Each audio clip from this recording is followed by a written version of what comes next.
Oh my, do things look different on my UI? Not that you can see it, just that I can see it. Just... OBS is updated. I'm actually updating OBS for the first time in what must be like 2 years. Reliably. This is very odd. But still, hello everyone. We've got way too much BGM on. Apologies. I have been sitting here for the last 10 minutes, thoroughly enjoying the title screen music for Galaxy Princess Zorana. I just picked it up. It's the new game. It's gonna be really good. It's made by Hanako Games, the same people that made Long Live the Queen, which I have both positive and negative memories about, but I actually did manage to beat for the first time. I think it was last year, or was it earlier this year? I forget. It was one of the two anyway, but it was very fun. I love it. I love it conceptually. The game has lived rent-free in my brain for what must be the last 10 plus years now. And now we finally get a sequel. I want to see what things are... I mean, it's less a sequel, more kind of same universe. So we're going to have a little look at this one. We're going to see what it ends up looking like. I just really want to see what it's like. I love the art already. The art's gorgeous.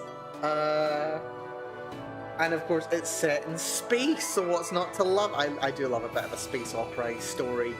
So we'll give this a little look and we'll see what we can do with it. But yes, hopefully everyone's having a fantastic day today. I've had a lot of rest. Oh my goodness, I have rested. Still need to rest more though, I'm still tired. But that can be fixed. It can be fixed.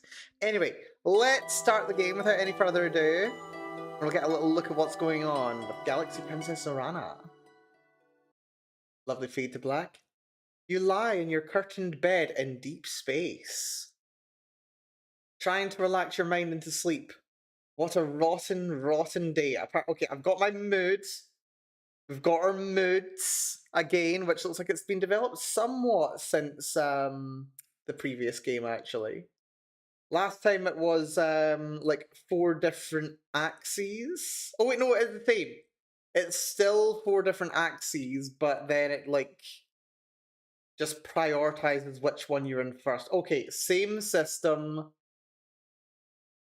Oh, except it's 5 axes now, and then it like prioritizes which one's the highest, so we're more indulgent than anything else, it seems.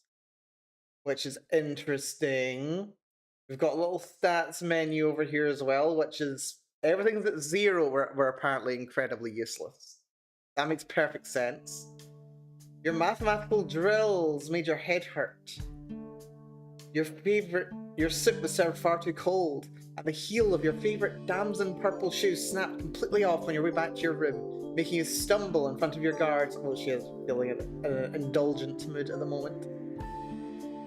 Even your beloved pet. Oh, I get to choose what my pet is. Okay, do I want to... How can I not take the all-consuming black blob? Bionic Hawk, Golden Viper, who cares? All-consuming black blob? Yes. Every single time. Ignores you during feeding time. It's bad enough that you leave all your had to leave all your friends and be dragged off to this floating palace just because you're the heir now. What's the point of being an imperial princess if you can't have nice things? Relatable. Your father, the emperor, rules over all of civilized space. How dare your shoe betray you? This is not helping you get to sleep. Relax. Relax. You can get another shoe in the morning. Suddenly there's a loud chime at your door. You don't care. You're in bed. You're not answering it. To your surprise, your room lights turn on by themselves. Someone out there has the power to override your settings. The fiends. Tadeo. Your Imperial Highness, Princess Zorana. We're here to escort you to the cabinet room. Please rise and dress at once to the cabinet room. Okay, I can guess why I'd be being brought to the cabinet room. Is Imperial Highness usually a title given to the Crown Princess? Wouldn't they normally refer to you as Crown Princess? Yeah, we're in trouble. Go away, I'm sleeping. Oh my god, she's adorable. Look at her little face. Her little face is so cute. Okay. It's an emergency, Your Highness. It's your father. Whatever my father wants, he can tell me in the morning. And Princess, your father is gone. What? Mood change to compliant makes sense. Thank you for introducing the mood system. I'll be right there. You make your way to a seat, still dazed. All around, government ministers, logothetes, and civil servants are shouting at each other in agitation. It doesn't seem real. Surely the real you is still lying safe in bed. Adrift and confused, you stare up at the imperial portraits that overhang the cabinet table. That'll be Dad, and will that be Mum? Father, Mother, I never really knew either of you. Good to see you, TV! Yeah, we're in movie time. We're in movie time. I'm looking forward to this game. This is going to be so fun. Details on the Imperial Consort and Crystal Nova. Your mother died when you were very young. You barely remember her. You have only pictures and her name. Imperial Consort Melania of Crystal Nova. A place outside the Empire which you have never visited. Ooh, very interesting. Bit of a political marriage going on here. Emperor Dragosin was a busy man with no allowance for child's demands. You're raised on the Mirkan homeworld by your governess and a series of boarding schools. You saw your father only at official functions from a distance. Charming.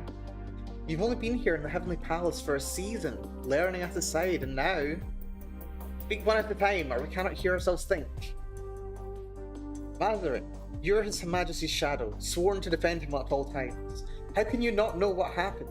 Were you not at his side? Okay, we've got a mystery going on here.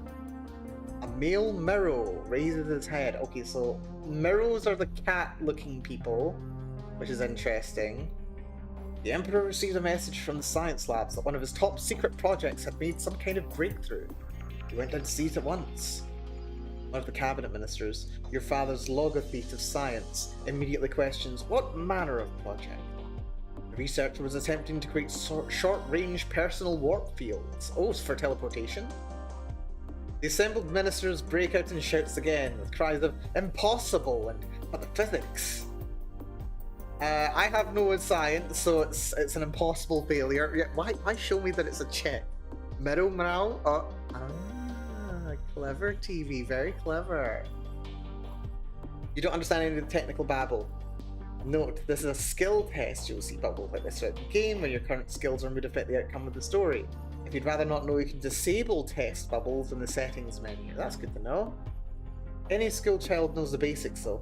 Only very large ships and structures like this palace can travel through warp gates to distant parts of the galaxy. No single person can teleport from a bedroom to a boutique.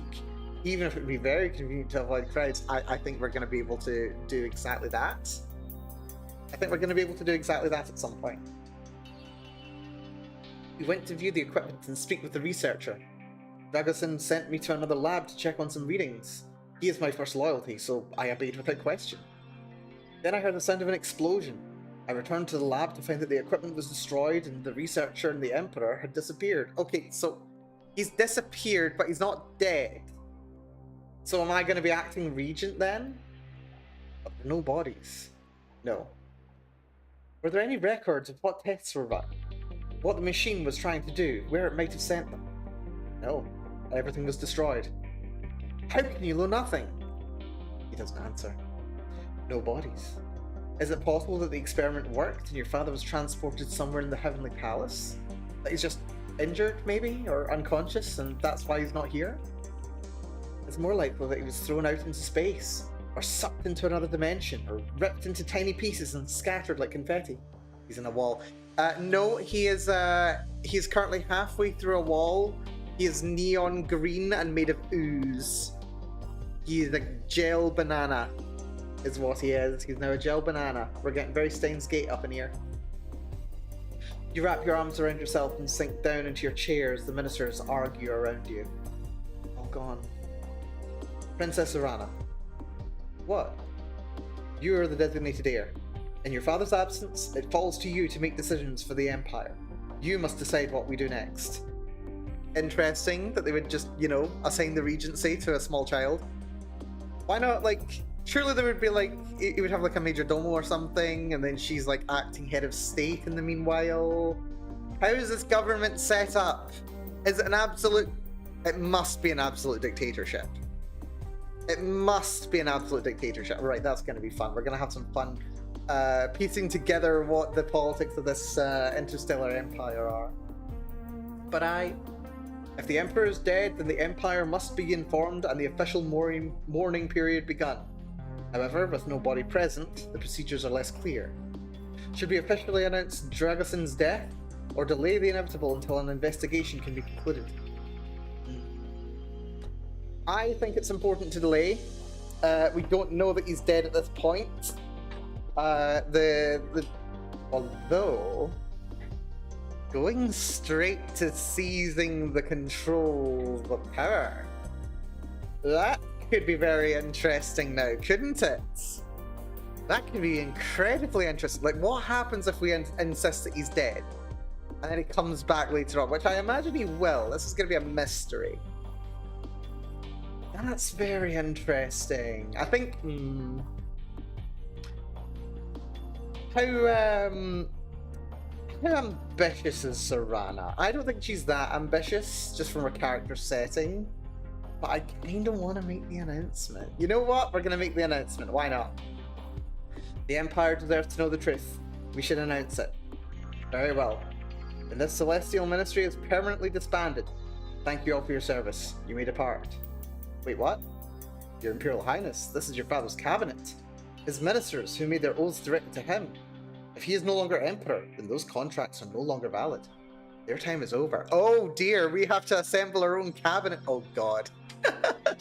Of course. Okay, I love this. I love this already. I want to make mistakes here. This is not a game that I'm going to be able to beat in one run. Absolutely not. This is a game that we want to make mistakes, figure out what we have to do, and like actively learn what the stakes in this game actually are. They're leaving you here on your own. Oh, it does give you an option to change your mind. No. I'm keeping my decision. We are making our own cabinet. That's correct. Make the announcements. You don't need your father's ministers anyway. Most of the occupants of the room clear out at this point, but a few remain. Tadeo, of course, is not a minister, but a Vestar, a civil servant. It's their job to carry out your orders and see to all those fiddly paperwork details. This woman, however, is something entirely different. She's the Imperial Thresher, head of intelligence in the secret police. Oh my goodness. You've never really spoken to her before. Her reports to your father were made in private. You're staying? She chuckles, earrings swaying. Only the Emperor can grant me permission to retire. Or the Empress, if you claim the throne. Aren't I Empress already, if my father's gone? No, you need to have a coronation. Not until you're acclaimed by a majority of electors. Oh wait, no, there is an election process. Okay, that was mentioned in the details of this game. I should have known that. You are Dragoson's designated successor, but you must stand for a formal election before you can be crowned. I'm getting many flashbacks to Crusader Kings runs here right now. So there is a formal successor which grants me a lot of political sway, but it doesn't necessarily mean that I'm guaranteed to get the throne. Which means our first priority is ensuring your safety. You don't have an oath-sworn bodyguard at this point, do you? No, just the regular guards. Then I volunteer to stand as your bodyguard until a proper rotation can be established. If you wish it, I will sleep in your quarters and keep you safe from harm. Hell yes. If you want to stay in your bedroom, your private sanctum, she's a stranger, and a stranger whose entire job is to snoop and spy. But it could be safer to have her present, if you feel that you can trust her. If not, you'd be volunteering for your own execution. Can you truly trust anyone in this palace? Nope, but you can use them. I think we will accept the protection. She's got experience, she was loyal to father, or assumes that she was loyal to father. Hopefully this will continue on here. The coin in her hand is a little concerning, but we will actually accept her protection. I accept your offer. She says nothing, only nods. It is probably best for you to sleep while you can. There will be little time for it in the future. With the meeting broken up, I love the art, by the way. It's so bright, it hurts my eyes to look at. Glad I put the lights on today. You disperse into the hallway. Princess Zorana, I was bound by your father to give you a message in the event of his death.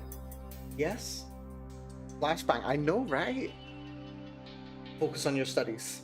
The skills you gain can never be taken from you, and they may mean the difference between life and death for yourself and the Empire. Build a pool of trusted advisors as quickly as possible, and strengthen your power base. But always remember that your own knowledge is far more valuable than what you hear from others. That's all. Nothing personal, no secrets, no final admission that he loved you, nothing. You have been a weak and spoiled flower, but you're Dragoson's child. And if you survive, you will be Empress. Okay, charming, Mazarin, thank you. Spoiled? How dare... It's totally true, though. This is what your father told me to say. Yeah, but he didn't exactly go out of his way to raise me any different. Learn quickly. He walks away. Here you are, in complete control of your own life for the first time. What you choose to study will give you the skills you need to become an Empress, or else doom you to a brutal fate. You'll show them all. You have to. Once you've slept, you must choose your first set of classes and begin your journey.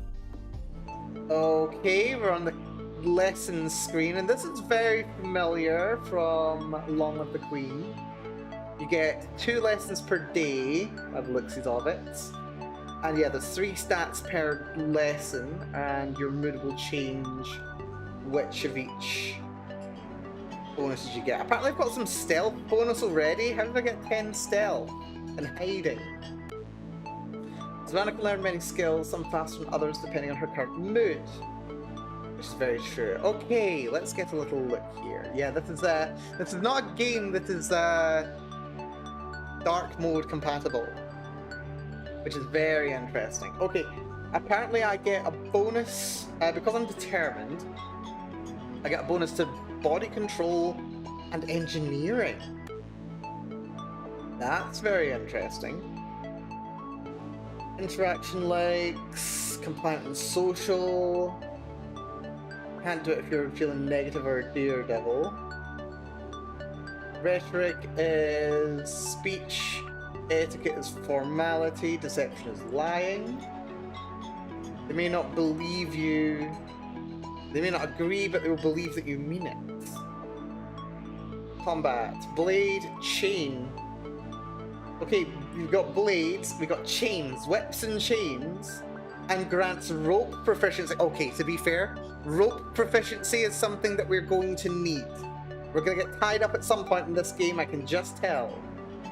And unarmed, fighting without weapons, which would be very useful, actually. Huh? Yeah. Rope proficiency, very important. Body control. Resisting pain, staying conscious when injured, traveling long distances, being able to push your limits. Pressure points. Blocking or triggering pain and other sensations in a target body. Knowing physical weak points for effective blows. Contortion. Twisting your body flexibly. Can help you fit through small gaps or escape confinement. Yeah, we're not going to have to use that at all, are we? But yeah, we get a 50% bonus because we're currently in an appropriate mood for it. Also, apparently we've got 10 big gun skill. How did that happen? 10 big gun skill and 10 stealth? Curious. Ray guns is ray beams. Dart guns can be puncture needles but can carry drugs and poisons. And big guns, cannons, spaceship weapon systems. Oh, very fun. Oh, but I can only... Oh, that's interesting. I just realised I can only actually choose one of the skills. That's a concern. There's 36 skills in this game. That's 36 lessons. And even if I do it optimally, it's still going to take somewhere in the region of freaking 7 clicks for every one. 36 times 7 to max out this game. It's crazy. I'm not able to do the arts at all because I'm determined. Visual is painting, crafting, design, colour theory, art history, and making things visually appealing. Singing, playing instruments, musical history and cultural trends. Acting, costume, disguise, knowledge of plays and theatre. Make something substitute for deception. Very interesting. Man, there are so many things you can do. The implications, it's insane. Spaceship piloting, operations and layouts. Navigation maneuvers. I should do a little bit of piloting one way or the other. Using systems of a ship, station, or computer in general, diagnose onboard problems, or hack into hidden files. That's going to be relevant. Understanding the design of ships and stations, being able to find the bridge, the engine, or the nearest access portal. Domination, sports, hunting, wrestling, so it's more competition. Playing and understanding official sports, throwing objects, swinging a bat, kicking a ball at a target. Understanding animal habits, tracking knowledge of traps and weapons used for hunting and game. Grappling, grabbing, pinning, twisting, and throwing an opponent may be used for combat. Strength is very useful. So, like, a combination of, like, wrestling and unarmed would be a very good combat right there. Very interesting indeed. Emotion. Understanding emotions of others and how they feel about you, may detect lies or hidden motivations. Allure, understanding what makes what others find appealing, useful for flirtation, friendship, passion, and marketing. Menace, intimidation, presenting a believable threat, useful to command obedience but may make enemies. I'd be tempted to say we should go for emotion, but the thing is, we're getting a penalty on it just now. Stealth, hiding. Intrusion is picking locks, climbing walls, entering buildings, otherwise getting into things want to keep you out. Sleight of hand, magic tricks, pickpocketing, distracting attention, and anything requiring nimble fingers. Survival, scouting, and terrain. Food and water, constructing shelter. Okay, this is a survival game on top of everything else. Okay, something tells me that this game is going to teach us exactly what a freaking RPG is capable... Not an RPG. A visual novel is capable of. I think. Is what I'm getting the feeling of. And engineering. Fixing problems with devices, connecting them together, improving performance. Building something completely from scratch, designing a new tool for a task. And then, of course, demolitions. Right. Okay, what's probably the most important thing here? I think, we get some bonuses to body control and engineering at the moment. I'm tempted to say let's go for contortion, because I think it will be useful for escaping at some point. We'll go for invention, because that just sounds incredibly fun. We'll give that a shot. Play through the turn. Completed basic level contortion and invention. Lovely. Also, we'll be able to get outfits that'll change our stats too. Once again, you lie in your bed. This time, sleep bubbles up easily. Your mind and body are exhausted from the stress of the days since your father disappeared. Only in sleep can you relax. Is there a noise? Did something just fall over in your room? You're so tired. Something bumps against your bed. You hear a scuffle and a scream. You activate the lights to find Korundi crouched over the body of a Herkan woman, freshly dead. Her blood is smeared all over Korundi's clothing. The assassin's been dispatched, Your Imperial Highness. Thank you. Okay, thank goodness we've got this woman here. We kind of need her. We'll remove the body and investigate her connections. I'll come and clean the carpets in the morning. Watched in silence as Korundi and the guards carry the mysterious woman away. She was strangely dressed for an assassin. She looked much more like one of your father's concubines. Why would someone like that want to kill you? Very interesting. If Korundi hadn't been here. Mood changes to cautious. How are you supposed to sleep now? I know, right? Every turn you'll have the opportunity to interact socially with characters who are present in your current location. At the moment, that's people in the Heavenly Palace. As well as visiting Korundi the Thresher, you can also spend time with your pet, which will affect your mood. Ooh, we can visit the pet. Your pet is a writhing, indistinct mass of darkness that likes to tear its prey apart before absorbing it. You only wish you could be that destructive. The large weapons do help. Ah, that's what that is. Hold on. Yeah, so I've got stealth and big guns because I chose my pet. Okay, so pet choice matters. It can give you points in a skill. Oh, that's really cool. I like that. Choosing this pet gave you the starting skills, hiding and big guns. Wonderful. Okay, that's great. What is your block's name? Oh my god, I can choose its name. You can name the dog. This game is amazing. I'm already sold. Well, I mean, I've already bought the game, but you know, this is great. Gungagap. Gunungagap. No. Maybe I have to say. You can call it Goo. I kind of like Amoebus, to be honest. We'll call it Amoebus. And look at it, it's just an adorable little Lovecraftian monster, isn't it? Isn't it? It's so cute. Oh, also, hold on. This is very different from Long Live the Queen, actually, because in Long Live the Queen, the way that you influenced your emotions was by going to different locations around the castle, and like you could pray, which makes you more solemn. You can sneak out and go around the town, which makes you more willful, that kind of thing. But in this game, it's like interaction with characters, which will give you changes to your mood, and I expect also you'll learn more about the characters as well, so that's going to be really interesting. Let's talk to Karundi. I'd like to see if she's got anything more to say about what happened last night. You can close the dossier. Okay, this is the dossier. With the X button top right or the escape key. That's good to know. She grants skill Intrigue 75. That's very interesting. Head of Imperial Security and devoted to her job. No spouse or any other ongoing relationships. An exemplary record. To learn any more about her, you need the skill to investigate on your own. Okay, so I need to learn how to investigate in order to learn more about her, because she's very good at keeping things private.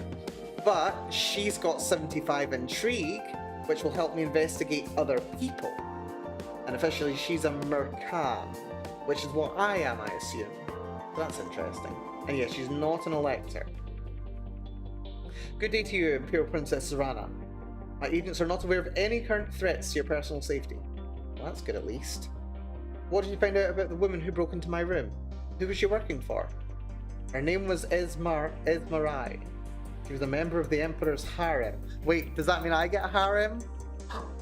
Do I get a harem? Excellent. According to my agents, she believed the Emperor was going to marry her and make her consort. His disappearance meant the end of her hopes. That may be what made her angry enough to kill you. How did she get into my private room? She obtained override codes somehow. We haven't been able to trace the vector. Esmarai was not a skilled hacker, and not in contact with any known subversives. Only notable society connections were to Zolot, Elector of Kedro, but he wouldn't have had those codes either. Kedro, one of the twin worlds in Sector Merca 1. That's where you grew up. You've met Zolot socially before, though you don't know him well. You've rekeyed all the systems, of course. However, if those codes leaked, they will no longer function. Well, whatever happened, it's dealt with now. Okay, very interesting. Let's talk to... Oh wait, I get 2 interaction slots per day. I think as much as I want to talk to Mazarin and get some more information, I can't not talk to the amoeba. It's going to be so cute. It's an ebon blot, officially, and oh my god, it is so adorable. Mood change negative. What does that mean? Interesting. You tear apart chunks of meat and throw them to the blot. Watch them slowly dissolve in its burbling grasp. If only it were so easy to make all your problems disappear. At the end of each turn, you can choose an activity which will change your mood. How do you want to prepare for the turn to come?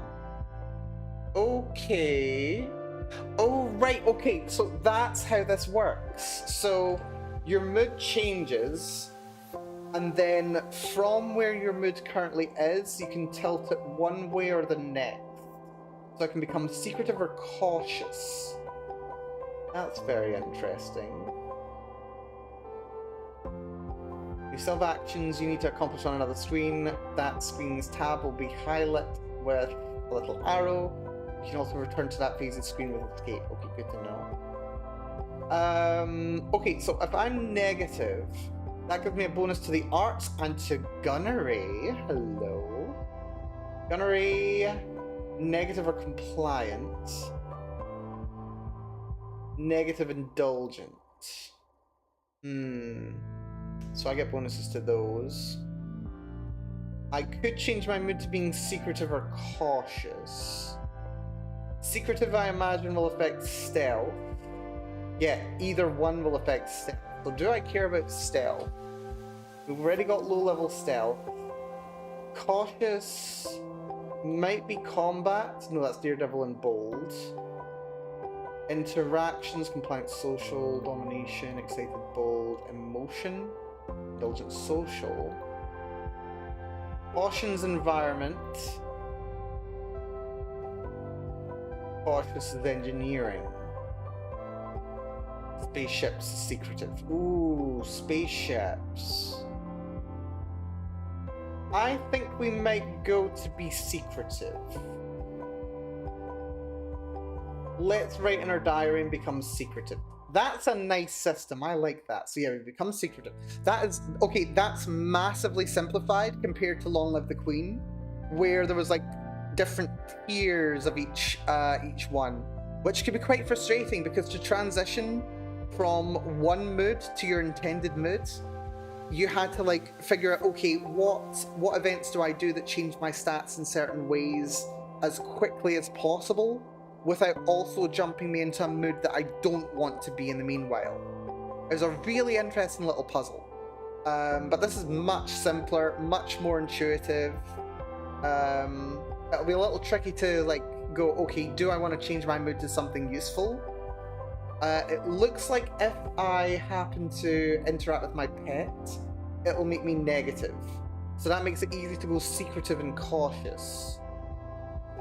So I wonder if my other pets would give me a chance to go to bold and maybe indulgent. And then excited needs to be worked towards. I don't know. Interesting. You hole up in your room to record your most secret thoughts in your private diary. Good to know. The Thresher and the Vestark are waiting for you in the cabinet room. Ah, Princess Zorana. I need to speak with you. News of the Emperor's death is travelling far and wide. I'd expect that many nobles and diplomats will be contacting you soon. In the meanwhile, your father was due to make a decision on extending the recapitalization thresholds for this FIVM's accretion tax. So now it falls to you. Okay, a FIVM. What's a FIVM then? So I've got no economics or deception. Or I've got basic deception, so that's a shame. I suppose the Emperor did not consult with you on matters of high finance. Vestark regards you solemnly. If you intend to claim the throne, you need to begin making contacts and alliances. You need the support of the College of Electors in order to be proclaimed Empress. Every elector is a noble from one of the Imperial worlds, each with their own interests and motivations. You will need to speak to them individually to win their support and make deals where you can. You are also in need of a new team of advisors. By Imperial custom, you may not rehire any minister from the previous cabinet, with certain exceptions. The Thresher will always advise you on matters of intrigue. High Pontifex will always take the role of spiritual advisor once you win her support. It is the same for your military advisor, the Star Admiral. High Pontifex and the Star Admiral aren't here right now. They have too many duties of their own to stay in the palace all the time. You'll have to seek them out. You now have knowledge skills. Oh no, there's more. When you have access to an advisor, you can use their knowledge as if it was your own. Advisors will also help you train your knowledge, but a bad advisor can lead you astray. Okay, that's interesting. You might win an elector's loyalty by offering them a position as your advisor. It's a great honor to join the Celestial Ministry. You might also consider winning someone's loyalty by making an offer of marriage. Marriage? Marriage alliances are traditional. You haven't even had your adulthood rights yet. You're still an adolescent. Old enough to be betrothed, yes, but would you really want to barter away your future like that? Marriages are for life. As your father's heir, you provide the direction for the Heavenly Palace. At your command, you will travel the Empire so that you can meet with your electors. Oh, that's very good. It's also much to take in. You have enough to worry about with your classes. Thank you. I will speak to you again later. What should you study next? Okay, right. We've got options for spaceships, we've got options for stealth. Oh, it's also given us body control, which is interesting. Let's see. I think maybe like intrusion and piloting would be very interesting to have. Oh, and we've also got knowledge skills too, which is another 9 skills, because of course we do. Maybe, let's see, we just failed. Okay, we were gonna fail that test anyway by the sense of the last one. That was economics. We've got an intrigue skill of 75 thanks to one of our advisors, which is very helpful. A good economics advisor early on would probably be very handy. Once we get the Pontifex, whatever the title was, that'll help with spirituality. We could buffer intrigue, even though we've already got intrigue. It might be nice to learn more about our bodyguard as well, because it reminds me of like one of the rules in Crusader Kings. Like, you want to make sure that your spy master is loyal to you, because if your spy master ever joins a plot against you, you're basically screwed. There's like not much you can do in that kind of a situation. So it might be worth putting a couple of points into intrigue to start moving that in the right direction. And yeah, I'm thinking piloting would be good to go for. Just so that if need be, we can look after ourselves in space. Just a little bit. We need a little bit of piloting just to get us going in the right direction. Begin turn. Basic level intrigue and basic level piloting. Lovely. Ah, Princess Zorana. Here are the regular status reports. You eye the stack of papers with some dismay. The Imperial Harem has been cleared. All of your father's former concubines have been sent on their way with appropriate gifts and thanks. Some will no doubt wish to return for the official funeral, but for now it's safer to keep them away from the palace. We don't need any further disruption. That's probably for the best. When is the official funeral? Certain ceremonies to bless the Emperor's passage have been carried out already, but the full state funeral will not take place until a new ruler holds the throne. Until then, the Empire is guided by his spirit. This brings us to an issue which requires your attention. Mazarin, your late father's shadow, has not yet carried out the ceremony to end his life, as honor requires. Failed bureaucracy and imperial history, that's a shame. It wasn't his fault, it was an accident. There was nothing he could have done. That does not matter. The Emperor's shadow must follow him into death. Have you spoken to Mazarin? He has confined himself to his quarters, fasting in vigil. He claims that he is waiting for the Emperor's body to be found before holding the ceremony. Hard to cut your throat at your master's feet when the feet are missing. Was that supposed to be a joke? Mazarin's loyalty is not in question, but the Emperor's physical form may be forever beyond our reach. What are your commands, Your Highness? Okay, do we perform the ceremony now, or can it wait? I'm inclined to say it can wait, because, I mean, it really does feel like he's not dead yet. But at the same time, yeah, okay, bear with me on this thought. I don't think the Emperor's dead yet, because narratively, why would there be a mystery about it? They just say, oh yeah, the Emperor's dead, and now you're taking over. That would be all it does. So he's almost definitely alive. I could kill him now by saying, yeah, perform the ceremony. Which would mean that when my father does come back, someone loyal to him is not there to actually help him out. But if I say it can wait until we find the body, I might be able to win his loyalty to my side. Okay, I think we give that a shot. So it can wait for now. I'm sure Mazarin would rest easier if we could find the Emperor's remains. Until we have final proof of the Emperor's fate, or a new Emperor takes the throne, it is not a dishonor to wait. Very well then. You gather up the papers and hurry away to your room before you can be presented with any more problems. In your room, you check your messages and discover that you've got mail from some of your school friends. They send their condolences about your father's death. Of course, the news must be reaching across the Empire by now. It's been a season since you've seen any of your old friends, since your father called you away to the Heavenly Palace and named you heir in your brother's place. At school, your two dearest friends were Xenia and Vasily. Xenia loves gauzy dresses that blow in the wind and make her look like a dramatic heroine. She's fascinated by rumours of magic and alien powers and knows more about your Novan heritage than you do. Xenia was also a far better student than you were, especially when it came to computers.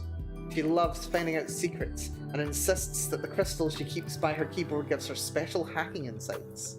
She's enthusiastic, bubbly, and a bundle of energy. Vasily, on the other hand, is much more laid back. He's handsome, artistic, and prefers to charm his way out of situations rather than do any actual work. He's quite intelligent when he puts his mind to things, but he'd rather use that intelligence to have a good time. Vasily always had devoted fans following in his wake, and he was kind to all of them, but never seriously in love. As far as romance went, you had a crush on? I mean, what can I say? We're going for the Yuri route here. Xenia. This is the one I had a crush on. Also, wait, did I just notice that there's a... Yeah, hold on. Where's the... Is there a hide button? Where's the hide UI button? But yeah, there's a slime down here. Oh my god, it's adorable. Her eyes were always full of mystery. You really miss her. For now, though, your social interactions are limited to the palace. Okay, we got 3 options, right? We spoke to Amoebus before, and he ended my mood, which is a shame. Oh, that's interesting. I just noticed that there's buttons down here. We've got a denounce button and a survey button. But that requires either media or bureaucracy to denounce, or media to survey. That's very interesting. Right, let's go talk to Mazarin. Okay, so he's a Miro. Wow. Dragoson's shadow. His most trusted personal servant and bodyguard. His deeds, his words, and even his thoughts are meant to be reflections of his master's wishes, not his own. For this reason, you've never known him well. His loyalty to the Emperor is without question. Were it not, he would have long since been removed from his position and likely executed. That's an interesting line. I think it's more a statement that if his loyalty was in question, he would have been removed and executed. Rather than, yeah, because of the things he's done. If he weren't so loyal, he'd be executed. Right, that's fine. Also, apparently he's got no opinion on me, so I'm going to go say hi. You stop by Mazarin's quarters to try and speak with him, but he won't open the door. Tadeo said the Shadow was refusing to leave his quarters, and claimed he will not eat or sleep until your father's body is found. Perhaps he's hoping to meet his end that way. In any case, it appears he's not willing to meet with you. Oh, that's a shame. Right, let's talk to Karundi and see if we can learn any more information. Good day to you, Imperial Princess Zorana. Agents are not aware of any current threats to your personal safety. Good to know. And that's all. Right, okay, so as expected, I can either brood somewhere quietly, I can change my mood. Let's organize my closets. We'll move up towards more positive emotions, I think.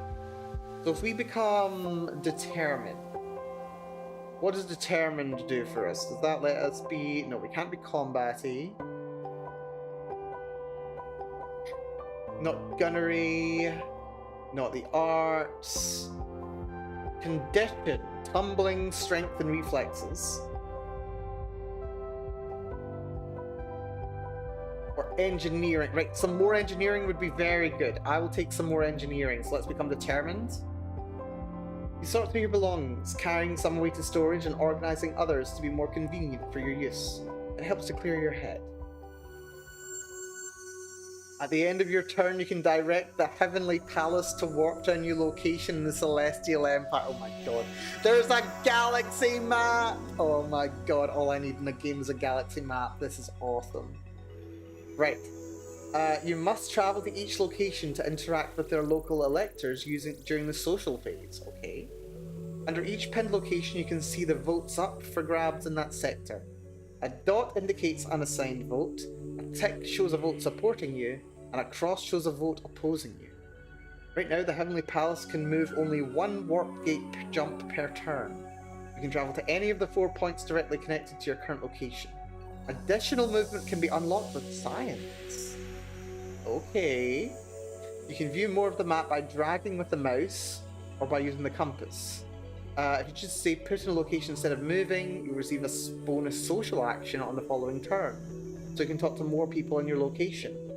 However, there aren't many people to talk to in deep space, so you should probably pick a new destination. Okay, so let's see how big this map is. There's a decent amount of space here, actually. We've got this whole space up here in Draug. Plenty more deep space. We've got Hero 1, 2, 3, and 4. We've got Tharkus 1, 2, and 3. We've got Mirka 1 and 2. And we've got Mao. So we've got Mao, Mirka, Draug, which I wonder what the deals with Draug is. We've got Hero, Tharkus. Okay, so there's 5 different areas in the map. 1, 2, 3, 4, 5. 5 systems in this empire. And let's see, 3 votes over here, 6 votes in Mirka, 2 in Draug. Let's see, 11 in Hero, and only 5 in Tharkus. That's interesting. So, okay, how many votes am I going to need to win? I probably need to get a simple majority. That's 6, 7, 8, 9, 10, 17, 18, 19, 30. 30 votes total. So I'm going to need at least 15 votes. At least 15. That's assuming that being the designated heir gives me a vote. So I need to get 15. Mirka is definitely the highest concentration of votes in one place. I don't necessarily need to sweep.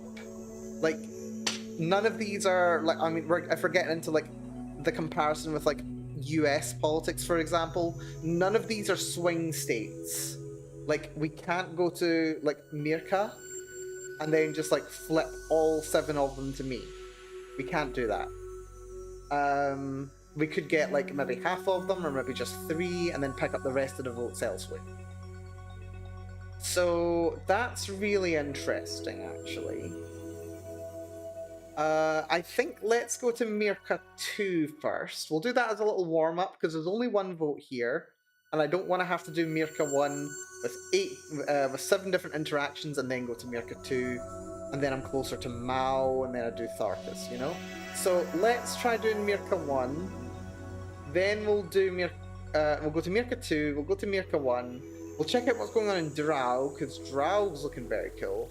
Then we'll do Hero, then we'll do Tharkus, and finally we'll do Mao. This is so cool! Oh my god, this is brilliant. I'm having so much fun. This is great. Right, we're going to Mirka 2. The gas giant here traces out its slow orbit in the cold depths of the Mirka system. So this is my home system by the looks of it. That's interesting. This is so cool. Entering the Mirka 2 sector. We have a problem. Oh dear. There's always a problem. Mazarin has disappeared. Oh god. Okay, maybe we shouldn't have came here because... Oh wait, no, this isn't where he can escape. He's from Mao. What? He stopped responding to messages. When we overrode the security lockout on his quarters to see if he'd done his duty, we found them empty. How can an important political person, the Emperor's own shadow, just disappear out of the palace? Weren't you watching him? You never ordered surveillance on Mazarin.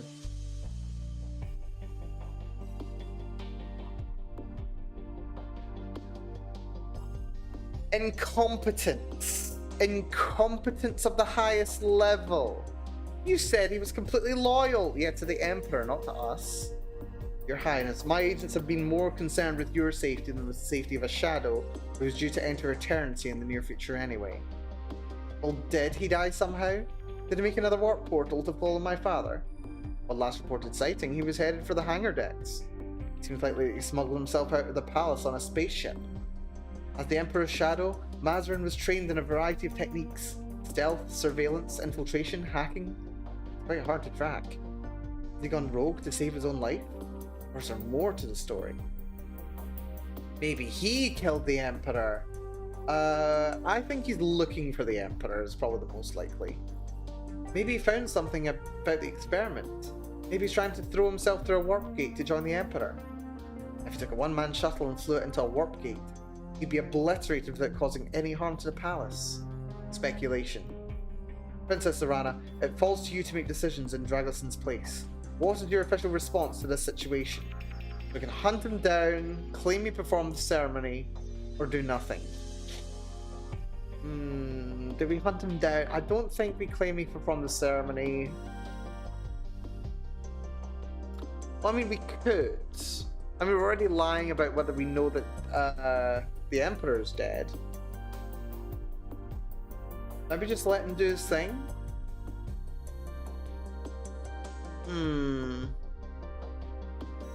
I think we claim we performed the ceremony. I want to see how this plays out.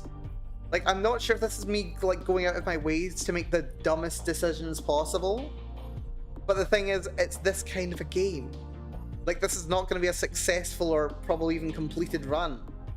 Let's just try and figure out what happens if we make silly choices. A little bit. We'll just claim that he performed the ceremony. He's gone. It's all over. There won't be a problem. Might even be true. How would anyone know? Very well. At last, they leave you alone to plan your class schedule. Oh, very good. Right, okay. So we've got body control, condition, engineering. Right, we're definitely going for invention. I want that to go up. Strength, tumbling, reflexes. More contortion could be very good. Yeah, let's go for another point in contortion. I'd consider... No, let's go for intrigue instead. Let's get this higher. I need to know that I can trust my spy master. That's important. You've completed student level invention and student level intrigue. Wonderful. There are more messages of sympathy waiting for you in your mail queue. These condolences are named from your Novan family. What family? Oh, right, the mother's family. Okay, that'll be interesting. You don't know anything about your mother's relatives on Crystal Nova. Since she died, they've never visited or reached out to you in any way, as far as we know. They might have sent something for a funeral, but you were very young and you don't remember the details. Are her parents still living? Did she have siblings? Do you have cousins? You wonder for a moment, and then decide that it doesn't matter. Crystal Nova is no part of your life. You're dedicated to the Celestial Empire, not the Crystal Empire. That's a very different franchise. It's almost an insult that they would reach out to you now, considering... And then it hits you. This message isn't from some unknown cousin. It's from your brother. Okay, yeah, I was wondering when this is gonna happen. The brother who is supposed to be the heir has disappeared. Prince Boschkot, your older brother. Like you, half Mercan and half Novan. Unlike you, he held responsibility from a young age. He was named heir to the Celestial Empire upon his birth. He blazed a trail through the top scholariums and led his squadron in military service. And then he turned traitor, stole a fighter and defected to Crystal Nova. Ex-Prince Voshkot has a warrant on his head if he ever dares to return to Imperial space. You haven't heard from him since. Do I miss him or am I glad he's gone? This is interesting because like I did want to play my character as like low-key ambitious, but the thing is like he's already done quite a lot to like send himself out of the line of succession. So I'm inclined to say that I miss him. Your ages and different upbringings meant you weren't as close as some siblings, but he was still your brother. Plot twist, he discovered a terrible conspiracy and ran for his life. Honestly, given this game and this developer, I would not be surprised. He used to visit you on Kedro and tell you stories. He escorted you to balls when you were too little for a proper partner. More importantly, if you were here now, then you wouldn't have to deal with all these politics. Boschkod was supposed to be the heir, not you. But he betrayed the Empire and ran away. Don't even know why.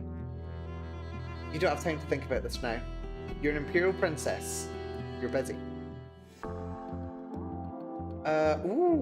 When you enter a new inhabited sector for the first time, that turn's social phase will be a reception to allow you to meet the local electors. In the early days of Mercan's space exploration, before the Celestial Star Empire was born, the first colony outside the Twin Worlds was built on Sijna, rocky moon of the untouchable gas giant Kier. It represented not only an exotic mineral resource, but also a gateway to the larger universe. Political and technological developments over the centuries have relegated it to little more than a waypoint for galactic travel. The mining operation continues, but Thijna is no longer a thrilling frontier. Despite, or because of, its proximity to the Twin Worlds, it is very rare for Thijna to receive an Imperial visit. Dignitaries from this locale usually make their way to Kedril or Ondro for audiences. Thus, while Thijna rates only one elector, this reception is the dream of a lifetime for every minor official and regional business director headquartered on the moon. Invitations were in intense demand. This is part of why I wanted to do this. If they get themselves an Imperial visit, the first one on the Imperial progress, how could they not vote for me? But my economic skill is a fail, so that's a shame. It seems that half the guests wish to speak to you about some manner of investment opportunities. Okay, maybe we didn't quite make the best decision to come here first, but still. You have far more important things to do with your time. You turn them all away unheard. Oh dear. There's only one guest at this reception with a critical role to play in the near future. You scan the crowd, seeking. Your eyes fall upon a tall, willowy woman whose hair has the gleam of platinum. Makeup enhances the keenness of her gaze, making her age hard to guess beyond adult. Her silk gown is coloured like a cascade of flower petals. At her side is a middle-aged woman with a pleasant smile, wearing a dark-coloured dress of demure sophistication. Thin traceries of silver jewellery glint when they catch the light. This is Morel, Elector of Thijna. Your Imperial Highness, it's my great pleasure to welcome you here. May I introduce my wife, Biangi? Hi. Basic etiquette fail. The lovely Biangi looks confused for a moment before greeting you with a respectful bow. Have you ever visited Thijna before? You have, actually, but only as part of a school trip. An educational excursion to the old frontier. You're not sure that's what she'd want to hear. Okay, etiquette, deception. Wait, do I have any deception at all? I have no deception. I have no deception at all. I've got intrigue, but that doesn't count for anything. Wait. We're not gonna be able to lie to her. Tell the truth, just accept we're gonna make a flub. Let's go. Yeah, we failed. Let's go. Class went on a trip here once. There's a big reward for graduating from the primary level. Oh dear, yeah. Marilla. But the thing is, it's fine. She's a kid. We can get past these kinds of things, I think. One of her sons is scheduled to have a similar trip to the Twin Worlds soon. A chime interrupts your conversation, signaling that the first of the scheduled speech is about to begin. I look forward to speaking with you in more detail later, Your Imperial Highness. Please, call on me if you have any needs. All of Thijna is at your service. Thank you. You can't tell how she feels about you because no empathy. Now that you've met the Elector of the region, you can contact her privately during future social phases in this sector. Well, that's interesting. Right. Should we go for a march with the guard and become bold? What benefits does that give us? Also, I can't wait to get access to the closet. Boldness, I'm pretty sure we get a bonus to combat. Yes. Combat bonus. Not boldness. Domination is also bold. What else is bold? Spaceships. And domination. Combat would be good, because I want that chain experience. That chain experience is going to be important. I just know it. Let's become bold. Let's go for a march with the guard. You visit the Palace Guards and arrange to accompany one of their number on patrol. Very interesting. We can stay put and have another social interaction, which I don't think is a terrible idea, actually. We do need to try and secure that vote. So let's stay put just now. We'll go to Mirka 1 later. Your screen is chiming insistently. Someone on your contacts list is trying to call you. Hello? Vasily. Hello, Zorana. Oh, hello, Vasily. Xenia pushes her way into view. Zorana, we're here to support you in your hour of need. Well, we're not here yet. I mean, we are here, but we're not there here. But we could be, if you want. What? What she's saying is that we'd like to visit you in the Heavenly Palace, if that's not an imposition. You shouldn't be all alone at a time like this. And you shouldn't have to deal with entertaining us or trying to look the right amount of sad if that's just more stress for you. However, if you would enjoy the distraction, and the hugs, and the chance to show off all your new stuff, then we'll happily fly out to see you. Do you want to see your friends? They at least don't want anything political from you. Probably. But you're still pretty overwhelmed with everything you need to manage here. Do you have time to play hostess? Quiet visit, big party. Quiet visit, I think. Probably like on the balance. I'd love to have you visit, but it might not be that exciting. Everything's in turmoil around here. That's fine, we're just happy to be with you. Hehe. Oh, she's so cute. We'll see you soon. Right, lessons. We need chain experience. This is very important. Proficiency with ropes. You never know when you're going to need rope proficiency. Trust. Trust me. And we could keep going for intrigue as well. But then also my lack of economics experience is also going to be hurting. But it's fine. We don't need to be perfect at everything. That's actually a bad idea. Yeah, we'll keep going for intrigue. I like intrigue. I want to learn what I can. We completed basic level chain and 15 points in intrigue, which is very good. You wait eagerly for your friends to disembark. Zorana! He runs up and throws her arms around you in a hug of greeting. Vasily falls more sedately, not even laying a hand on you in this very public environment. How are you? Have you been sleeping okay? You look tired. What have they done to you? She fusses over your hair while you try to explain about the election and the need to assemble a team of advisors. That must be very difficult, putting your faith in the hands of strangers you cannot trust. My first 2 advisors right here. Yeah. Hey, that's a marvelous idea. What is? We could be your advisors. I know a lot about other galactic cultures, and Vasily knows all about art and stuff. And then you'd have people on your team that you trusted. Also, if you appoint us to your cabinet, then we'd be assigned quarters in a palace and we could stay here longer. Otherwise, we can only visit for a Tresson. So a Tresson would be like 3 days, I imagine. I don't know. Don't decide anything right away. We'd be happy to help, even if it's only for a little while. But you have many responsibilities. If you want to make those plans, we can talk later. That's right, that's right. For now, you need to show us around your palace. Right, okay. We need to talk to Morel at some point. And I definitely want to talk to Xenia. Amoebus, you're basically a fast travel point for me. You let me fast travel my mood, which is very interesting. Let's start with Morel, then we'll talk to Xenia, and we'll see what we want to do. Right, so we don't know what her vote's going to be. If we get history number 30, then we can actually look at what people's voting history is, which would be very interesting. Oh, this game does so much! It's like Crusader. This is wonderful. This is genuinely wonderful. This is great. Charm and Flash is a bad idea. Investigate background would probably be very useful, because I've got a lot of intrigue, and that's probably very helpful. We'll investigate background. You dig into the background of Morel, Elector of Sijna. Morel was born to one of her predecessors' harem, rather than within a marriage, but was formally acknowledged as heir. She is married and unusually devoted to her wife, Bianchi. Morel holds no harem and has never been caught in any hint of scandal or affair. Location may also be a factor in the lack of gossip. Anything that happens on Sijna is of limited interest to the rest of the Empire. The region is rarely covered in general news reports.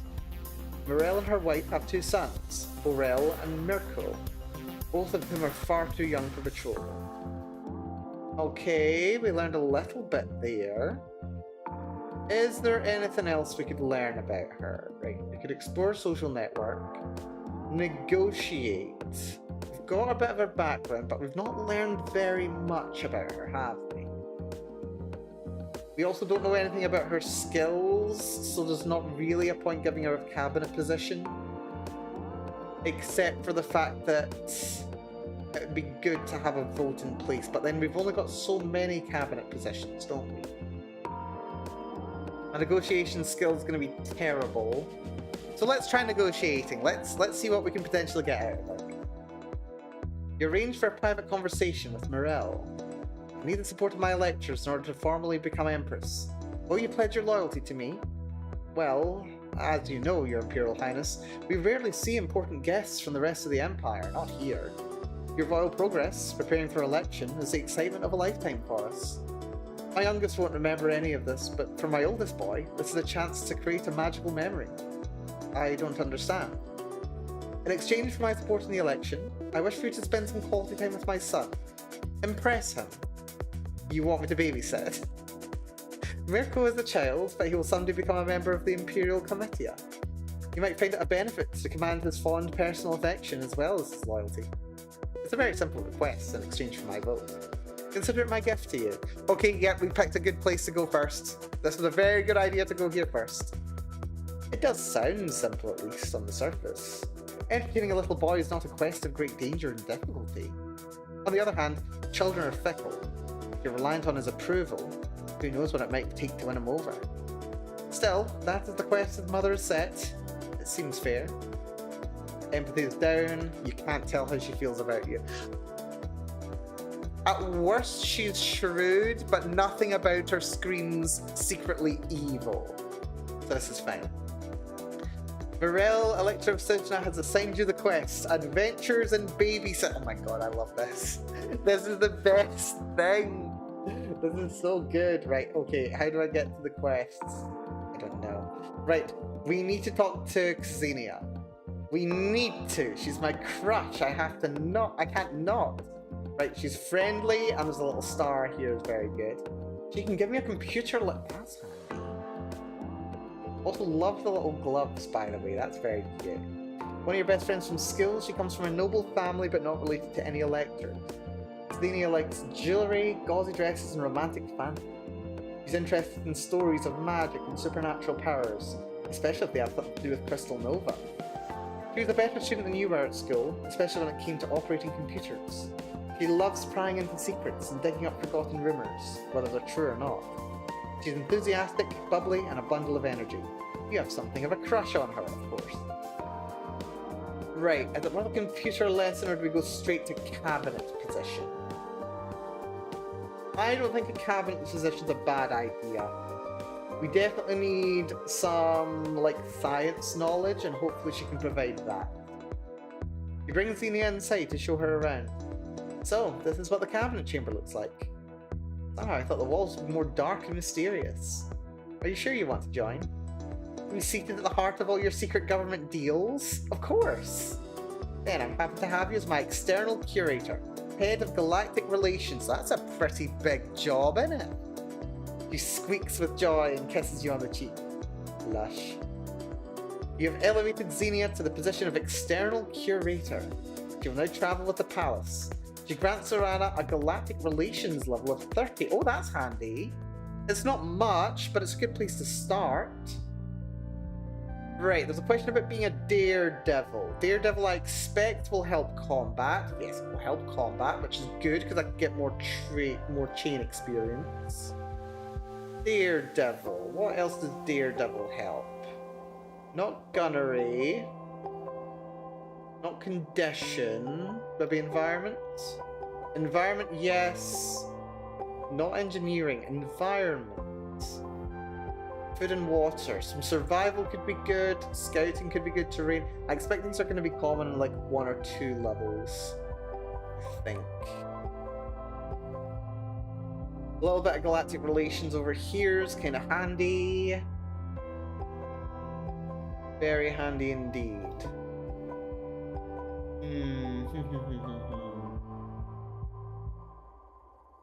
Yeah, I think we do. Let's go for Daredevil. Any sufficiently large building developed disused areas, mysterious back rooms, and long-lost storage. You never know what you might stumble into. Very fun. Do we want to keep staying put? I think we do. We want to see if we can do this quest. You make your way to the cabinet room, yawning.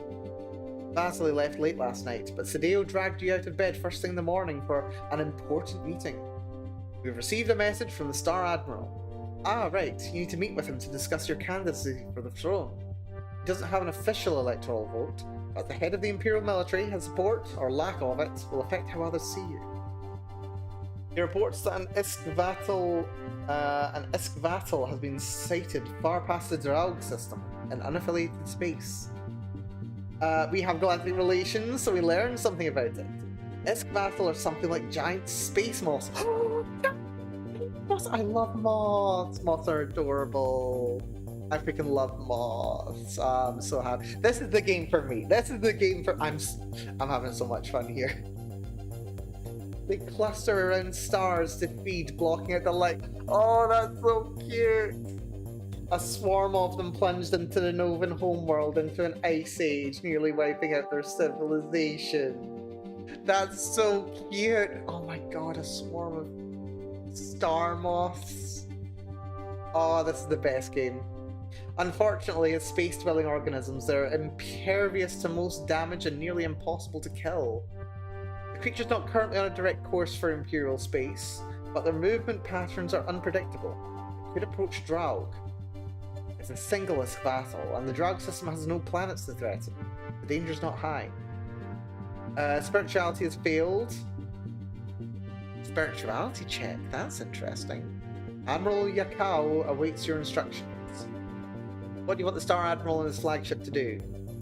Okay, so spirituality check. Something tells me that there's like some significance to a single one of these Iskvatals moving around. That's interesting. They take up position in Draug, which we're going to move to fairly soon. We could say to rendezvous with the palace.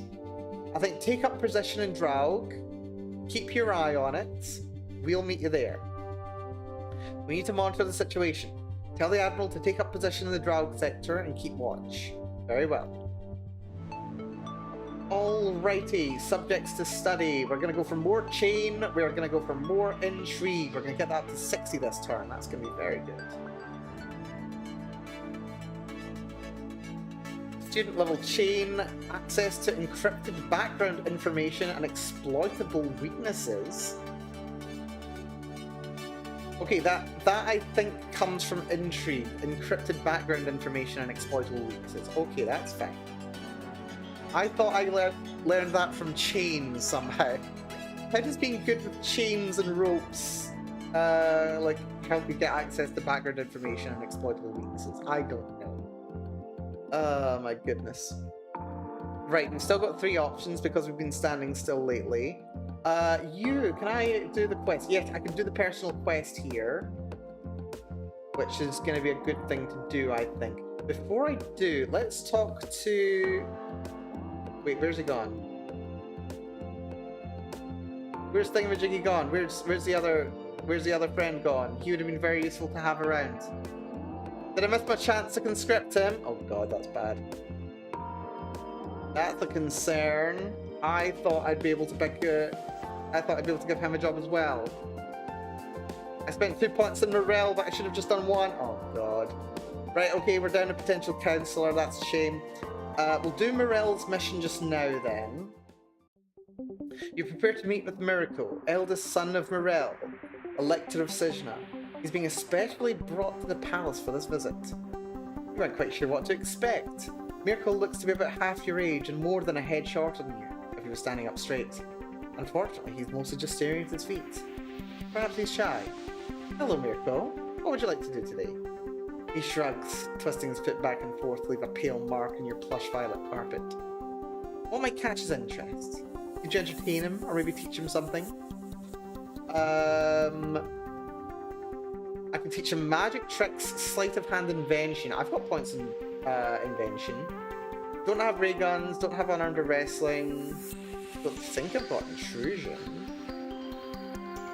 I do have 30 invention, so that should be enough to distract him. Let's try some magic tricks. I will dazzle you with my mystical powers!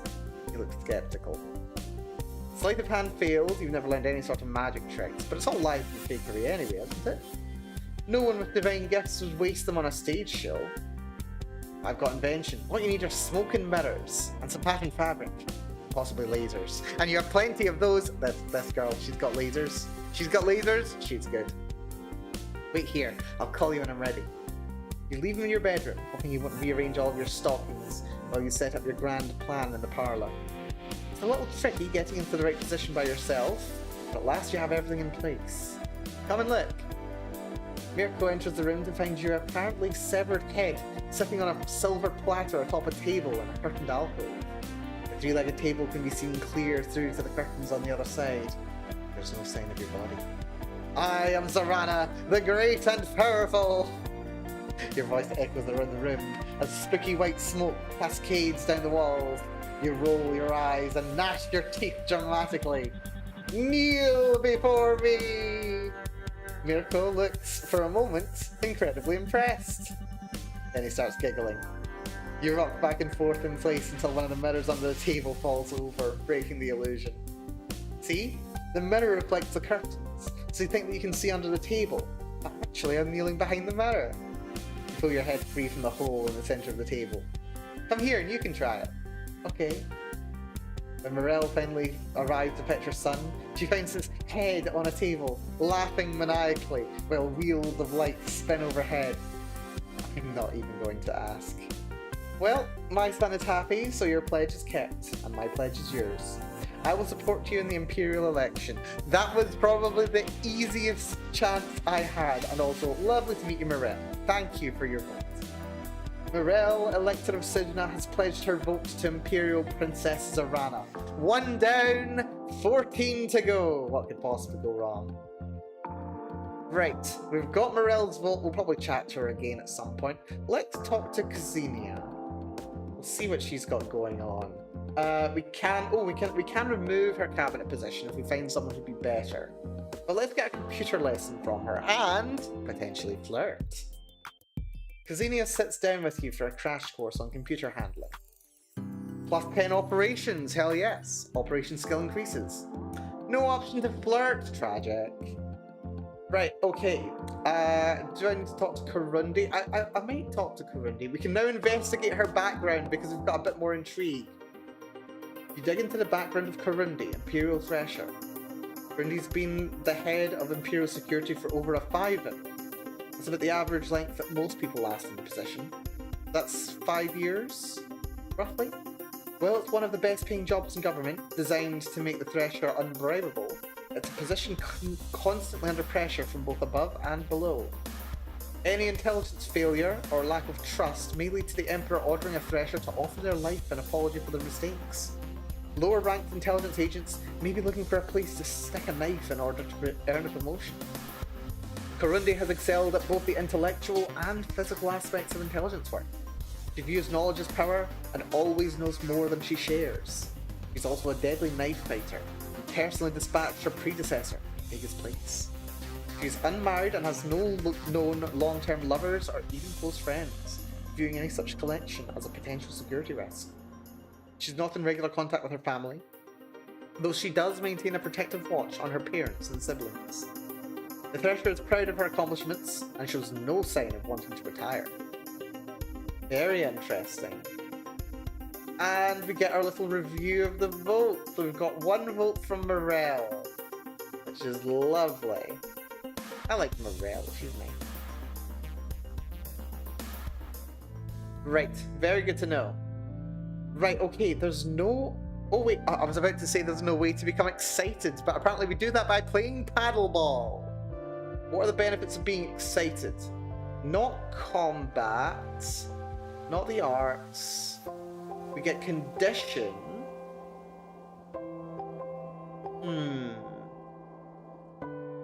Domination. Not gunnery, not emotion, not stealth. Engineering is no. Interaction. Which one's excited? Like, they're not always 3 of them. Wait, I think it's condition, domination. What else could be useful here? Some reflexes would probably be quite good, actually. Ability to respond to changing your environment without freezing up. Very useful in a fight. That sounds really useful. We've got chain already.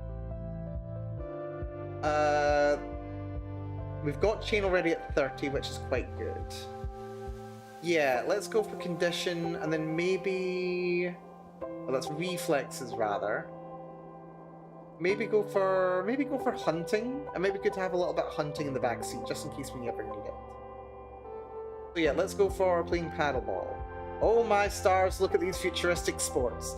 You visit the enclosed courts to smack a ball around with a handheld paddle, bouncing it off the many slanted surfaces at high speeds to make it ricochet into scoring targets. Oh, very fun. Seriously, considering it's called paddleball, I expected something much more mundane, but here we are. Right, let's try the big one. Then we'll move towards Drow with the Space Moth. Let's go to Mirka 1. Let's see what's over here. Oh my god, this game is so good. Entering Mirka 1. Your Imperial Highness, a request for aid has been sent to the Heavenly Palace by our embassy in Chikuk space. Thank you, Ksenia.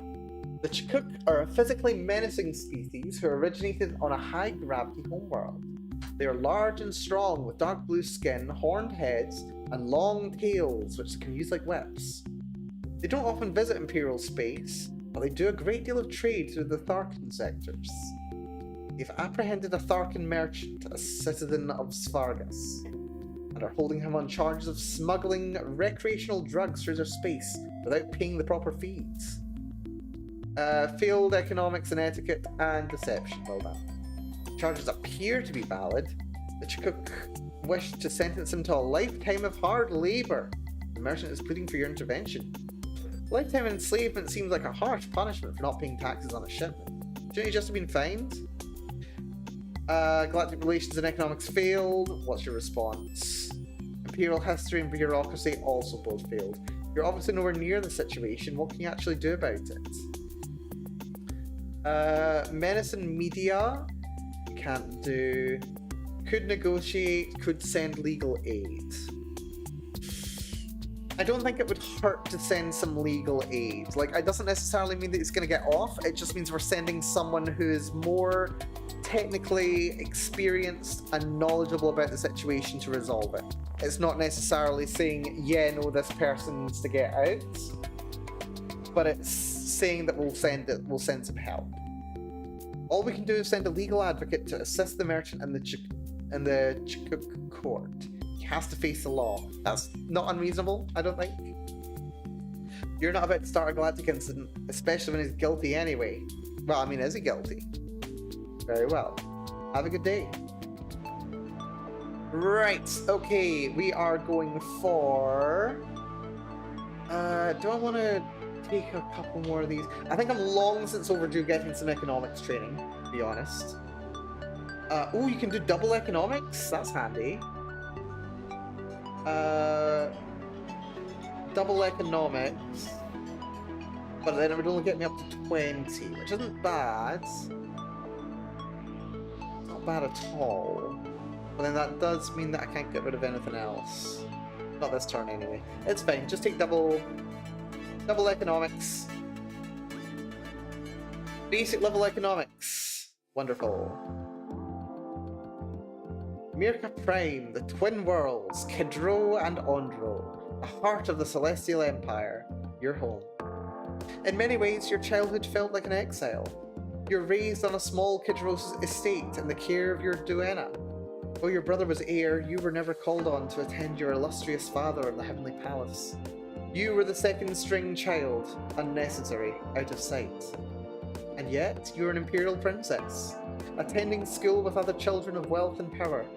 Every treason you received invitations to anything from ritual sacrifices, love it, to operatic competitions. This cliff-topped castle is nothing new. You have walked these halls before, and you know what shoes to wear. Tonight, you are the guest of honor. Every person of rank in the Twin Worlds is lined up to greet you and offer you their sympathies, their respect, and a ceremonial gift. There's no time for anything more, not with so many waiting for even a moment of your attention. It is, of course, the 6 local electors who are uppermost in your mind. 3 from Kidro and 3 for Ondro. This single sector is the pivot for the balance of power in the Celestial Empire. However, you cannot seek them out. You must wait for the cue to proceed as tradition demands. Etiquette has failed. It's all very stuffy. You'll be trapped standing in one place for hours, and you can't spend time with anyone you like or avoid anything you loathe. By the end of the night, your feet will declare war on your knees. The Primisiers and Twin Worlds take precedence, followed by the Kefalis. They bow, they kiss the air above your hands, they present you with an array of identical platinum coins stamped in your father's image. It is some time before the first of the electors reaches the head of the queue. Zolot! Holy crap, we've got literal angels on this planet, what the hell? Zolot of Kidro! You recognize him easily. He dresses for that effect, but you've never known him well. Too old to have been your friend, too young to have been a schoolmate's parent. Zolot's first husband has passed into eternity. He is here alone.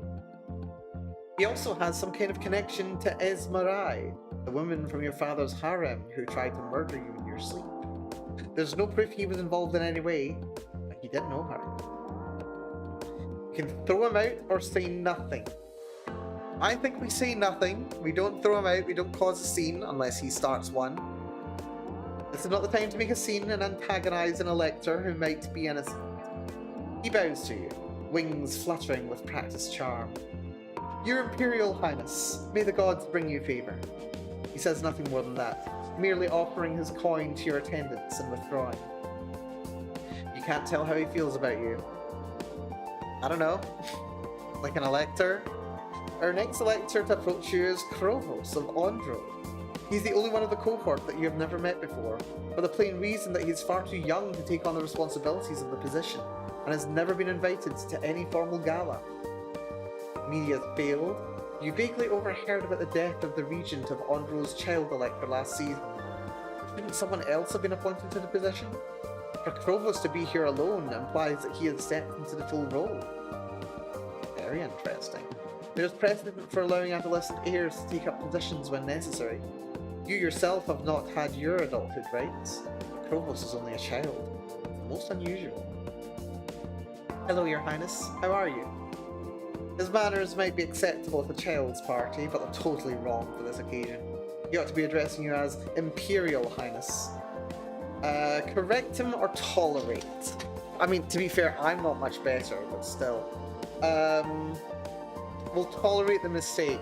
We won't correct him. Also, why is he wearing such raggedy, scabby stuff? Also, what's with the tentacles around his neck? This is concerning. Tolerate the mistake. He's such a little boy, younger than you, and he's all alone. You can be generous. I'm very well, thank you. He grins and hands over his coin. Happy birthday! It's not my... Oh, never mind. The little boy wanders off, his task complete. You can't tell how he feels about you. Well, he seems like a little kid. He seems like it would be pretty easy to be, like, relatively cheery. But yeah, the lack of empathy is definitely causing problems, and I think that's part of what this scene is prioritizing here. This is the third one that we're also going to not have any idea how they feel about, which is going to be very fun. The next lecturer who approaches is Vater, also of Ondro. He's an older male who's never married and has no children that you know of. He's always seemed kind. Your Imperial Highness, it is my great pleasure to see you here tonight. I hope to see you carry on the legacy of both your parents. Thank you. He bows, offers up his gift, and moves out of the way so that the next guest can proceed. You can't tell how he feels about you, of course. After a few other senators have come through, the next elector to approach is Lukomir of Kidro, scion of a long line of politicians and very familiar to you. The academy you attended until recently lay within the territory that he represents, and he was a frequent speaker at graduation ceremonies. Lukomir is in attendance with his wife, both impeccably dressed, save for his ever uncontrollable hair. He looks at you stiffly, then bows, offers up his coin, and withdraws without speaking a word. That's worrying. What, no empathy call? Oh, there's the empathy call. Okay, that makes sense. You can't tell how he feels about it. Right, we need to train some empathy. The next elector to appear before you is Ixil of Ondro. She is notable in Twin World society for her large number of acknowledged children. one of whom attended your academy with a few forms ahead of you. You were hoping Fair would be here tonight, but there was no sign of her or her siblings. But then, these are the guests of highest prestige. Heirs and offspring rank lower and might be further back in the queue. Ixel stands by her husband's side, smiling at you. Hello, Your Imperial Highness. You're looking well under the circumstances. We're very sorry for your loss. I know this time may be very difficult for you. Please call on my household if you have any need. Thank you. Okay, interesting. They present their gift to you and leave, smiling. You can't tell how she feels about you, so I've heard! The last of the electors to make an appearance is Milan of Gadril. You're surprised to see him attending alone. Perhaps his wife is unwell? She's much older than her husband, after all. Equally unusual, Milan appears to be entirely sober, which is not his typical demeanour at social gatherings. Perhaps this is a show of respect. Your Imperial Highness. He thumps a fist to his chest. Glory to your line. You nod in acknowledgement, and he hands over his ceremonial coin. Until another meeting. He marches away with purposeful motion, his back straight. You can't tell how he feels about you. That is the last of the electors, but certainly not the last of the guests. A long evening stretches ahead of you. Of course, there is one more vote to be cast within the sector. However, its holder is not the sort of person who can be expected to wait in line to pay her respects to you. If you wish an audience with High Pontifex, you will have to approach her as a supplicant. For now, you must raise your chin and look regal. Right, lots of codex updates right there. Very interesting. Right, there is an option to go social. I have been very frustrated by the lack of being able to tell what people think of me. So how do I get to emotion? Indulgent or social? How do I get to indulgent or social? Very quick. Oh, I can get to social right now. Oh, that's very handy. Let's mingle and chat. This is going to be useful. You invite some of the residents of the palace to meet you for drinks and conversation. Right, we're staying put here for now. We're gonna stay put. I'm gonna see what people have to say. Good morning, Your Imperial Highness. We must now discuss the matter of the Jubilee holiday, the celebration of my father's birth star rising. As we officially have no emperor at the moment, it would not be unreasonable to postpone the Jubilee until after a successful election. Economics pass. We got an economics pass. It's a bloody miracle.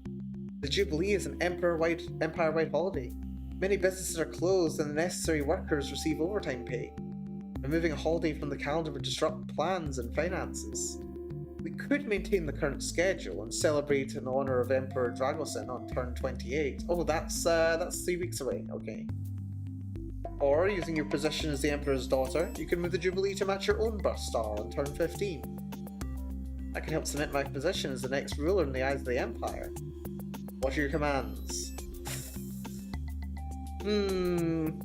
Considering the day off has already been planned,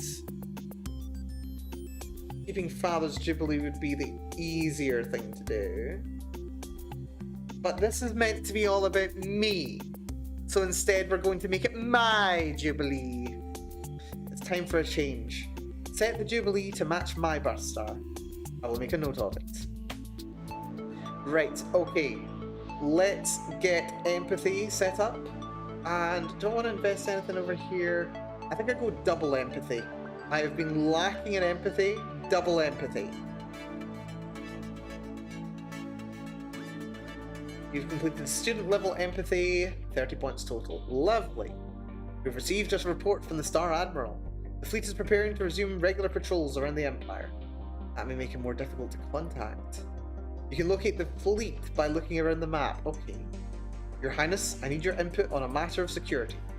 A largely unimportant matter, but one that you might wish to exercise discretion while handling. A visitor to the palace, a Herkan labourer, became publicly intoxicated and made a nuisance of himself.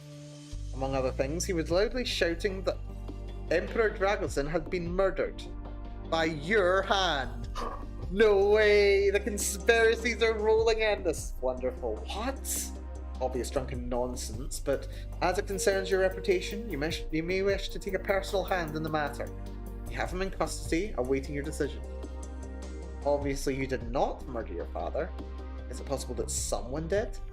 Does this Hercan know anything? Is there truth in the wine? Or is it just drunken rambling? We failed media and science. Wonderful. Interrogate him for clues. He must be questioned. Where did he get these ideas? What information does he have about my father's death? I need to know everything he knows. Your Highness, he's accusing you. He's a fantasist. Your father's death was an accident. This man knows nothing. He's obviously wrong about me, but he might have seen something, or heard something that could give us a clue about what happened. Or, if it's just about attacking me, why? Is there a rebel group behind him? Does he have connections? Who has he talked to about this? This is very advanced thinking from someone who doesn't have quite a lot of skill in these things. Wait, is this intrigue? Is this all my intrigue skill coming into use? I think it is. That's really cool. This game's amazing. This game's amazing. I love this game. This is incredible. Oh my god, this game does so much right. This game is doing so much right. Like, no joke, this game's doing a lot of things that I want to do in games. And it's doing it, like, I mean, can I argue it's doing it better than Long Live the Queen? Long Live the Queen is very different. Long Live the Queen's much more linear. This has the pseudo open world thing going on. I can learn a lot from this game. This game is so good. This game is so good. I'm having so much fun here. Right, okay. Okay. I'm gonna need media skill at some point. It's gonna be really important. Right, we get 3 interaction options. Ethexi, or High Pontifex. Right, we need to actually find out a little bit about you. Let's investigate her background. You dig into the background of Ethexi, High Pontifex of Mirka. Officially, all Mirkan priests sever ties with their families when they join the Sacra. They can never marry or have children, and are not meant to play any part in house politics. However, fondness and friendship sometimes remain. According to records, Ethexi, I need to get used to that name, Ethexi, originally hailed from a wealthy trader family, and pledged herself to the priesthood as a young adult. She received distinctions at Scholarium, was never engaged, and had no known connections with any of the electoral dynasties. Ethexi rose through the ranks of the Servants de Kaleo, one who watches the sky for auspices. As a young woman, she was often called upon to preside over ritual sacrifices. However, she chose to step back from public ceremony, busying herself in the bureaucracy and internal debates of the priesthood. Upon the death of the previous High Pontifex, a sacred council was convened to decide upon a successor. The details of that process remain a divine mystery known only to the elders of the faith, very Catholic, but the final decision must be unanimous.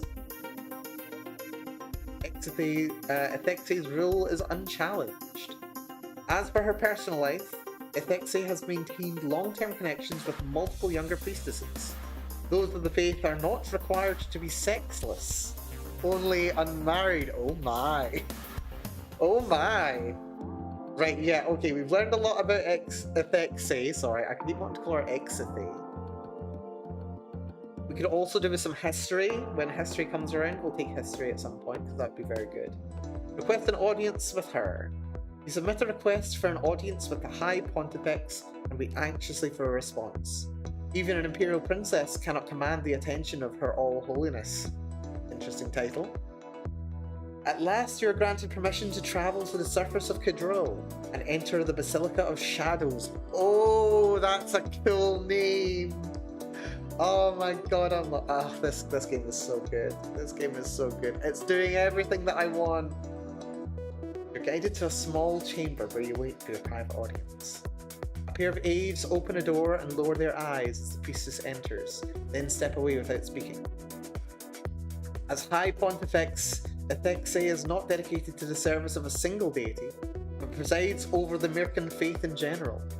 She may officiate or instruct at any temple if she chooses. That is why her title is Her All Holiness. Spirituality fails, etiquette fails, god damn it. If in doubt, Kneel. You gracefully sink to one knee, acknowledging her authority. Strength be with you. And also with you. I've come here to humbly request your support and your blessing for me to succeed my father to the celestial throne, as was his wish. Will you join the celestial ministry as my spiritual advisor? You reach for a crown of stars, but the blood and the soul of the Mercan people lie here upon the stones, older than empire, older than flight. Half your blood is foreign, but you are raised and educated here on Kadrol, correct? Yes, at the Ishinka Academy. But where is your faith? Where is your soul? Do you offer your tears to Gamajun for wisdom? Or dance for your mother's good lady? Galactic relations fail, spirituality fail. You don't know all the names of the Novan goddesses, or which of them might be titled the good lady. Your mother certainly never passed any faith on to you. You were raised in the American faith and made all the proper offerings, but you can't really be described as devout. Religion has never been a major priority for you, and you don't spend much time thinking about it. Still, it's all you know. I'm a Mirkan, not a Novan. The High Pontifex takes hold of your chin and stares deeply into your eyes. Your faith is shallow, weak, untested. The Thexay takes a step back, regarding you impassively. Princess Zorana, as Empress, it would often fall to you to enforce the law, should other channels prove insufficient. As you should already know, pledging oneself to the priesthood is a bond for life. Like marriage, it cannot be undone. What would you do if you were presented with a priest who had tried to flee his duty and disappear back into a civilian life? What remedy would you propose? What does she want from you? Does she want to hear that you are ruthless, or does she want to judge how clever you can be? All the fails. Wonderful. A priest is bound for life, but if that person started a new life, their priest self would no longer exist. Just as a new initiate severs all ties to their past life and a family when they join the priesthood, could a priest cut off that past identity and become someone new? Ooh, interesting. The priest should be killed, the priest should be flogged, the priest must be reborn. I'm curious about this reborn thing. Let's go with that. The priest has betrayed their vows and therefore must cease to exist. They must give up everything, including their name, and be cast out as anathema to begin a new life. As simple as that. They wish to leave, so they leave. It's not simple at all. Birth is complicated and painful. There would be a gauntlet they'd have to pass through, a trial of fire and knives. Not all would survive. One has to face death to win a chance at a new life. You don't really know what goes on in the temples behind closed doors, but it sounds like the kind of spectacle they'd enjoy. So, you value freedom. She falls into silent contemplation. You are young and your path is uncertain. You must seek a sign of favour from the gods. How do I do that? I will give you dispensation to enter into a ritual starfall match. You will see which direction Fortune's blades will slice. Starfall is a popular sport among Mirkans, but quite rough. Star-tipped javelins are thrown from player to player along the length of a field to reach the goal. A player holding a sphere may not run, but must quickly sight and throw the star to a teammate. Oh god, no. There is an exception. Any player who is pierced by the falling star is allowed to run with the spear still driven into their body. This is metal! Striking one of your teammates in this way also scores an immediate point, even if the blow turns out to be fatal. Professional Starfall players are highly paid and have legions of screaming followers, but they all know that every match might be their last. Still, the professional teams are well trained and the coaches don't want to lose their most popular draws, so most players will protect themselves and run for medical attention if needed. There aren't that many deaths, just scars. Good that I know about. I love the way that these games work. They work just so perfectly. Like, a knowledge of economics would make you think, yes, very clearly a blood sport wouldn't result in, like, all of the deaths, because that's not a good way to sustain a blood sport. The sport is also played religiously for divination purposes, and there the injury rate is even higher. Your academy put you all out in the field once or twice as part of your regular exercise routine, but with the star replaced by a puffball and so many special safety rules that not even a nose was broken. That's no preparation for a serious match. And I have no experience in sports. That's wonderful. As for the deeper strategy of the game, you don't have a clue. Test your fate and then return to me. Thank you, Your All Holiness. It's a dangerous task, but the support of the High Pontifex could be very influential among Mercan nobles. How badly do you want it? Empathy student success. You essentially probably has negative feelings about you. Yeah, I picked that up, to be quite honest. Ethexe High Pontifex of Mirka has assigned you the quest Falling Star. Okay, we're gonna have to get some sports skill, I think. We're gonna have to get some sports skill. So, what's that under? Right, that's domination. Did we put some points into... No, we didn't. I was thinking to myself, did we put some points into one of those skills that let you, like, resist damage? Was it in body control? Endurance resisting pain, conscious while injured, traveling long distances, being able to push your limit.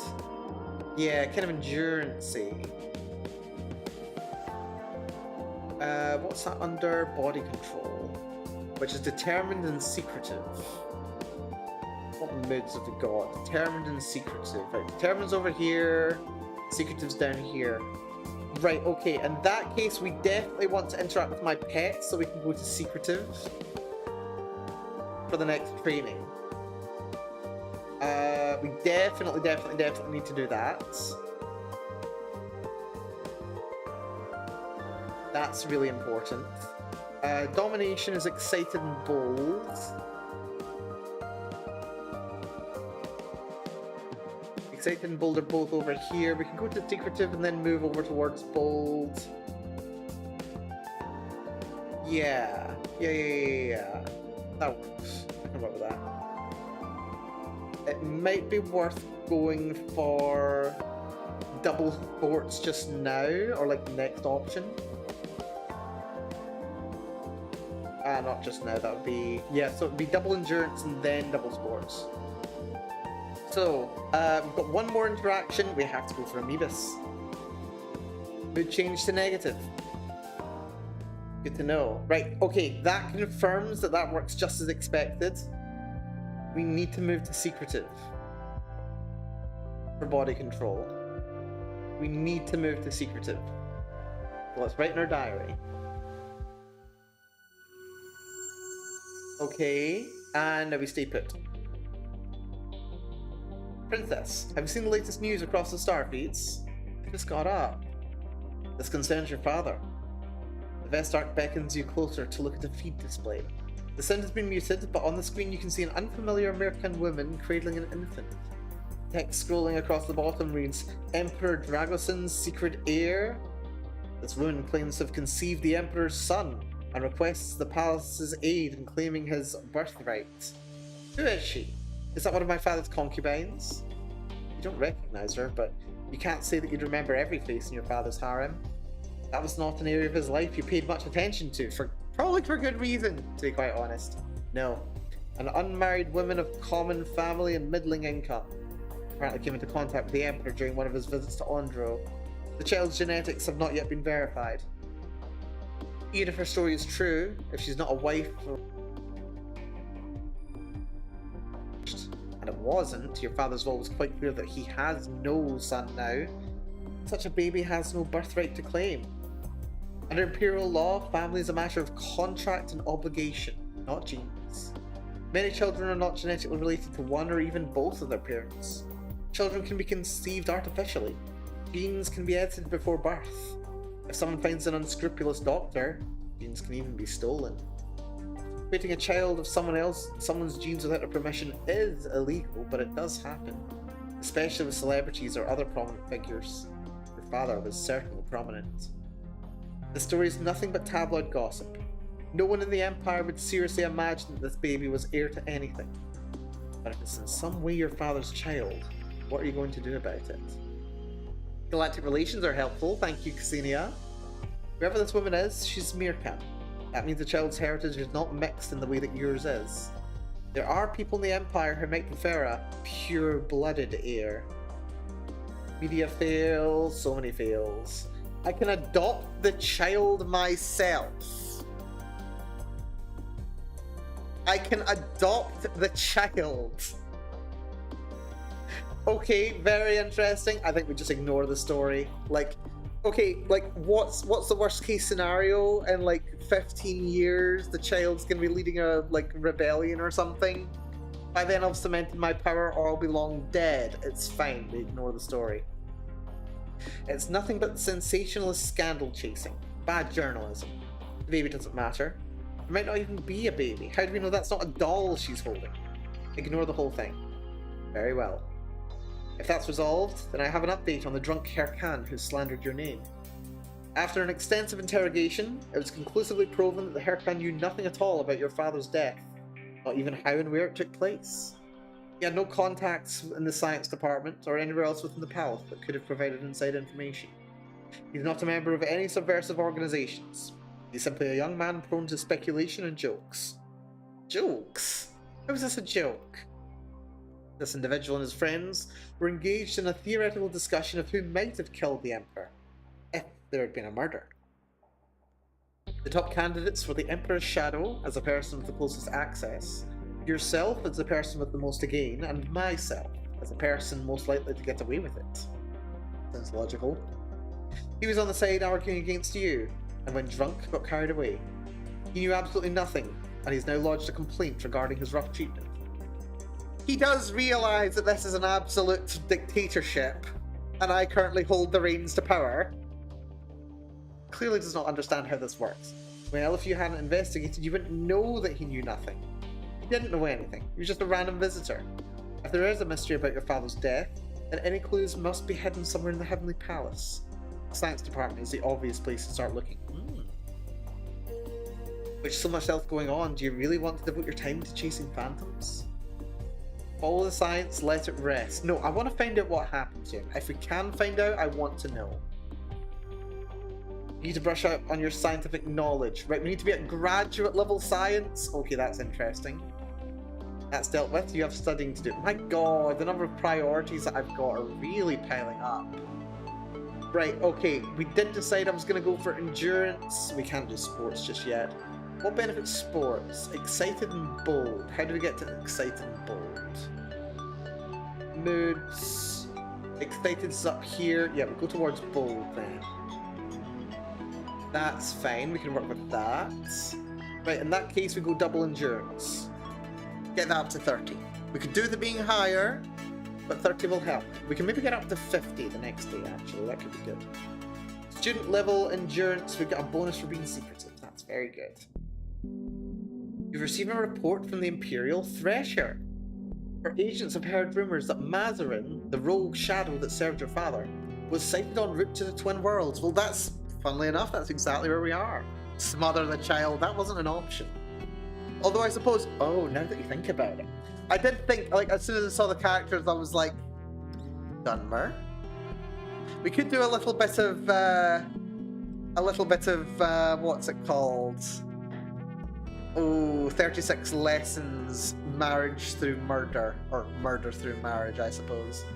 However, none of these rumours came from anyone who knew him well enough to be certain of his identity. By the time agents were dispatched, the former shadow was nowhere to be found, if he was ever there at all. There's no cause for concern. The Thresher will continue to monitor the situation. Okay, very good to know. Right, okay. She's currently not likely to be voting for us, by the looksies of it. Rather, she's not pledged, but she's not happy about us.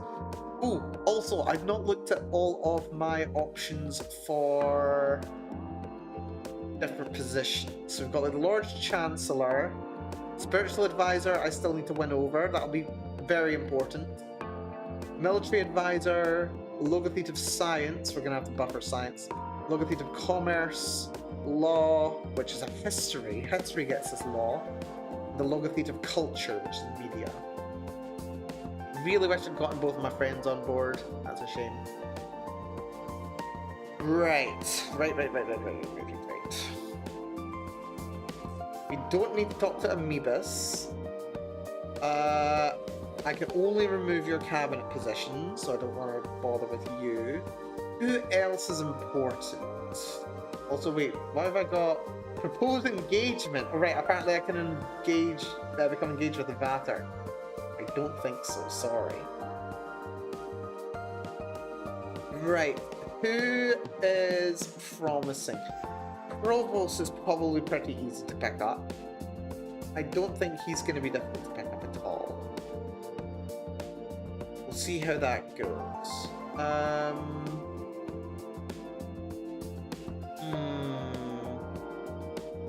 Yeah, let's try to go into Krovos.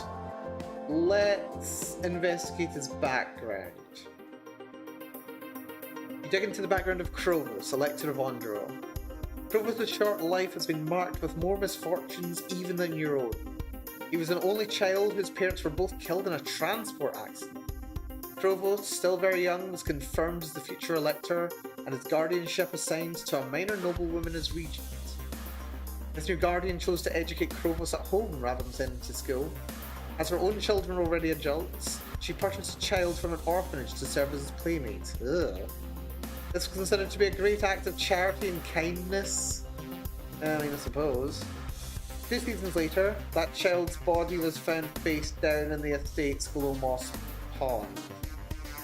It was recorded as an accidental drowning, and as the child had no family to raise complaints, the case was quietly closed. Official records, however, suggest the child had been beaten before death. Oh dear! Beaten by child-sized fists, or is the caretaker the problem? Most recently, the regent held a family gathering to which Krovos was not invited. He was left at home with the servants. At that gathering, a meal was served with poisonous mushrooms mixed into a salad, killing all but the regent's eldest daughter, who hated salad and didn't eat any. Okay, this kid's an assassin! The courts are still debating whether the cook or the daughter is to blame, but it was not socially acceptable for her to take over Krovos' guardianship while under such a shadow. In the end, it was decided to let Krovos assume direct control of his inheritance despite his young age. We cannot afford this child to be an enemy! Some believe Krovos to be cursed or perhaps blessed by the touch of death himself. Already there are small cults within his territory that revere him as an avatar. Oh my god! Others see him as the victim of a scheming family who hope to usurp his electoral control, only to be brought down by their own plots. Yeah, I could see that, actually. I could kind of see that. My god, that's kind of grim right there. Oh my god. Right. In any case, his name is so marked with suffering and scandal that it's hard to imagine any blackmail attempt having an impact.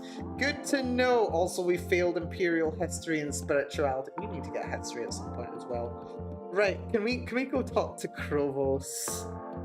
I think we need to learn something about Krovos. This kid's got something going on. This kid's got something going on, and we need to figure out what's going on. Wait, what cabinet position could he be good for? What cabinet position could he be good for? He'd be an amazing assassin. Probably. We could consider making him the Thresher, but we've got a good Thresher. We do have a good Thresher, but let's talk to him and see what he's got to say. Let's negotiate. The empathy should be helpful as well. You arrange for a private conversation with Krovos. We cannot afford to piss this kid off. If he thinks we're an enemy, we are in deep trouble. I need the support of my electors in order to formally become Empress. Will you pledge your loyalty to me? Huh? Apparently you're being too formal for him to understand. I want to know if you've made up your mind to vote for me in the election. If you're happy to make that promise, then I can count on you as one of my supporters. If you're not satisfied yet that I should be Empress, then I want to know if there's anything I can do differently to change your mind. Ah, I see. He thinks for a split. To prove yourself worthy of becoming Empress, you must seek the blessing of death. This kid is so intense. You must come to Ondro, to my holding on the edge of the dark Ryan jungle, and carry out a ritual of devotion. What sort of ritual? It is a sacred mystery. You cannot know what the test is until you face it. Your agent said that there were cults worshipping Krovos as an avatar of death. Is he trying to make you join his splinter religion? If you survive the ritual, then I will know that you have been chosen. Survive? You must gaze into the face of death without flinching. So he has to claim that you could die, otherwise it would count as you facing death. Call me when you're ready to pass the gauntlet. Oh god. He waves hands in front of his face, then quickly cuts the connection. Dramatic. You sense he probably has positive feelings about me. Okay, that's good. And terrifying. Oh my god, this game. This is crazy. This is a crazy game. Okay, right. What can we do? What can we do? He thinks positively about me, which is good. I need to get the impression from somebody else. Who else can we learn something interesting from? I mean, I'm gonna get around to everybody eventually, but it's a question of what I can learn from people.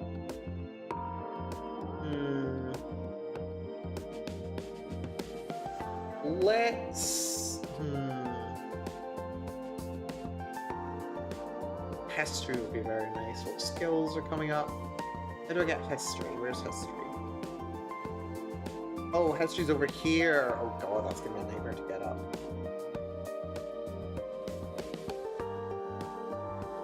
Who's likely to be a historian? Vater looks like he could be a historian, to be honest. Let's actually investigate him, because if he's a historian, I will give him a council position. A cabinet position, rather. Dig into the background of Vater, Elector of Ondro. Is an older male with a reputation for calmness, wisdom, and common sense. He's often regarded as a mediating influence, capable of helping different factions reach an agreement on issues. He's never married and has no acknowledged children. Vater does have a long-term romantic partner, a male Murthan who is neither spouse nor concubine.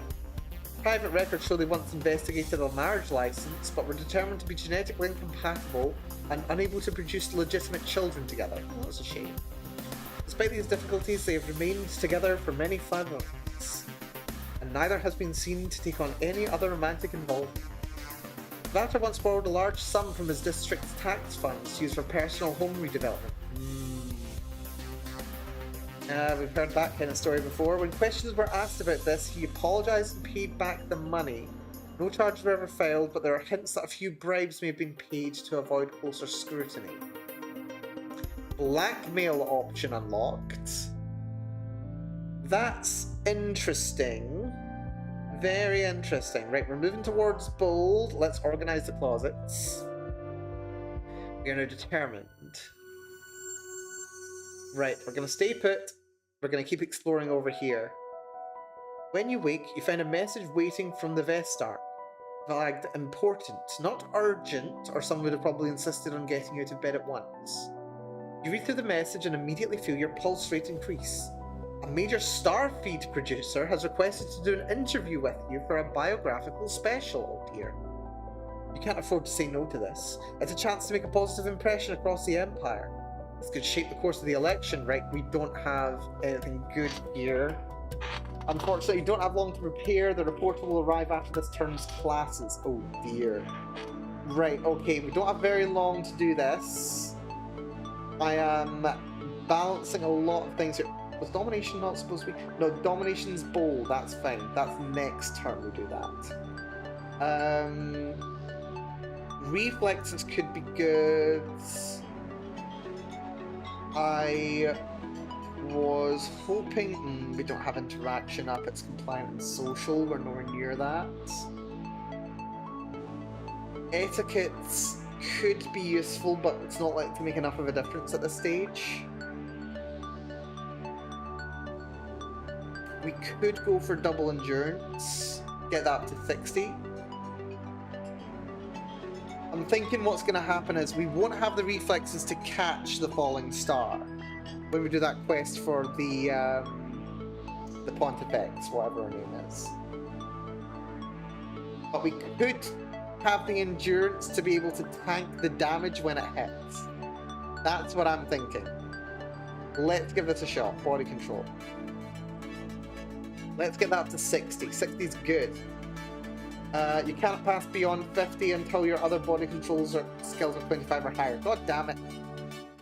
We just wasted 10 points. Time for your big interview. What impression do you want to give to the Empire? How do you want people to think of you? We've got none of these. We've got none of these. Strong commander is menace and military. We've got nothing. We could show them how good I am with a set of rope. Potentially. Beautiful princess of allure and arts. We don't have any allure. We don't have any arts. Rhetoric and imperial history. We've got no rhetoric. And no history. So how do I want them to think of me, and what do I not mind them not thinking of me well of? I think wise leader. Trying to appear wise, I think, is more likely to... Actually, that could cause problems. We could... Yeah, I'm trying to think about what's the worst thing to have be bad. Like, beautiful princess. Like, okay, I look like I'm just a kid, basically, who's just like messing around, doesn't really know how to look beautiful and all that jazz. I think I can deal with that. Not appearing like a wise leader would be worse. Not appearing like a strong commander would be not... I think failing at wise leader would be worse. I think we just try and go beautiful princess and just accept that it's going to go bad. Does anyone really want to listen to a candidate's speeches? Your appearance will make a stronger impression than any words you could say. That's not going to happen. You preen and pose for the camera, trying to present yourself at peak adorable. Ooh-woo? She did an ooh-woo! Oh no, this is not going to go well. What have I done? What have I done? She just ooh-wooed. Okay, we're in trouble. We got empathy though. From the look on the reporter's face, you may be ending up closer to annoying. Okay, we can serve. This is fine. Annoying is fine. Because people are going to be like, okay, she's a literal kid. Afterwards, the team insists that everything went well, but then that's their job. Okay, that's a shame. Right, so that's something to keep an eye out for then on future runs. We want to make a good impression there. That's going to be an important flag. What are we going to invest points into here? Vater we can potentially blackmail, which could be useful. We don't need to investigate Vater anymore right now. We'll maybe come back to him.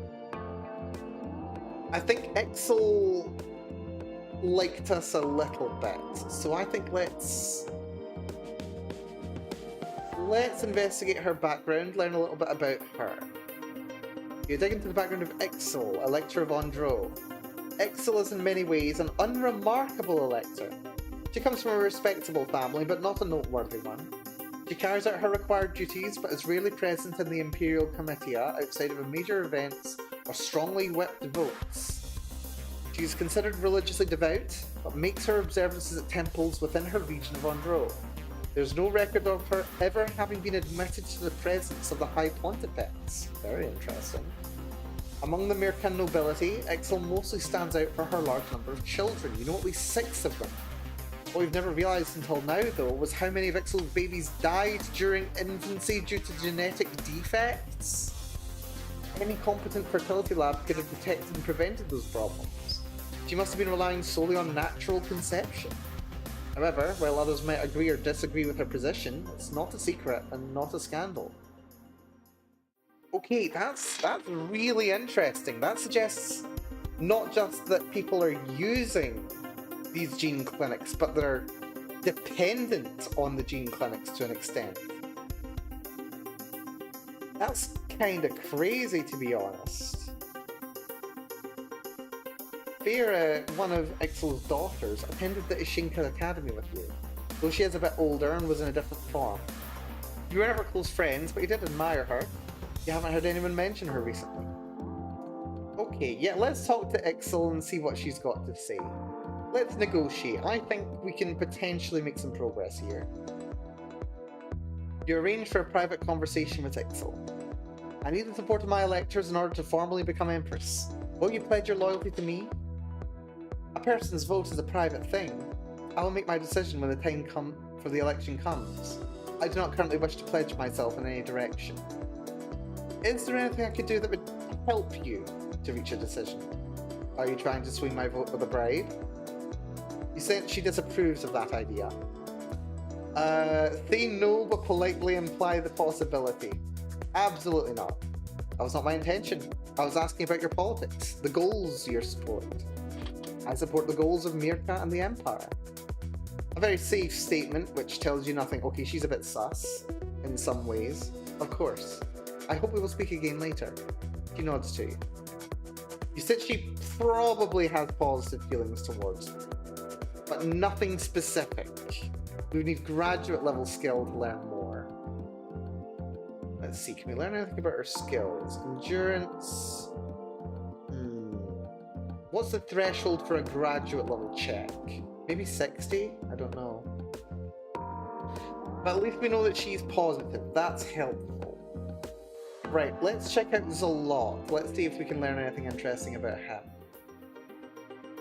You dig into the background of Zolot, Elector of Kadro. Zolot's father never married. Zolot was the only child of his favourite concubine, a winged beauty of unknown family. Zolot was a pampered child, raised to use his looks for his advancement, and as an adolescent married to a much older man who is now deceased. Zolot's inheritance and control of the electoral seat has been challenged by his elder half-sister, Sertra, in a bitter rivalry since childhood. For many cycles, Zolot has been engaged in a scandalous romance with one of Sertra's concubines. Oh my. He's repeatedly offered to buy the boy's contract and has been denied. Recently, Zolot proposed marriage to Svetka, a woman from a respectable Mirkan family. She accepted, and a lavish ceremony is being planned. However, his intended bride is actually Sertra's lover, whom Zolot has lured away as part of a scheme against his half-sister. Oh my god. Oh my god, this guy has plans within plans! Zolot's plans are unclear, but the odds are high that this wedding, if that actually happens, will lead to some dramatic confrontation between the rival siblings. I need a front row seat and some popcorn for this. Apparently I can blackmail— I don't want to blackmail him! I want to support him, if anything else. I'm just here for the banter. Right, let's march with the guard. We become bold. And we stay put. We've got a lot of work to do here. We're not moving. You're awakened when your lights turn on by themselves. That can't mean anything good. Princess Zorana, please report to the cabinet chamber at your earliest convenience. Sorry. What now? You dress yourself swiftly and make your way to the room. What's the emergency? Not an emergency exactly, but it's a change in circumstances. The Vestart beckons you over to look at another Starfeed news display. You recognize the Mirkan man on screen immediately. It's Lukamir, Elector of Kadro. The Vestart brings up the sound so you can hear him speaking. Descendant of the Empress Platina the Great, I formally announce my candidacy for the Celestial Throne. Oh god. We've got our first claimant. He's entering the election? It's more of a confirmation than a question. Of course that's what he's doing. You know his family had imperial ties. You're distant cousins multiple times over, thanks to the interconnections of merchant politics. Imperial blood isn't even a legal requirement to stand for election, although it certainly helps to gather support. You're your father's designated heir, but you're still young and untried girl. Sorry, I can't read today. Lukamir's an adult with friends across the Empire. Is it possible that he could defeat you? How bad is this? Bad? It is neither bad nor good. It simply is. What I meant was, how much support do you think he has? That's what the election will determine. You are useless, Sidio. Seriously, don't you care about who wins? I serve the Empire. Alright then, Varys. As a civil servant, it is my duty to remind you that only a sitting Emperor or Empress can appoint or dismiss an elector. The committee as a whole may rule an elector ineligible to vote, but only in extreme situations such as complete loss of mental capacity or a proven attempt to assassinate a candidate. You cannot remove him. Wait, does that mean he gets to vote for himself? Yes. Well, that's one vote you won't be winning. You need to step up your game. If you can secure binding pledges from electors to vote for you, then they won't be able to support any other candidates. Yeah, that's what I've been working towards, trust me. Right, now we can go double sports.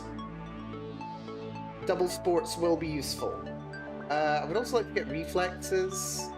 For that, it's determined and excited. Next is Daredevil, then it's excited. Although I could always go back down to determined, and I think I will.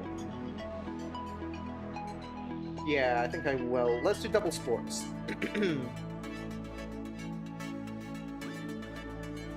Student level sports, wonderful. You return to your room to find an important message light flashing.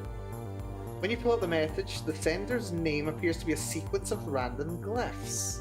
How did this get past your security filters? Are these symbols an abbreviation for an obscure government department? There's a short video attached to the message. Something about Lucamir's candidacy, remember? Maybe, rather, I can't speak. You open the file and freeze. Those figures on your screen, they're your parents. This is not a loving message to their future daughter. It's a recording of an argument. They're in the palace. You recognize your father's rooms, though the decorations have changed a little. This is clearly 5 rooms ago, and they're talking about you. Your father speaks. Now that your daughter has been born, and your mother cuts them off, angry in a way you've never seen her in any photograph before, that thing is not my daughter. It is your creature, and I refuse to have any part in... And there the file cuts off. Who would send you something like this? Maybe it's a misunderstanding. It's only a few moments out of context. Maybe they weren't talking about you at all. Or maybe your mother hated you. Oh great, now I'm negative. Wonderful. What an awful thing to say about a baby. Or a child, which you obviously are. Legally, you are a child of the marriage. Biologically, your Mirkanovan heritage is written all over your skin. You're Melania's daughter, and she calls you a thing. Maybe she wasn't well at the time. Or maybe it never happened. The video could be a fake. Where did it even come from? You try to compose a reply, but don't send. The system believes the address is malformed. Then how is it received in the first place?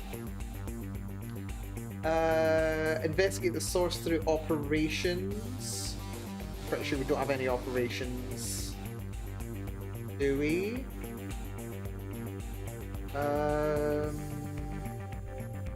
Pretty sure we don't.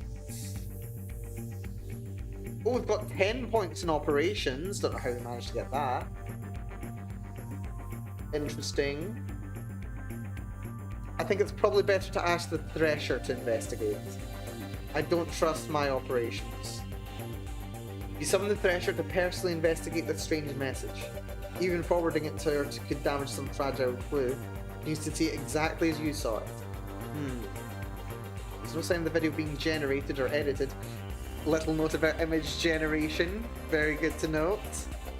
Evolving with the times and affected by current events. Very interesting. This appears to be an authentic conversation, for part 1. What this isn't is security footage. This was not recorded by any automated system in the palace. This recording was taken by someone else who was present in the room at the time, standing at the Emperor's side. His shadow. Most obvious suspect, yes, but it could have been anyone with intimate access. A concubine or a maidservant might have been that close. The screen fills with letters and symbols that you can't easily make sense of, but the Thresher frowns. This message was sent from somewhere within the palace, but on a time delay. It could have been sent up treasons in advance. I have to check the server to see if there are any access traces, but someone talented enough to bypass these systems would probably know enough to cover their tracks. You keep a fragment of a 5 years old recording and then hack a palace system to send it to you anonymously. Sounds like the sort of thing one of the Thresher's secret agents would get up to. As far as you can tell, Karundi doesn't know who sent the message. As far as I can tell, eh? Trace the sender. Find out anything you can. Of course. Have you received any other suspicious correspondence? There was that strange encounter you had with Mazarin before he disappeared. The one where he wanted to give you a message from your father. You'd rather not tell the Thresher that the Emperor, your father, called you weak and spoiled. No. Still, we must be cautious. Call on me at any time if you have concerns. Right. So we're now cautious. Being cautious is not helpful. I wanted determined. Because I was hoping... But I mean, if I could get reflexes, that'd be good. That's determined excited. I'm also long overdue getting some... etiquette... emotion. Some more emotion would be good to get some allure. I also want... I've got some economics, but I could do it more. Science, I really need to get going up. My god, there's so many things I have to do.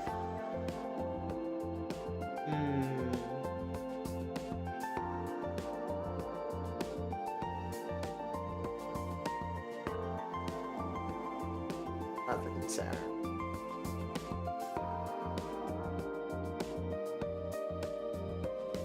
Right, so we're now in social scene. I'm cautious. Could become compliant or negative. Compliant, cautious, negative.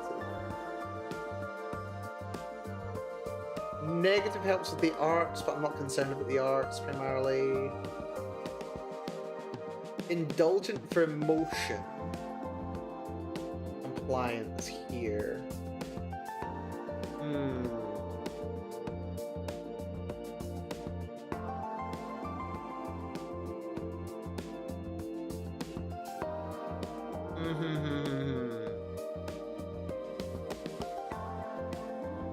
I definitely want to change my emotion. We've got 10 points in stealth. That was gifted to us. A little bit of invention did come in useful. Intrusion, sleight of hand, repair, demolition.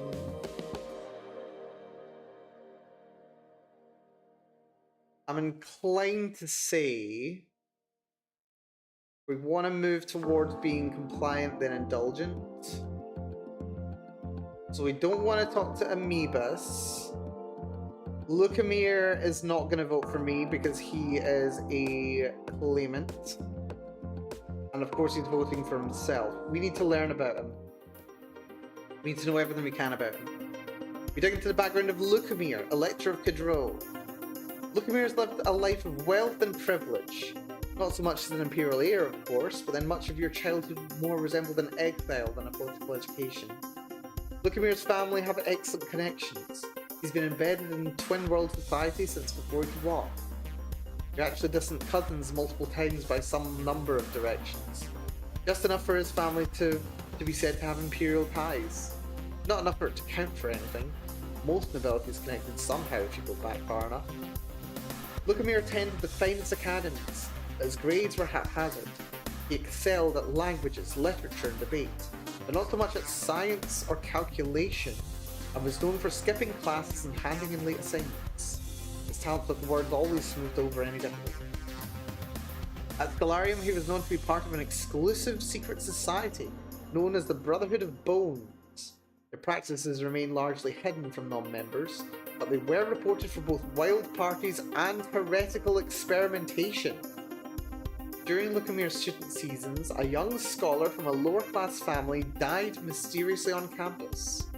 It was rumoured that he had perished while attempting to carry out a sequence of dangerous tasks in order to win admittance to the Brotherhood, but they denied having any such entry rituals. As an adult, Lucamere is now respectably married. He and his wife are patrons of many worthy causes, and he's a motivational speaker for schools and businesses. They have no children so far. Lucamere is known to be a flirt and an admirer of many, but has never been caught in any scandalous affairs. Blackmail option unlocked. Very interesting, but something tells me trying to use it will not go well. Right. Right. We've got positive thoughts. We don't know what Vassar thinks of me. Zolot. I wanted to interact with Zolot. I am not gonna blackmail you because you're cool. I just want to know what your deal is. Affected by elector approval. He won't return your calls. Okay, he doesn't approve of me. That's annoying. Let's learn about Milan and then we'll take things from there. Oh, actually, hold on. Do we actually have the stats that we need to do Effex's challenge, I wonder? Let's see. We don't have the reflexes that I wanted. Would that be negative or indulgent? Indulgence 2 turns away.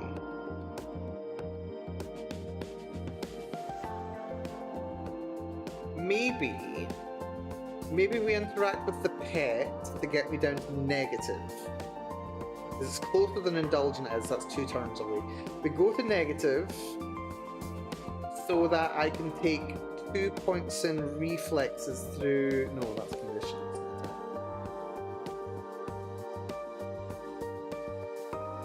What was I thinking?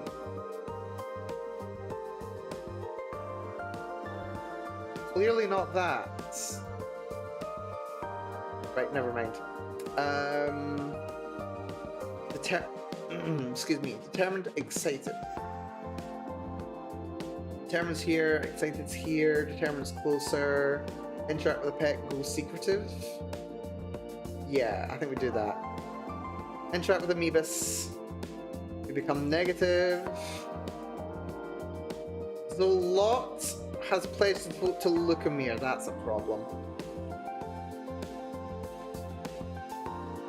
That is a problem.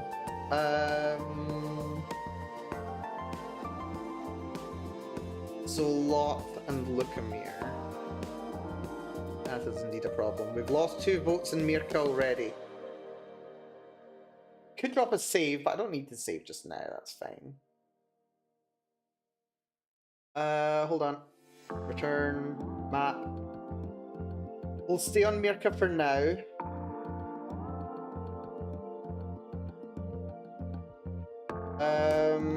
Oh right, we're on votes. Right, dismiss. Right. Write in diary, we go to secretive. What happens now? Right, we're staying on Mirka.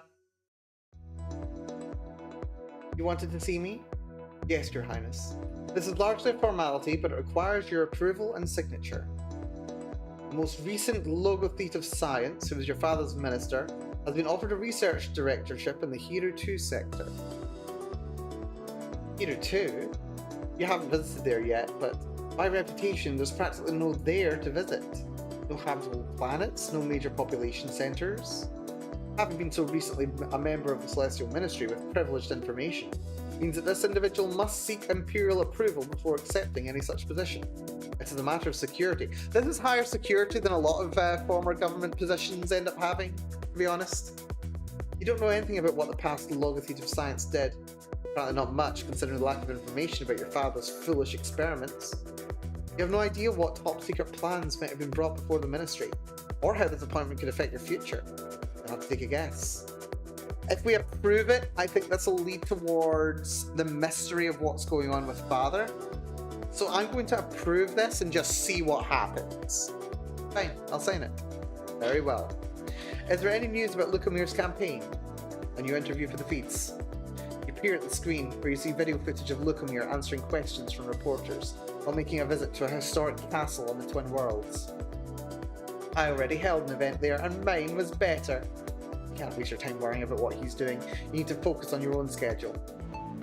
That I do. Right, so we've got some endurance. Points were wasted, sadly.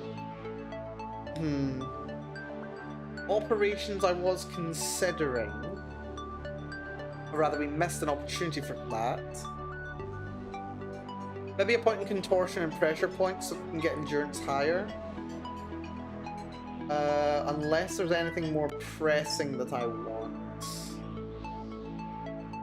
More intrigue would be good.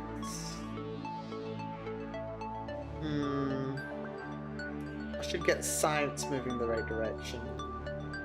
Yeah, we'll take some science.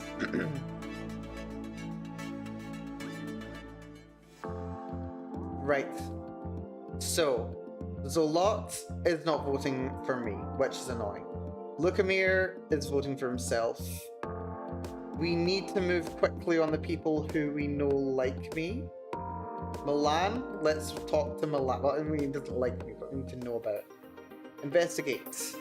Elixir of Cadro. Milan was a golden child with a pure family fortune. He was a good but not exceptional student, with much of his attention at Scholarium devoted to music and athletics. He performed in an operatic ensemble and competed at a planetary level in glide jousting. Wow! Fortune's blade soon cut the other direction. Milan was critically injured in a sporting accident, spent several seasons in medical rehabilitation before he could walk again.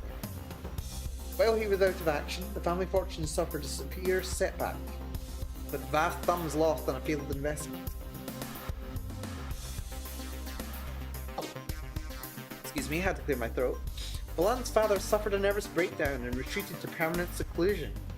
Milan's mother cut him off from the family funds as soon as his health was secure, claiming there was simply too little left to go around. It was at this point that Milan's drinking problems began. Milan married a rich elderly widow and began campaigning for his own advancement.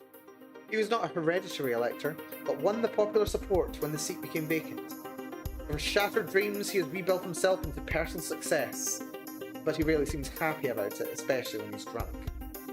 Milan has no children, but his wife had a daughter from her previous marriage, Eterli, who is very near Milan's age. She's also married, but spends a great deal of her time alone with Milan in secret. They may be carrying on a scandalous affair. Milan's wife died just this season, which is why she did not attend your reception. Was it natural causes? It's certainly convenient for Milan and Eterli to have her out of the way. This also means that Milan is once again available for marital alliances. I got a proposal and a blackmail option from doing that research. That's interesting. Blackmail I'm somewhat more inclined to.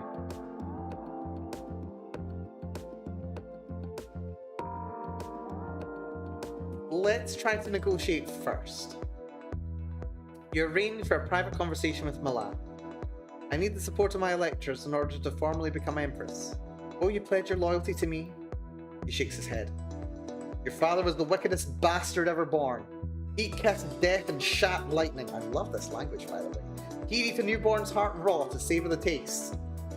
He's definitely had a few drinks. You're pretty sure your father's never eaten a baby's heart. You want my vote? You have to earn it. You have to challenge me. A deal? Bah! Pussyfooting around, poking for points. A real challenge. A man's challenge. You're obviously not a man. What's the point? Strength is strength. Best me at my strengths. Surprise me. Show me you're worthy of your father's throne. Alright, what strengths do you want to compete in? He holds up a fist, peeling up fingers one at a time. Wrestling, fishing, singing, drinking. Somehow, by the last item, he had all 5 fingers raised, even though that was only 4 options. He punctuates the list by swigging from a nearby bottle. Talk to me when you're ready to fight. He closes the connection. He says he probably has negative feelings about you, you think? A manly challenge, oh wonderful. We are men, manly men. We are men, manly men. Okay, so he doesn't like me. I don't like you either. Dear me. Okay, so hunting, fishing, sports he's not concerned about, but he does like wrestling. So domination's what would win him over. Sports isn't bad. And I do want to put more points into things. What am I good at? I'm not really good at anything, am I? Body control's my biggest concern for some reason. Right, who else can I learn something from? These guys are useless. Vater. Let's negotiate. You arrange for a private conversation with Vater. I need the support of my electors in order to formally become Empress. Will you pledge your loyalty to me? Of course, I'm happy to make that promise. Oh, that's handy. Thank you. I look forward to seeing your influence on the Empire to come. Well, that was easy. Okay, I have 2 votes. He's picked up 3 votes, including his own vote. Gotta remember that. He's got his own vote.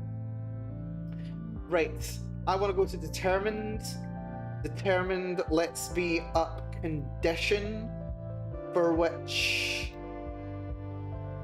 probably strength and reflexes would both be good, to be honest. Yeah. Let's go to determined. We're gonna stay here. We've got 1 out of 7 votes. Stay put.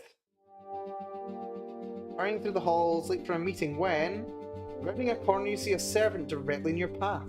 His attention focused on dusting a delicate platinum sculpture of birds in flight. And of course we crash right into it. It's too late to stop. You thump into the servant's side. His arms fly up by instinct, trying to prevent himself from falling over and jostle the sculpture, which tilts, falls, and crashes onto the floor, cracking a wing right off one of the birds. The servant stares at you in horror. I can punish him, apologize, or I can fix it. Visual and repair. Visual I've got nothing for. Repair I've got nothing for. I will apologize. I'm sorry, it was my fault. I wasn't looking where I was going. Just pick it up and, I don't know, I'll tell someone to deal with it. Sorry. You shrug helplessly and then hurry on your way. You have things to do. Not ideal. Not ideal. But still. Right, I think reflexes is going to be really important. Let's go double reflexes. And then I think we're going to try and do the mission for the High Pontifex. Student level reflexes. We could do the mean higher, but there's not much we can do about that. Corvos, I think we could do not too bad at. There's a chance we die going up against Corvos. There's a chance we die going up against Ethexi. Ixel's gonna be weird. She's not gonna vote for a while. That's fine. Let's prioritize who we can work with. I think I've done most of my prep for Ethexi. So let's work with Ethexi. Let's do her personal quest. Starfall matches are held regularly. You have Her All Holiness's dispensation, but you'll still need to call ahead and make several arrangements. You'll only be able to attempt this once. Sports student success. This sport is dangerous, and a ritual match even more so. Temple players don't wear helmets. If you're struck on the head, you could be killed instantly. Are you sure you're ready to do this? Let's play. Let's do it. We do it. Affected by mood, determined. Excellent. It's time. Once the arrangements are made, you transport down to the planet's surface. Student fails. That's annoying. Science fails, rather. The next match represents a symbolic conflict between the two deities as they clash over dominance in the Merkin pantheon, demonstrating the influence they will hold over the twin world for the cycle to come. This match pits Der Merzana, goddess of poison, ice, and wild plants, versus Xor. I love these pronunciations, by the way. God of song, construction, and the hunt. The chosen deity does not affect the team's equipment or the game rules, only the colours that the teams wear. The star will not be poisoned, we'll see about that. Which deity do you play for? I forget which one Merzana was. She was about poison, whereas Xor was about the hunt. Considering I want to do fishing, Xor, later on anyway, Xor might be useful. Let's go for Xor. You put on a black bodysuit and wind yourself with red and brown ribbons. The rest of your team does not bother to strike up conversation with you or with each other. Their faces are expressionless behind the patterns of paint representing their loyalties. There is no discussion of strategy, no attempt to build excitement. It's like they're in a trance. You've had no time to train with these people. You don't know how they play. Are they just going to ignore you on the field? It looks like, team or no team, you may be on your own. You came here to impress the High Pontifex with your devotion in order to win her vote. What is your primary objective in this match? Avoiding serious injury, team's victory. We go for team's victory. I've taken stats so that I have endurance, that I may endure pain. In order to show you have the favor of the gods, you need to win. That's the whole point of these ritual sports, right? Maybe I should have saved. Maybe I should have saved. I forgot to save. Okay, this is a problem. But we might be about to end the run right here. I don't care. Where can you make the most impact? Okay, right, I've got a choice here. I've got a choice. Right, I'm going to do a quick save here. We can change what position we're in to try and make a difference.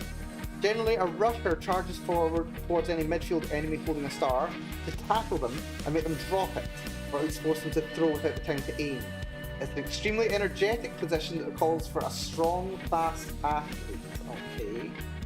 Well, I am mostly reflexes, but some sports, lots of endurance. A disruptor tries to intercept the enemy pass by knocking star to the air or blocking from its target. Requires a lot of jumping, long arms, and luck. Right, I can't do much jumping, or tumbling, or like anything like that. A receiver tries to keep their distance from other players so they can pick up the star but still in their direction. This requires quick judgment to take advantage of opportunities and a good throwing arm to move the star along. They don't have much strength there. I'm going to try receiver. I want... Okay, this has been my plan from the start. I want to catch the spear in my body and then score with it. So we have to do that. You stake out a patch of territory on the side of the field near your target goal. There's a lot of dancing around as players from the enemy team trying to get close enough to block anything sent in your direction, and you attempt to avoid them. Still, it doesn't feel like your team has much interest in passing the star your way. They don't know or trust you. You're not going to be the top choice to pin a strategy on. Well, you can be patient. Either luck will favour you or it won't. Right, that's not working. At last you hear a shout and see a star winging your direction. This is your chance. Domination, let it hit you. Hell yeah, let's make it hit me! Fail.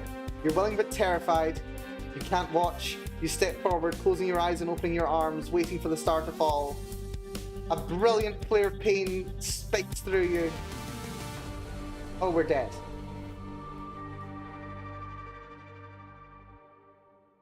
Well, could have seen that coming, to be honest. Oh my goodness. We got our first death! Excellent. Zorana did not live to claim the Imperial throne. The future of the Celestial Empire remains unwritten. But it doesn't have to end this way. Train different skills, make different choices, and Zorana's star might rise again. Wonderful. Right, I can restart the entire turn. I don't think I need to. Where's my quick save slot? Where is my quick save slot? Is it Q? Yeah, let's load this quick save. Right. So receiving is a bad idea. Because I will just die. Because I'm not tough enough for it. Disrupting... It's trying to catch the ball. I can't jump, but I do have I thought reflexes would matter more, but it's more domination altogether. I mean, contortion might help a little bit. Rusher is speed and strength. Maybe we try Rusher. Let's try Rusher. If you can ruin the other team's ability to plan and pass, you can stop them from scoring points and tip the odds in your favour.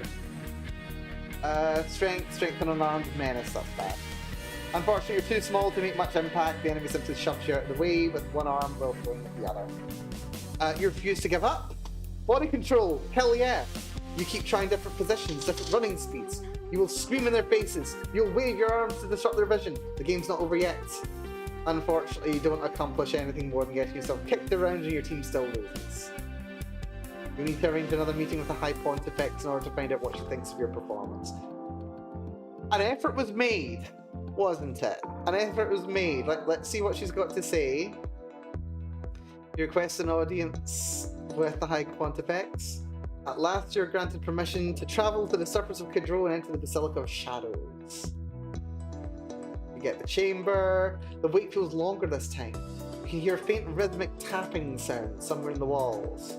It's very quiet, but with nothing else to concentrate on, it's relentless. At last, Her All Holiness is ushered inside by a silent priest. Strength be with you, and also with you. I have considered your petition and your actions. These are uncertain times, Princess Zorana. Lies and selfish machinations have set the pendulum in motion, and none can predict the passion it will trace. The shadow of war hangs in the balance. The gods speak in veiled warnings. I do not know if they wish me to redeem you or defeat you. Speak. I must wait and watch. I will not give you my support. Do not contact me again until after the election. If you're successful, I will grant you my counsel. Not very helpful right now. Thank you, Your All Holiness. What else is there to say? You can sense she probably has negative feelings about you. Yeah, I got the feeling. Okay, right, we managed to do it without dying this time. She doesn't like me, but she's also not immediately ready to vote against me. Also, Milan apparently is also voting for Lukamir now. Am I too late to blackmail him?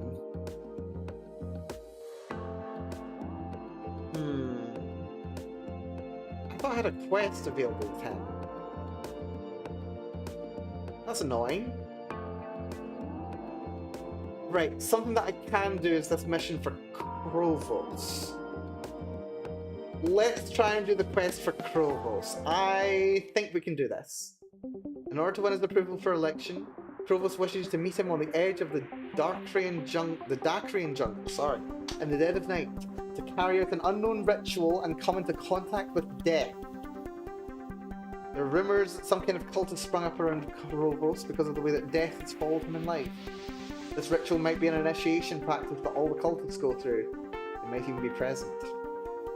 What will it do to your reputation if someone finds out that the Imperial Princess took part in such a scandalous practice? Are you sure you want to do this? Why not? What could go wrong? I mean, I could die. But still, I've done that before and I got better. Right. After receiving directions, you take a flyer down to the surface of Andro, landing at a cleared path on Krovos' property. From there, it still takes a good portion of an hour to walk to the location he specified. The skies are dark and cloudy, and the path is rough. Tree roots snake unexpectedly across the trail, and damp plant matter, moss, sways from the branches above, brushing against your cheek like cold fingers. The air is filled with the hissing and clicking of unseen insects. At last you found it. Not the crumbling ruin of an ancient stone you might have imagined, but an intact chapel, possibly a tomb. Solid walls, crisscrossed glass windows, and an arched doorway through which you see the glimmers of candles. And Krovos. Are you ready to face death? What do I have to do? He beckons you into the chapel. There are two items on a stone table. A glass pitcher filled with grey slices floating in liquid, and a black leather gauntlet. Perhaps it's only the flickering candlelight, but the fingers of the gauntlet appear to twitch of their own accord. You must infuse your brain to reach a state where death can speak freely to you. There are two paths. One is more painful than the other. He points to the glove. Put your hand inside, and the high-op ants will sting you with their venom. If you can withstand the pain, or Steven splits, you'll be enlightened. If you break and pull out your hand, you fail. So that glove really is twitching. Krovos points to the picture where you missed science and survival checks. Annoying. Mushroom tea, the easy path. It will open your eyes to the unseen. Many people do use mushrooms to enter an altered state. They can make you sick. And if they're the wrong mushrooms, they can do worse than make you sick. Krovos' foster family died from eating the wrong mushrooms. Unfortunately, you don't know how to tell one mushroom from another. That's the cook's job, not yours. You can't see any medical equipment here. If something goes wrong, you'll have to summon help from the palace. It won't arrive quickly. Krovos keeps implying that you could die here. This choice may be dangerous. Does he only want to scare you? Does he want you to prove you're not afraid? What's the right choice? So hand in the glove is body control. We do have a good amount of body control. 65 points in total. I think we've prepared enough for body control to work. Let's drop a quick save. Let's put our hand in the glove. This is gonna hurt. Feeling yourself, not using pressure points, you shove your hand into the glove. You can feel the trapped ants squirming inside, their legs flailing in a useless attempt to escape before they turn their anger and their pincers on you. The first bite feels like a red-hot nail being driven through your wrist. The scream that erupts from your lips comes without thought, without understanding. The pain bursts forth in waves, searing through your nerves, every pulse agony. And then it gets worse. I failed! Oh, you can't help it. You rip the glove off your hand and throw it across the room, shrieking. Desperate for any sort of comfort, this is a good way to die. You snatch up the pitcher of mushroom tea and dump it over your hand, hoping that the liquid will soothe the pain. It doesn't. Shaking and sobbing, you fumble around until at last you manage to signal for a team from the Heavenly Palace to come get you. The lab should have an antidote. This pain will end, and you'll be alright. You have to believe that. Crow stands there silently, watching you with the tiniest of smiles. If you're capable of feeling anything other than pain, your hatred could drown you both. It's unlikely that he'll ever vote for you now. The gauntlet fails! Right, I want to see if it's possible to do that the other way. I want to see if we can do that the other way, so let's load this one. Let's drink the tea and hope that our endurance will let us survive. You look uneasily at the pitcher of tea. Grey chunks of fungal matter hang suspended in the liquid like decaying flesh. The smell reminds you of a dead rodent found wedged under the bed of one of the girls at school. Nothing about this is pleasant. Should I drink out of the pitcher, or... Oh, I forgot the cup. He reaches behind the table. You almost expect to produce a skull for a mug, but instead he holds up something black and lumpy. Potter's mistake. He pours off some of the liquid and hands it to you. Stealing yourself, you gulp the liquid down. The less said about the experience, the better. Now we wait for the effect. Your stomach clenches uncomfortably. You hope it's just nerves. Splits pass. Your head spins and you worry that you might be sick all over Crovus's feet. But before you can decide what to do about that, you find yourself yawning. You can't fall asleep now. You have to fight. The candles dance at the edge of your vision. In the shadows, you can see hints of colours. Unnatural colours. Half green and half purple and half diamond and half octarine, and you slap your hands to the side of your head, trying to push your thoughts back inside. Focus! Also very interesting that my mood, my determination is helping here. Now you're ready to meet death. Somewhat disoriented, you allow Provost to guide you around the stone table to the darkness at the back of the chapel. Provost bends down to take a hold of a large metal ring and pull open a trapdoor. The altar is down here. The building doesn't look large enough to have a whole temple hidden underneath it. But who knows how it was designed. You step cautiously forward, expecting a staircase leading down. Ah! But it's just a hole. You drop straight down a couple of cubits, landing hard on your feet and smashing your face against the dirt wall. Duck your head. Is there a tunnel here that you have to crawl through? Confused, you bend over slightly. He closes the trapdoor overhead. Hey! You bang and shove on the trapdoor as best you can, though you're not in any condition at the moment to use your full strength. I don't think there's red in the corner of the screen down here, that's a concern. Let me out! Provost doesn't answer. It's not that he can't hear you, of course he can. You can hear him. He's chanting to himself, calling out words you cannot understand, words that burble and rasp and pop and mean absolutely nothing to you. Kathenia, your galactic relations is very helpful. It sounds like the language of the Greb. Is he in contact with them? Is he their assassin? There's a speck of light down here in the hole. The darkness should be concerning. The darkness should be impenetrable, but in the state you're in, your vision is already giving way to false colours. Your mind tries to fill in outlines of rooms and places you've been before, even though your hands feel nothing but mud. I command you to release me! The chanting fades away. You wait, hoping that the trapdoor will open, but nothing. Is he just leaving you here? You're trapped. Trapped in a tiny hole in the dark, with dirt pressing all around you. You could die here and no one would find you. You're already buried. Is this how you meet death? Hiding basic success, hell yes! Stay calm. You have to stay calm. Breathe slowly, don't panic. Right now, you're only in danger from yourself. He's just a little boy. He's not that patient. If you wait, he'll come back to check on you. You'll want to see the effect his little prank has had. When he comes back, you can make your move. You wrap yourself into a little ball, squeezing your eyes shut. The blackness feels less intrusive if you're deliberately choosing not to look. Slow, deep breath. You don't know how long you'll be down here. You need to be as comfortable as possible while staying awake. It's funny. Life as a princess has never given you much experience with patience or boredom. Even when you weren't the heir, you were always busy. You certainly heard of meditation, but you could never imagine actually practicing it.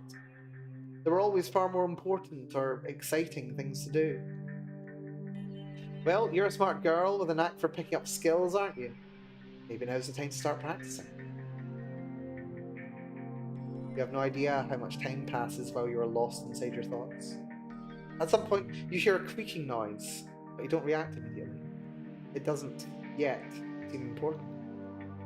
But then you hear Krovos' voice, choked and stammering. You are chosen! You open your eyes, and for the first time you can clearly see the rough dirt walls of the holes you've been placed inside. You can see them clearly because your entire body is radiating light. Squeeze me? This seems like it should mean something. Something very important. But between fear and pain and poison and trance, you can't really put your thoughts together. You have met death and been blessed. You will usher in the power of destruction that will change the galaxy. And I will be your left-hand servant. Left-hand servant? At least he's not insistent enough to be the right-hand servant. I will pledge my death to you. Anything you need, ask for it. You lick your lips, trying to remember how to form words. I want to go home. I will help you. Which is good, because you're probably going to need some assistance to climb out of this hole, as weak and strange as you feel. You're not sure what else you've gained along with his loyalty, but you're certain now you have his vote. Well, that's something. We have a vote. Okay, we're 20% of the way there. And we're keeping up. Which is very important. Okay, this is very good. I think I did want to become bold. Okay, so that's really I'm having so much fun with this game. I mean, it's hard to figure out what the right build should be with a game like this. Like, that's one of the problems that I had with Long Live the Queen, was that the choices are so small. Like, even with the 50% bonus, excuse me, you can get 30 points in a skill at once. It's so hard, and there's no way to know what skills are going to be so useful, except for the fact that you're like, oh yes, no, I saw that I was asked to do this skill recently, so and it's going to come up a lot, so I need to do it a lot. But it's a bit hard beyond that to tell what you need to do. It's very difficult to tell. I think I'm going to put all my points into contortion. No, I'm not. I need to go for this mood that's changing. I want it to be bold. What helps bold? Probably combat. Well, considering upgraded chain. Hunting is not worth it. Gunnery is not bold. Condition, not bold. Domination's bold. We've already tried sports ball and it didn't go well. I'm also not going to be hunting because we've missed out on that one. Maybe we stay as we are? Just get like pressure points or contortion up. Maybe repair. Repair would also be good. Lure, menace. Emotion. Indulgent, social. Indulgence, the complete opposite side. That's gonna take forever to get to. Really gonna take forever to get to. I think we go to bold and we just see what we get going from bold again. That's fine. Right. We've missed 3, but we've gained 2. And there are 2 remaining here. Is it worth staying put for the remaining 2? One of them is the High Pontifex. The other one is the one who's going to stay on the fence. So it's not worth staying in Mirka anymore. It's not worth staying in Mirka anymore. I think we go towards Draug. Let's go to deep space. And then we'll move to Draug. Entering deep space. There are many deep spaces. Your Imperial Highness, some gifts have been sent in your honor of your approaching birth star. Oh yes, it's my birthday in 2 days. More are likely to arrive in the coming turns. The Vestart presents you with an assortment of pleasant trifles from various... We're gonna get poisoned if we eat these, aren't we? Nothing particularly noteworthy. Etiquette failed. Send the usual letters of appreciation. There are also some more unusual items. This, for example, was delivered on behalf of the Uzga. The Uzga, a species commonly referred to as the spindly walkers because of the long-legged exoskeletons that they use to move around. Their natural bodies are small, round and squishy, with short tentacles that can barely drag their bulk over ground. Thank you, Galactic Relations. They do a good deal of trade with the Empire and other galactic powers, but they have a reputation for seeming distant and emotionless. Steady, dedicated workers who are welcomed in many ports, but rarely make personal ties. The lab show no sign of explosives or other obvious dangers, but they're not certain what it's meant to be. The object appears to be a large sphere of glass or clear crystal, which is hollow, containing mostly air and a small pile of metallic-looking flakes. You rotate the sphere and the flakes fall to the new bottom, but with an oddly chaotic motion, almost as if they were squirming. Once they fall into place, however, they are still. Unknown what it is. It must be art, but it doesn't look attractive or even interesting to you. Put it in the vaults, dispose of it quietly. Let's put it in the vaults. It may be valuable, but I have no use for it. Put it in the vault with the other gifts. Very well. There's a much more momentous gift. Let me guess, that was really important. I bet you that was important. Right, okay. I need to replan my next build. My next build needs to be planned. There's a much more momentous gift on offer from the Grib, if gift is the correct description. The Grib are the most alien of all the Celestial Empire's neighbours, resembling nothing so much as enormous, ugly mushrooms. We do get student level success. You can't speak their language other than one standard greeting, and even that makes your throat hurt. It's dangerous to attempt communication beyond that. Gribs don't always translate clearly, and the Grib are unpredictable and swift to take offence. Many routine encounters with Grib ships have suddenly erupted into violent action. Oh dear. In honour of the Celestial Empire's change of leadership, and in order to usher in a new age of cooperation and unity, the Grib propose a joint colonisation project. They wish to invite approximately 5,000 Imperial citizens to establish a self-governing settlement in one of their underdeveloped frontier worlds, which lies a few jumps away from Hero Prime. This is highly unusual. That's putting it mildly. Sovereign empires do not simply give away territory, even supposedly worthless territory. Trade in a treaty perhaps, but a gift? An unusual situation could mean a rare opportunity. Establishing a new colony would generally require the agreement of both the Emperor and the Comitia. Also, in the absence of an Emperor, it's not possible to appoint a new elector to represent the population. However, a provisional expedition is within your power to command. If you want to get a foothold in Grib space before the election, and and reap any potential political benefits for yourself, you'll need to act quickly. I could delay until after election, but I don't have the etiquette for it. I'm gonna accept just to see what happens, once again. This is an opportunity we can't afford to miss. We should arrange an expedition to lay groundwork for a future colony. It will require time and resources to make any progress in that department. There's also the question of what people you would send. Many Imperial citizens would be interested in exploring the frontier if they're promised the right to own land and generous Imperial funding to provide homes quickly. An expensive endeavour, but potentially rewarding. Because this potential colony would be closest to the hero system, you could present it to the hero as an opportunity to expand their culture. That could motivate them to fund the project themselves. Get some points in hero space. We don't know much about the hero though, I don't think. History, files. No, those are those files. Stats? No. Mood? No. Map. I mean, I know that the hero space is down here. That's the new space that's being discussed, I think. So there's big mushrooms down here, apparently. Well, they certainly have much room for expansion, don't they? Yeah.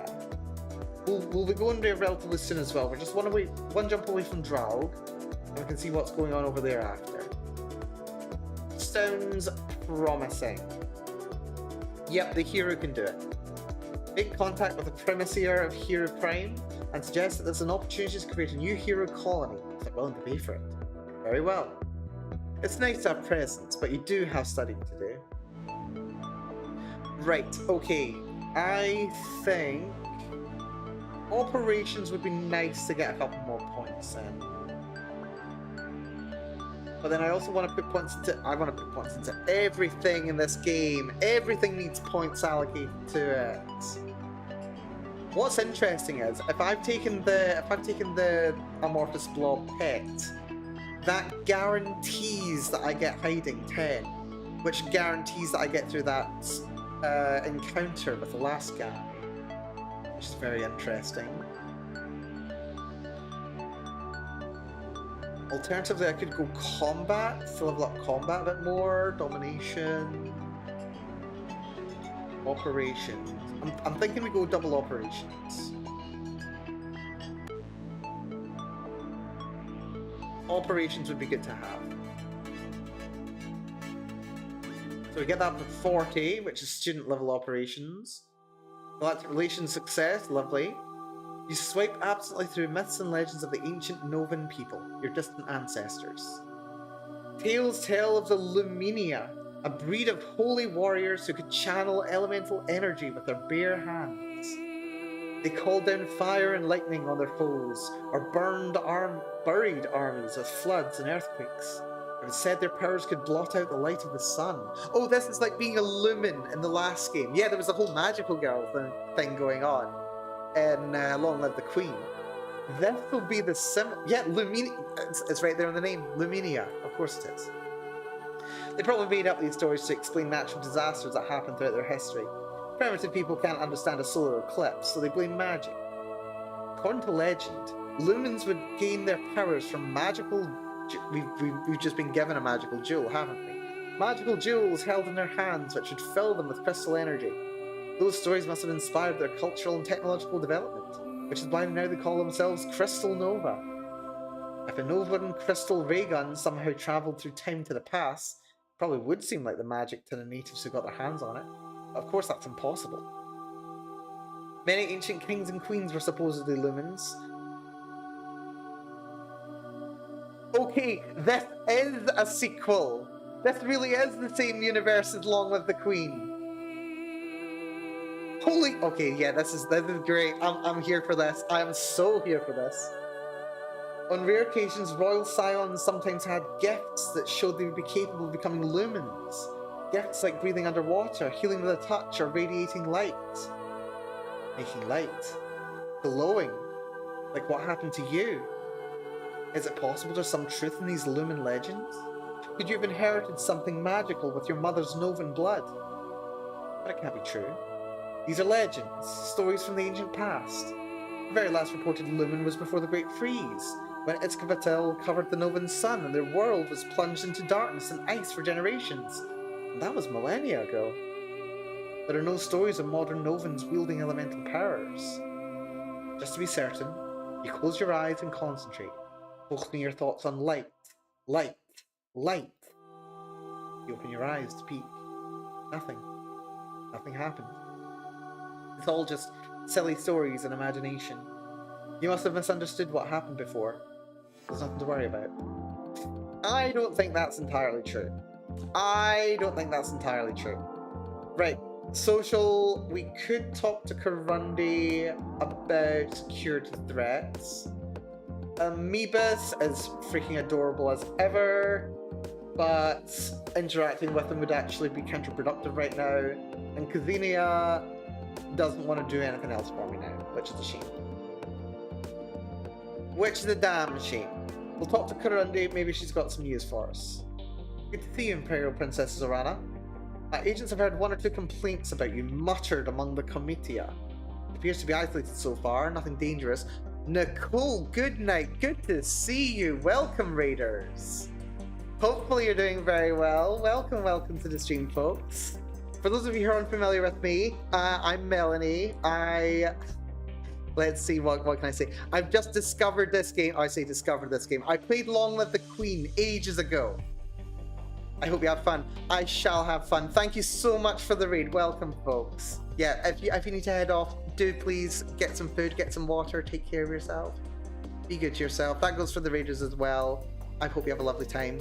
Arazian, good to see you as well. Welcome, folks. But yeah, for those unfamiliar with me, I'm Melanie. I have recently, just out of curiosity, I have recently completed a 2-week game jam, which, resulted in a game being finished, which was wonderful. I called it Footbox. It's only marginally cursed, I promise. It's only marginally cursed. Let me just be very cheeky. I'm going to self-plug here. I'm going to be very cheeky and self-plug because I get to. It's my stream. No. Oh my goodness. Yes, I want to do that. That's fine. There we go. Yes, my game is there. You can check it out. It's completely free. It's fun. You steal shoes. You sell them on the internet. You try not to be weird about it. But then, like, someone might be kind of into it? Question mark. It's a whole thing. It's like, yeah, consider playing it. It was fun. It was lots of fun to work on. I had so much fun making it. So yeah. But yeah, we've been playing some Galaxy Princess Zorana. I hope you've been having some good progress there, Nicole. Good night. We're having an interesting time. We've discovered that we might in fact be a magical girl, because of course that's the thing. And I think we've got 3 electors so far against my opponent's 3. So we'll see how this is gonna go. But yeah, let's see how things keep going. I have heard 1 or 2 complaints about you muttered among the comitia. Appears to be isolated so far, nothing dangerous. Right, that's fine. Well, I can't please everyone. Very true. And that's it. Okay, that's fine. End social turn. Nothing I want to do here. Let's go to Daredevil. Let's explore the station. I really wish this would find something very good.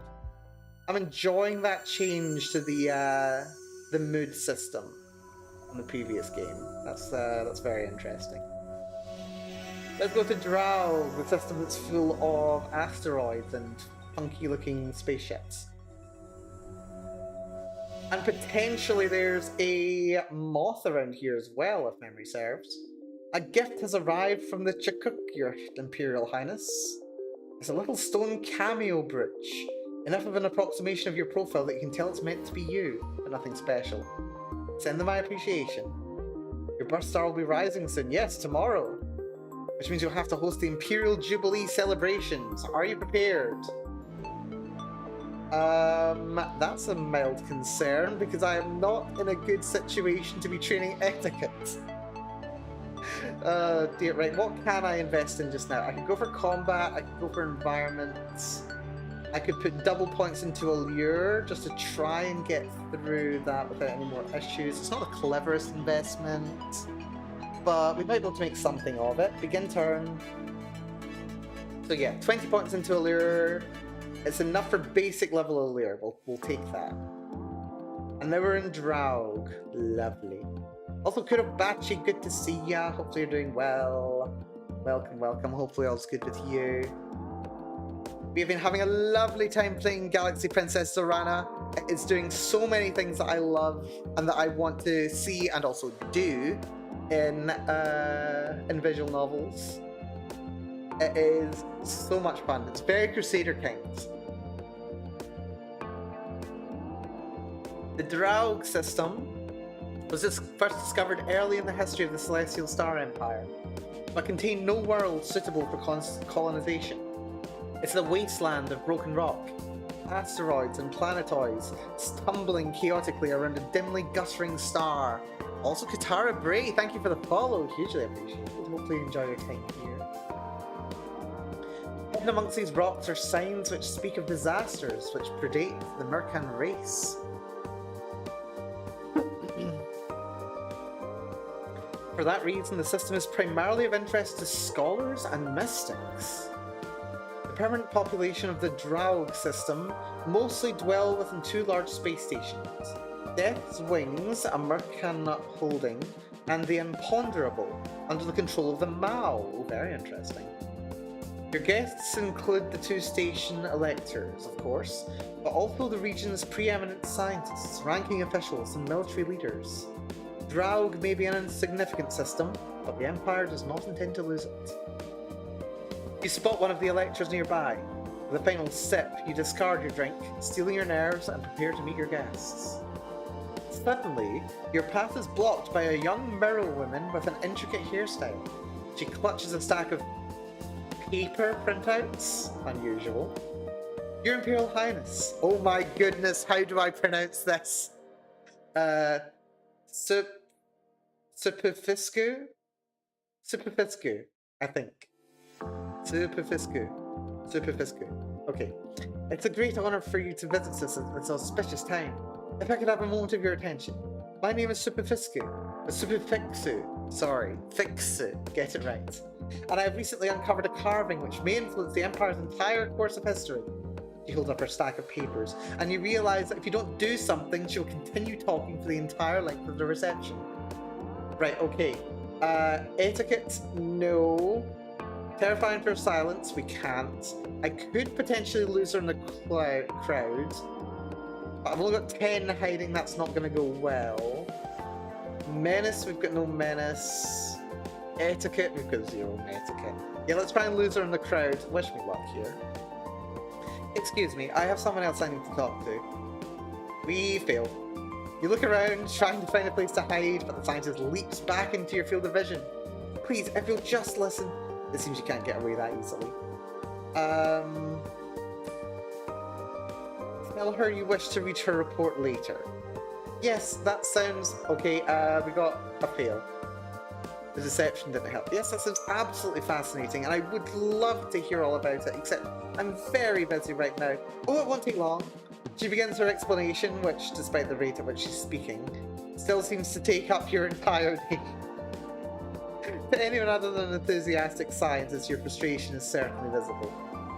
I could call the guards, but if I just try and terrify her into silence, maybe it'll be over. You narrow your gaze and glare at her, hoping she'll get the message. Unfortunately, her only reaction is to bounce on her heels and lean in closer. Okay, I love this character so much. Superfixu. Are you having difficulty with the small text, Your Imperial Highness? I can read it aloud for you and provide definitions for the larger words. Embarrassing. I have to call the guards. Oh, I'd love to actually... Okay, right, that's annoying. I need to learn more about this at some point. Guards! Remove this individual! The scientist is dragged out of your sight, still protesting. You can feel disapproving stares around the room. It doesn't matter, you did what was necessary. That's a shame. That would have actually been really interesting to learn about later. That's tragic. You look at the nearest elector and proceed with your rounds. Greetings, Your Imperial Highness. I am Stoyan, Regent Elector of Death's Wings. Welcome to the Draug system. He's an adult Mercan male, dressed in well-tailored clothes of fine fabric, but very little decoration. His face and voice seem almost emotionless as he speaks. Regent Elector? Our chosen is, as of yet, too young to assume the responsibility herself. He beckons forward a small Mercan child, half your height, wearing a full-skirted frilly dress as pale as her hair. Her features are hidden under a dark veil, but flashes of bone white peek out between the holes in the lace. Has she painted her face for war? Say hello to Princess Zorana, Arahel. You cannot tell whether or not she's making a face at you under there. Still, she is an elector, even if not quite a voting one. It is a pleasure to meet you, Arahel. You try to offer her a welcoming smile. I'm in mourning. Oh, I'm sorry. Have your parents recently crossed over? Stoyan did not introduce her as his daughter, after all. It was many cycles ago, but Arahel is particularly devout. That's much of what led her to her being chosen elector. You ought to be more devout. Why aren't you in mourning? Didn't your father, the Emperor, just enter eternity? Princess Zorana has many duties and must consider the needs of the Empire as a whole. She does not have the luxury of deep mourning. The tiny child lifts her chin proudly. I will pray for you. Thank you.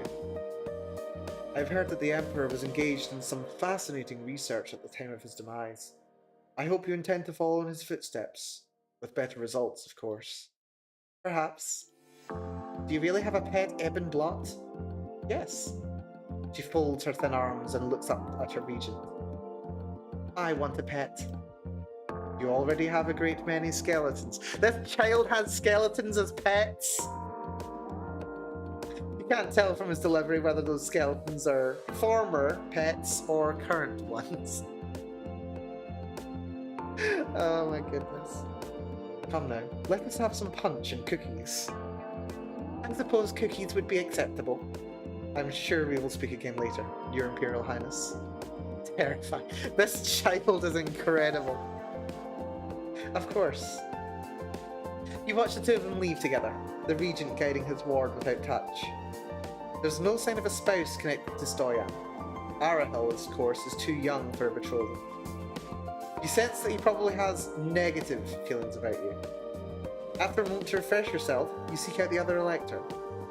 He is middle-aged by Mao standards, with a thin frame and short-cropped fur. He is wrapped in clothing more decorative than Stoyan's, and he smiles widely at your approach. Ah, Your Imperial Highness. It is with the greatest of pleasure that I introduce myself to you. I am Cinepart, Elector of the Imponderable. But of course you know that already. His voice is somewhere in between charming and impudent, with a beautiful tongue roll over the R of his name. Okay, yeah, I missed that, sorry. Pondering the imponderable is a deeply held tradition of a race, as you know. Empires, love, life, meaning and meaninglessness. But of course, you're filled with youthful determination. The universe looks different when you have had time to become jaded. Such a beautiful flower as yourself should not wilt so soon. Don't call me a beautiful flower, please. May I kiss your hand? I can't offer my hand. Is he gonna lick it? Cats technically don't have cheeks. Well, I mean, yeah, cats technically don't have cheeks, so... yeah, that's gonna be interesting. Why not? You need his approval, after all. Very well. Don't worry. I'm perfectly harmless. His lips brush lightly over the back of your hand, almost unnoticeable.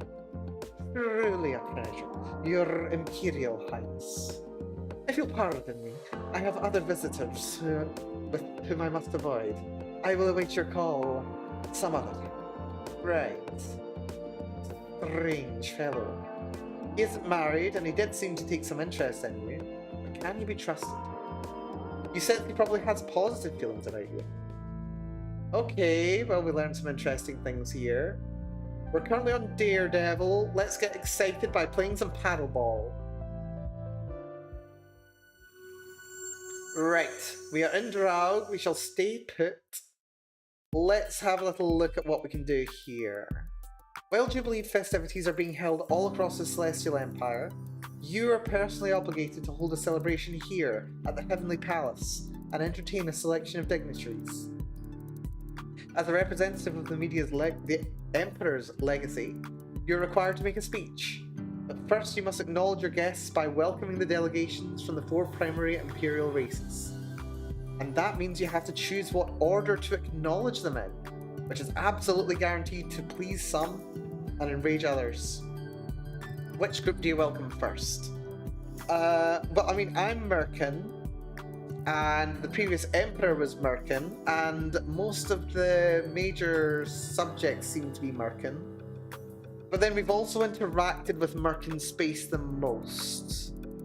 It's just a question of who's more likely to be governors in that space. The Tharkans... I don't know if I've met a Tharkan, actually, or the hero. Hero aren't too bothered about things. The Mao we're going to meet last, so there's plenty of time to not bother them. Let's go for the Merkins, the Tharkans, the hero, and then the Mao.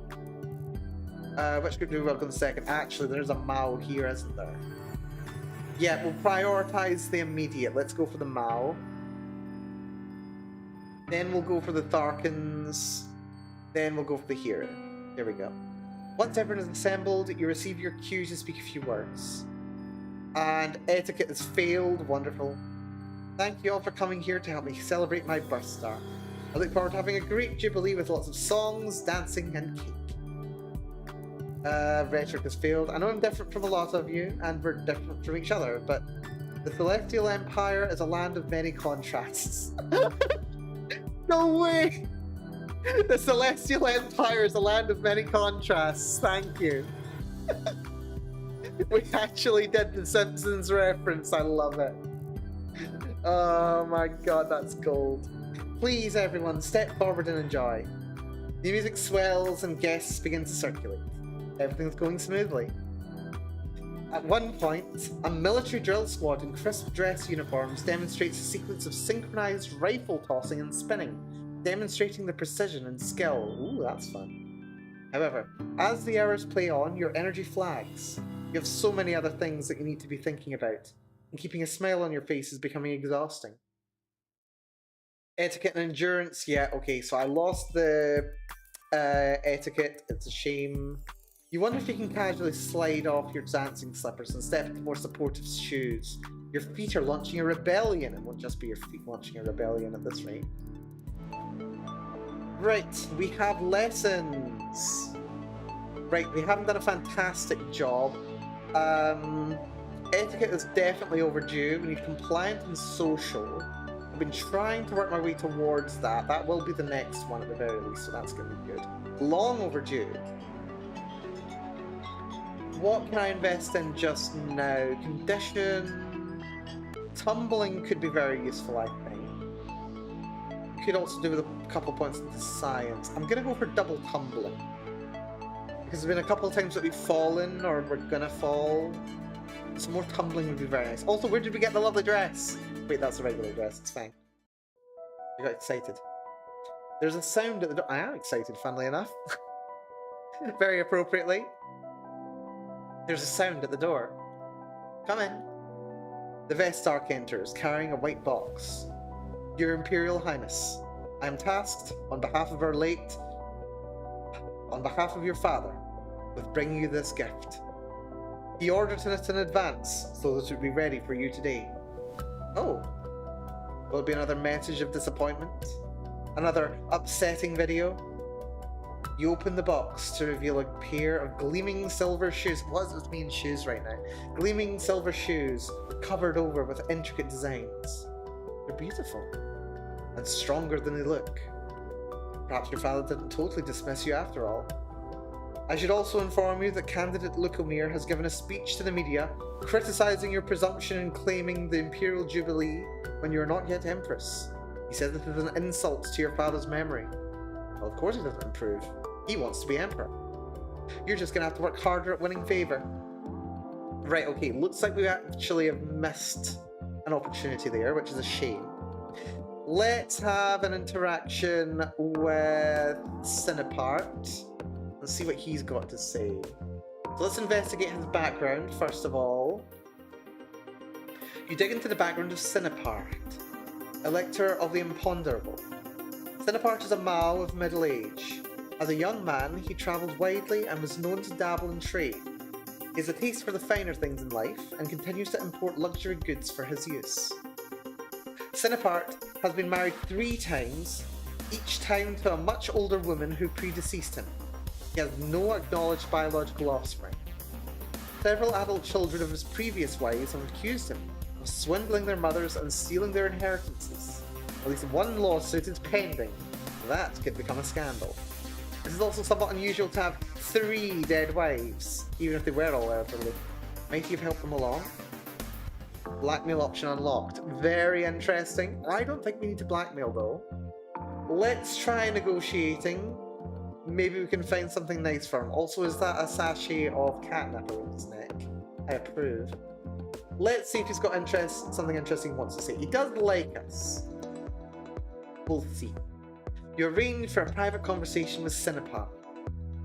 I need the support of my electors in order to formally become Empress. Will you pledge your loyalty to me? He chuckles. In the age-old wisdom of your people, what's in it for me? What do you want? Oh, a trifle, a trifle. Scarcely a moment of your attention. Nothing too taxing. You may have heard that the eldest son of my second wife is putting forward another motion in the courts to try and divest me of some of my property. Dealing with this sort of paperwork is highly unpleasant and wastes a great deal of my time. I would prefer that the case be quietly shuffled off the schedules. Once I am Empress, I could have a case like that dismissed with a single word. Yes, of course you could, but once you are Empress, what guarantee would I have that you would remember an old acquaintance? I couldn't, after all, take my vote back. If you think I might betray you, what guarantee do I have that you won't betray me? Common sense, my dear.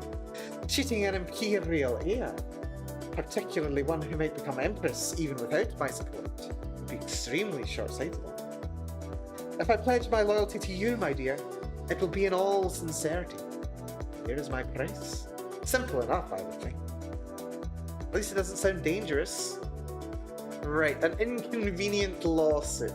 Nothing like wading into a little bit of corruption, is there? Also, I do enjoy speaking his lines. They're quite fun. Stoyan. Let's see if we can learn anything about Stoyan. He doesn't like us. You dig into the background of Stoyan, Regent Elector of Death's Wings. Stoyan is the clone son of an unmarried elderly female Mercan researcher. Interesting. Like his mother, he appears devoted to his work and avoids close companionship. Stoyan was selected to be Arahil's regent after the death of her parents, because he was viewed as an impartial observer by the station elite. He has since adopted the girl as his heir.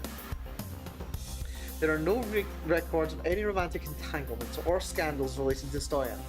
It might be possible to manufacture a scandal by suggesting he is grooming his adopted daughter for marriage.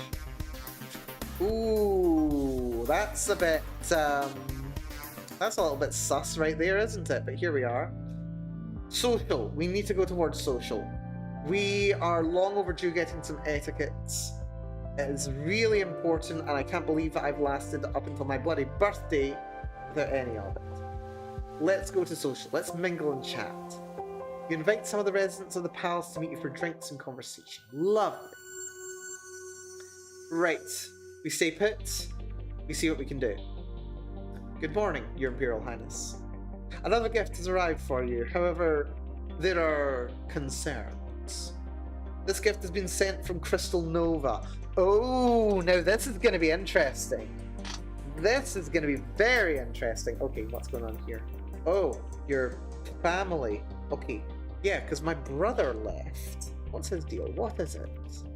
The Vestart brings out a wooden box made up of many separate pieces connected in strange shapes. You can't immediately see how to open it. What's inside? Nothing, as far as our scans can tell. This is a puzzle box, a challenge for the mind. The act of finding a way inside is itself the gift. though it can be used to store trinkets. I recommend destroying the box. This gift by its nature is not fully understood. It can contain hidden dangers. Can you trust such a gift? Do you even want a gift from your Novan relatives? Yeah, we're gonna take it away to solve. This is gonna be something that turns me into a lumen in here, and I'm gonna figure out how to open it. I want to become a magical girl, goddammit! Puzzle could be interesting. I'll take it back to my room. You can work on solving it when you're not busy with classes. You'll need a good eye and a knack for opening mechanisms, or else a friend who's very good at puzzles. I wonder if our friend would be able to help. Xenia. Maybe she can help. We'll see, we'll see. Right, etiquette, we are putting double points into immediately.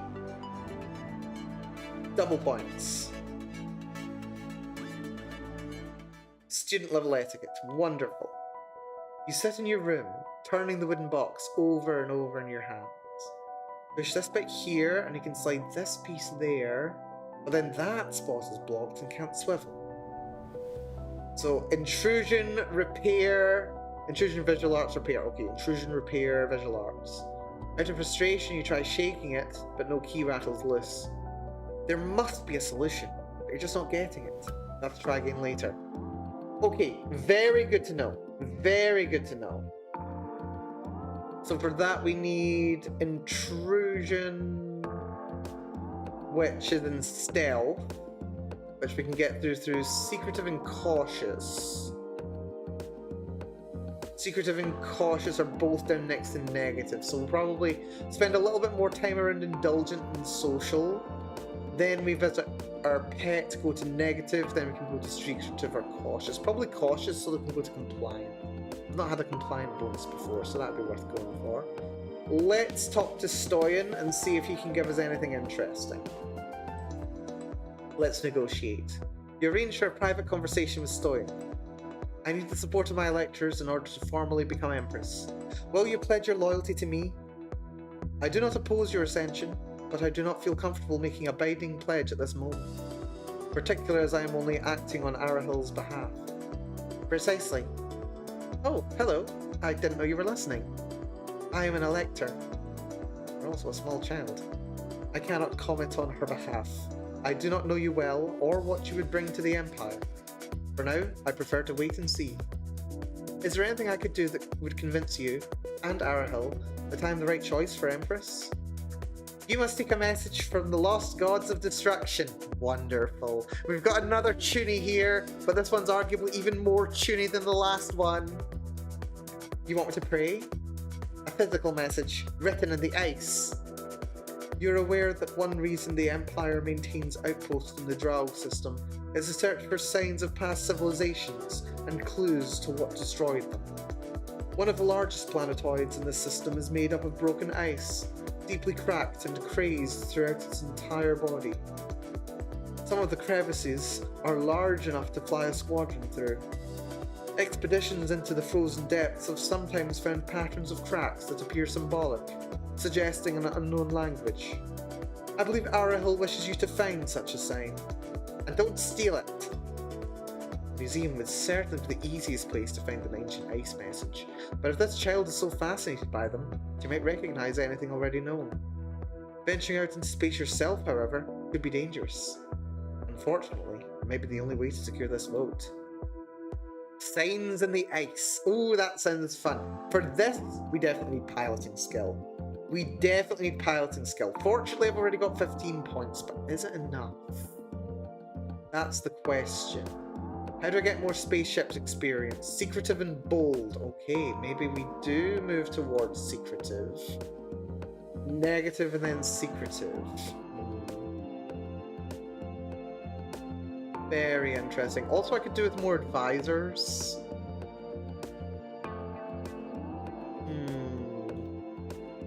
Check social a bit more. Cinepart. We will need history to be able to complete his mission, and I don't have any source of history. I don't have any source of history at all. I'm doing a very bad job with that.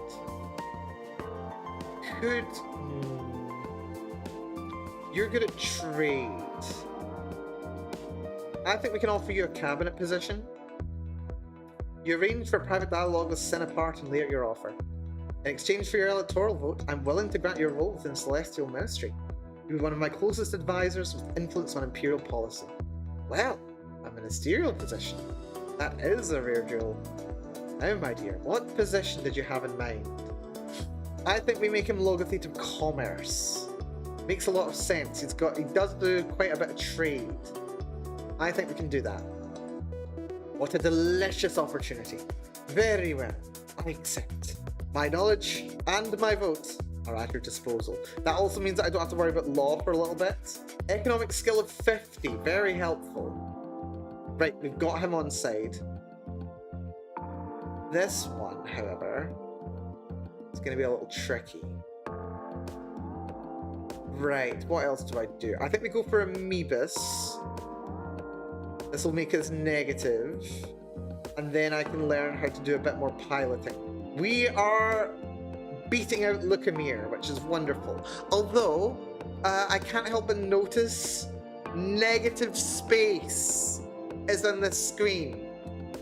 I think there'll be a total of 5 potential candidates for the 30 votes that there are. But I don't know what happens. Like, is there like a runoff election? Is there like what's going on? I'm not sure. But if I can secure 6 votes, then I'll definitely get past the first round of voting. I need as many as I can, though. That's good to know. Okay. Right. Right. This is good. Right, so if we go to secretive, that will let me do more piloting, right? Yes, secretive. Although bold would have also worked. We were already on excited, so bold's over here. Yeah, we'll go to secretive. Let's see what we can do here. Right, we're gonna stay put. Good morning, Your Imperial Highness. You have received a message of a political nature. A consortium of Tharkan technology companies wishes to test your opinion on establishing a self-governing community on the largest moon of Svargus. They're not making an official proposal or requesting any action on your part, merely putting out feelers to see if you might support the idea. Svargus is a watery planet in sector Tharkus 3. It has 3 moons, but they are outposts of the main planet rather than settlements in their own right. They don't maintain permanent populations. If one of the moons established a provisional government, that would be the first step towards declaring it a separate entity, entitled to an elector. The others would likely follow suit. You wish to make a reply? This is not quite official business. You are not obligated to respond. Okay, so I can reply favorably, disapproval, or non-committal. So where's that? That's in Svar something? Apparently the fleet's over Merca 3, which is very helpful.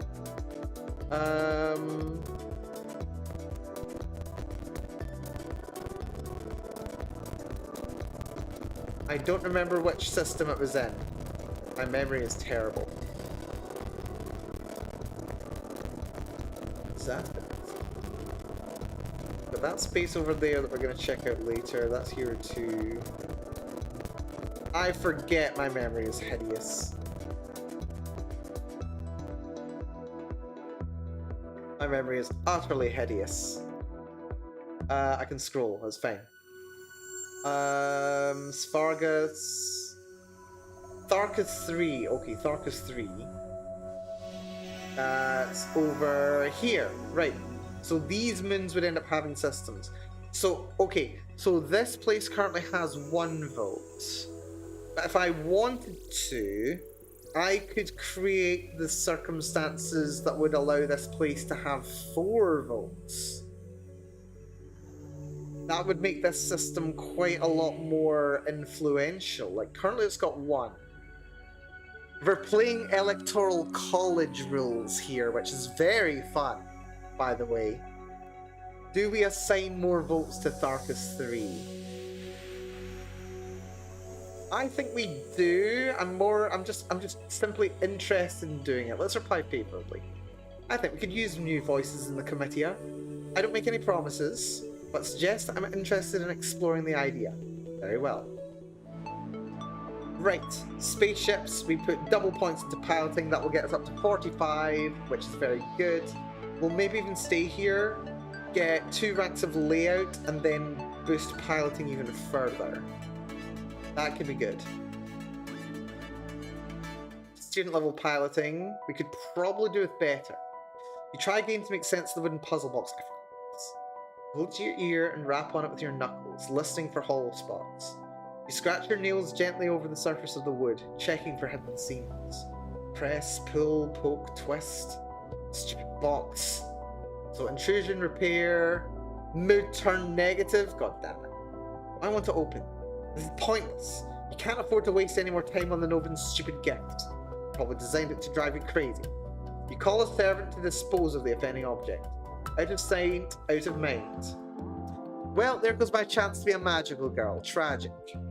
But hey, very good to know that that's there, and that we know what it is. So it's visual, it's intrusion, and I forget what the third one is. Visual, intrusion, repair. So it is. That's fine.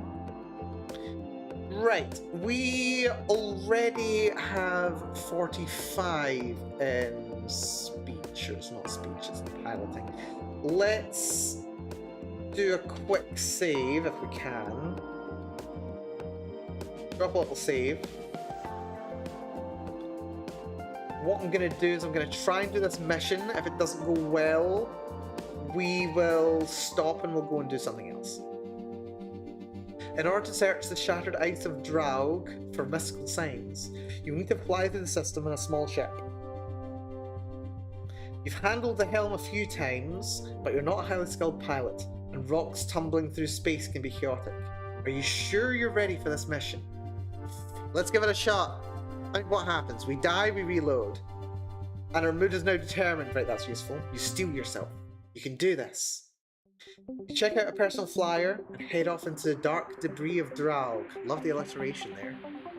Every known asteroid in the Draug system has an official designation of letters and numbers, which refer to its orbit and time of discovery. But the large ball of shattered ice is more commonly known as Icinius. Despite decades of research, the shimmering surface still looks to your eyes as if it has never been touched by living hands. It's very beautiful, very lonely, and very cold. If you want to seek truths hidden within the ice, you'll have to fly your ship through those broken channels until you can find a place to land. If you're not careful, you'll end up in a frozen tomb. Of course, it might be possible to find a piece of Icinius elsewhere. The ice is cracked from countless impacts. A chunk might have broken off and drifted away with the other rocks. It'd be difficult to scan the whole system for a lost bit of ice, but if you found one, it would definitely be a sign Arahil had never seen before. The fastest way to get a free piece of asteroid would be to blast one off with yourself with the ship's weapons. Right, piloting, operations, or big guns. Right, we have 14 operations, which I'm feeling pretty good about. We've got 2 options here, fly into the ice or scan for lost fragments. Either one has good chances of getting me something, or rather, one of them has a chance to get me something. So let's drop a quick save. We'll start by scanning for lost fragments. If it doesn't find anything, we go back, we fly into the ice. You use the ship's scanners to sweep the area, looking for debris that might have come loose from Icinius. Operations requires graduate, yeah, where this is going to work. At least you think that's what you set the scans for, you're not really an expert at this yet. In any case, despite a full duty shift's worth of waiting, you never get a single ping. Maybe this wasn't the right approach. You return to the palace empty-handed. Right, okay, hold on. We are going to do a little bit of a save scum here. This is probably still not going to work. I want to see if it'll work. Fly into the ice. We're going to crash and die, aren't we? Cautiously. Okay, good. Cautiously. We fly into the frozen chasms of Icinius. What looked like tiny cracks, this is pretty, from a distance, reveal themselves to be vast canyons as you skim closer. You have room to maneuver, but every surface is jagged and menacing. Landing won't be easy. You scrape the hull pretty badly as you settle down, but the flyer appears intact. Donning a protective suit, you exit onto the planetoid surface. The silent ice is eerily beautiful, but menacing. There's nothing here to sustain life. You need to go further into the ice, somewhere hidden, where no eyes have been to see. But everything around is sharp, fragile, and deadly. Terrain and contortion failed. You tried to squeeze your way through a tight crevice, but your suit straps snag against an icicle behind you. You're trapped. Blade ray guns fail, and a panic you struggle to pull yourself free, but end up ripping a hole through your spacesuit. Frozen to death. How many deaths can I get here? We've been impaled. We've been frozen. Okay, this clearly hasn't worked. We're gonna have to come back. We're gonna have to come back, sadly. Right, okay. Let's load this one. This is totally fine. It's fine. It's totally fine. Right, we've got more social turns to do. We're currently in negative. No point really. We could talk to Karundi. We've got 3. I just want to pass another day so that I can potentially do this better. Well, it'd have to be 2 days, wouldn't it? Yeah, it would definitely have to be 2 days. Maybe more. Thinner parts on side at least. Let's explore the social network over here. Investigating the relationships of Stoyan, Elector of Death's Wings. Stoyan is allied with Maril from Merca 2. Oh, that's good. We're friends with her. Zolot, that's a shame. Krovos, that's good. Oh no, that's bad. Zolot's an enemy, that's bad. Well, it's good for me. Krovos, that's bad for me. Oletko, Antharcus 2, I've not been there. Eve on Hero 2, and Robovice and Starlight Needle, that's an amazing name, are enemies, right, that's fine. So we've got one person that he likes, one person that he dislikes. Only likes Morel, who does like us. So that balances out, probably. Right. Don't know what cabinet position he might want.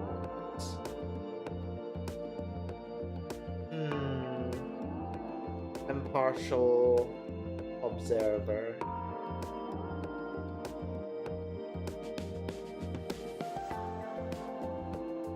Cinepart is already on side. Let's check with Karundi. See if she gives us anything useful. 1 or 2 complaints about you from the committee, but nothing dangerous, right? That's fine. Amoebus is doing its thing. Nothing else urgent, so just end the turn. Go to secretive. We need more piloting. Tomorrow, anyway. Stay put for now. Your Imperial Highness, we've received a diplomatic message from Crystal Nova. What do the Novans want now? They claim to have captured an Imperial intelligence agent carrying out espionage in their territory and demand that you come in person to the border to negotiate an exchange. Problem is, it's not one of our agents. Capture screen. This individual is a common Imperial citizen doing business on Crystal Nova. He's not an agent. He's not even an informant. He has no classified value. You say, Karundi. If this is an innocent citizen, then he might be condemned to a Novan prison through no fault of his own. Better to lose some unimportant businessman than put the Imperial Princess at risk. Why do you think they're insisting on her personal presence? It must be a trap. The Novans have designated a neutral sector just outside of Imperial space to make the exchange. If you wish to negotiate, you'll need to be at this location by turn 22. Okay, 5 turns. Okay, where is that location?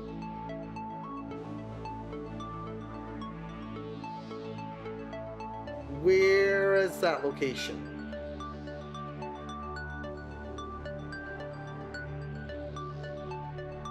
Oh, that's it.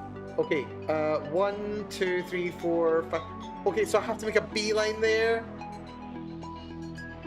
And I can only stop off on Hero 1 in the meanwhile. That's rough. That is rough. Although, one thing that I do love is how they just keep adding new locations throughout the game. Like, they're going to be adding new planets down here at some point, probably. They're going to be adding a new section over here at some point. This is so cool. I love this game. This game is so cool. This game is great. There's so many things to do, so many puzzles. Right. Unfortunately, we're gonna have to figure out how to move.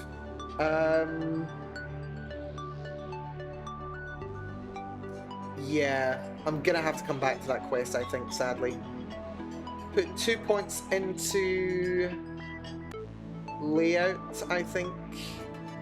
It will be useful. Spaceship's outfit. I got a spaceship's outfit, hell yes! Put on the spaceship's outfit. My god, she's so cute. Right, okay, we've got an outfit now. Wonderful. We've got our engineer outfit, and we've got our fleet uniform, which I'm pretty sure will give us a buff. Yes, it does. It gives us a 10-point buff to all of our spaceship skills. That's fantastic. Right, okay. Okay. We need to... Oh, we can social now, though. That's interesting. Right, let's see if this buff is enough to get us through this. I doubt it will be, but you never do know. So we'll just draw a very quick save here. And we'll try this quest again. This might not work. Oh, hold on. We did some good there. I'm on the personal quest. Piloting a small craft's not a problem for me. Wonderful. Check out a personal flyer and head off into the dark debris of Draug. Every known asteroid in the Draug system has an official designation of letters and numbers. Yes.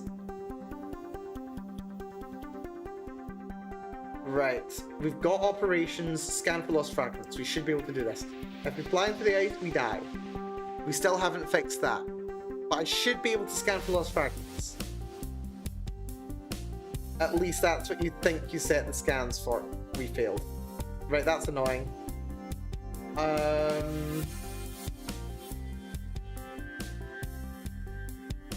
Yeah, we didn't get it high enough.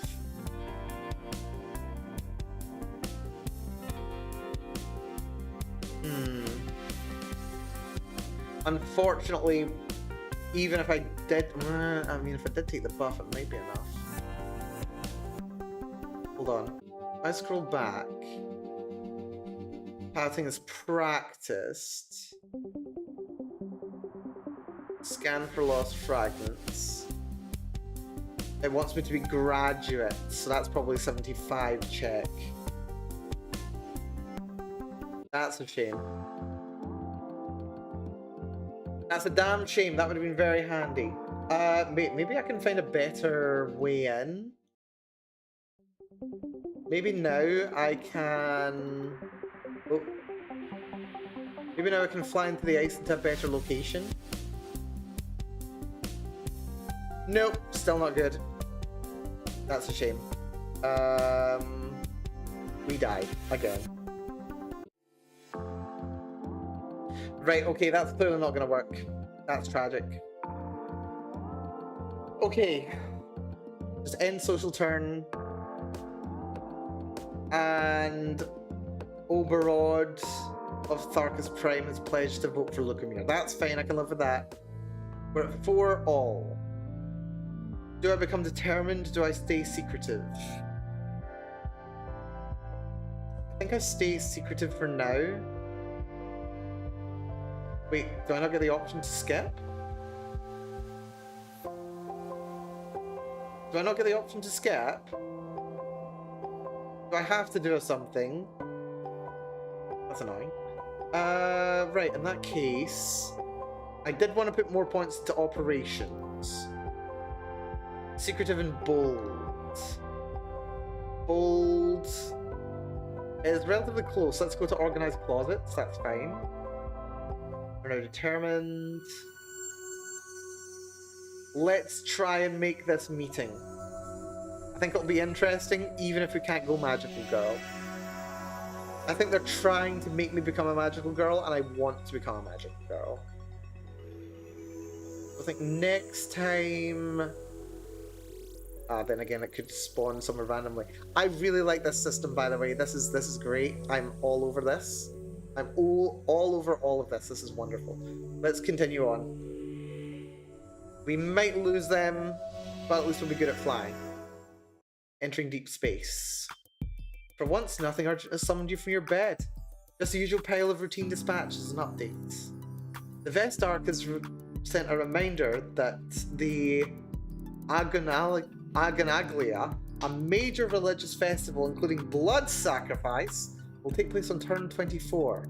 While there will be many ceremonies across the Empire, the primary ritual is held on Cadro and presided over by the High Pontifex. Traditionally, the Emperor or a high-ranking noble designated as proxy would be present in order to receive an augury from the future of the Empire. If you wish to attend, you should make plans to be in Sector Mirka 1 on that turn. Right, is that 2 steps away from here? It's not. So I can either make this meeting in neutral space, or I can make it to Mirka 1. Ooh, not happy about that, not happy about that at all. I would really like to make it to Mirka 1. I would like to make a very good impression on High Pontifex. I don't know if that's going to happen. At 3 jumps. Because I have to be there by 22, and I'm not going to get there any faster unless I get my science up. If I just dump all my points into science, like this turn anyway.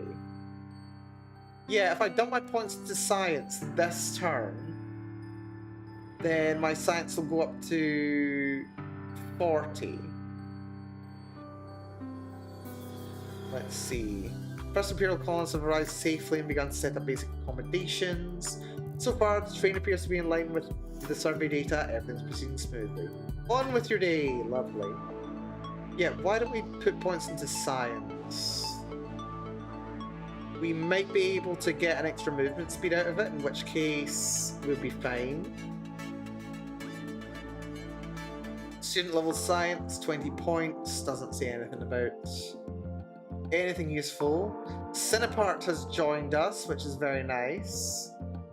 No one else has anything interesting for me, so we will end the social turn. I'm going to become bold, I think. You visit the Palace Guard and arrange the company number on patrol. Yeah, let's go to Hero 1. We'll see what we can do. Maybe I can wine and dine someone while we're passing through. Good morning, Your Imperial Highness. The committee requests your opinion on a complex matter of law. I have no history skill. Yours is not necessarily the deciding vote, but they are interested to see how you would address the situation. Alright, what's the situation? It regards a question of inheritance. A Tharkan matriarch recently passed into eternity. She had 2 children, one by her second husband, who predeceased her, and one by her concubine. She left no will. So the legitimate child inherits. Not everything, but the status and titles, yes, under normal circumstances. Documents have since been found to indicate that the matriarch's first husband was not actually dead at the time she married her second, making that marriage legally invalid. How did that happen? They were living separately, on different planets. Either there was a miscommunication, or the matriarch produced false death papers to show that her first marriage was no longer an issue. The first husband did die half of 5 later, before the supposedly legitimate child was born, but the mistake was not noticed or dealt with at the time, so the invalid marriage was never replaced. None of this would be an issue if the woman had left a will. As it stands, the person who was treated as the heir is technically neither the child of a marriage nor a registered concubinage. So the concubine's child is challenging the inheritance. It's a mess. The people who broke the law in the first place are all dead and cannot be questioned. By one interpretation, the heir is now legally entitled to nothing, despite being raised all their life to expect it. What is your recommendation? Cinepart, useless, but we need a historian. Right, with a history and economics check, we could say that treat the 2 children equally. The husband's child keeps the title. The husband's child gets nothing. Treating the two children equally. Well, I mean, I'm not necessarily going to be finalizing. But by saying to treat the two children equally, we're just setting up a situation where they both hate each other. Which they probably already do. Saying the husband child gets nothing.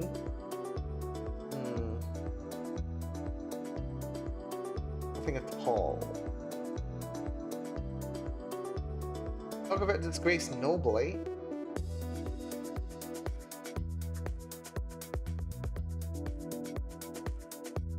Yeah, the legality of marriage in this setting is very interesting. Like, it's really interesting how, like, the legal system works in this game. Like, a lot of thought has gone into the legal system behind this. I mean, you know, they probably haven't, like, spoken to a lawyer and said, yeah, what do you think about this? But, like, some thought and effort has actually gone into this, and it's so interesting, actually. I mean, like, these are probably the most boring parts of the game, but I love them. Treat the two children equally. What was the condition, actually?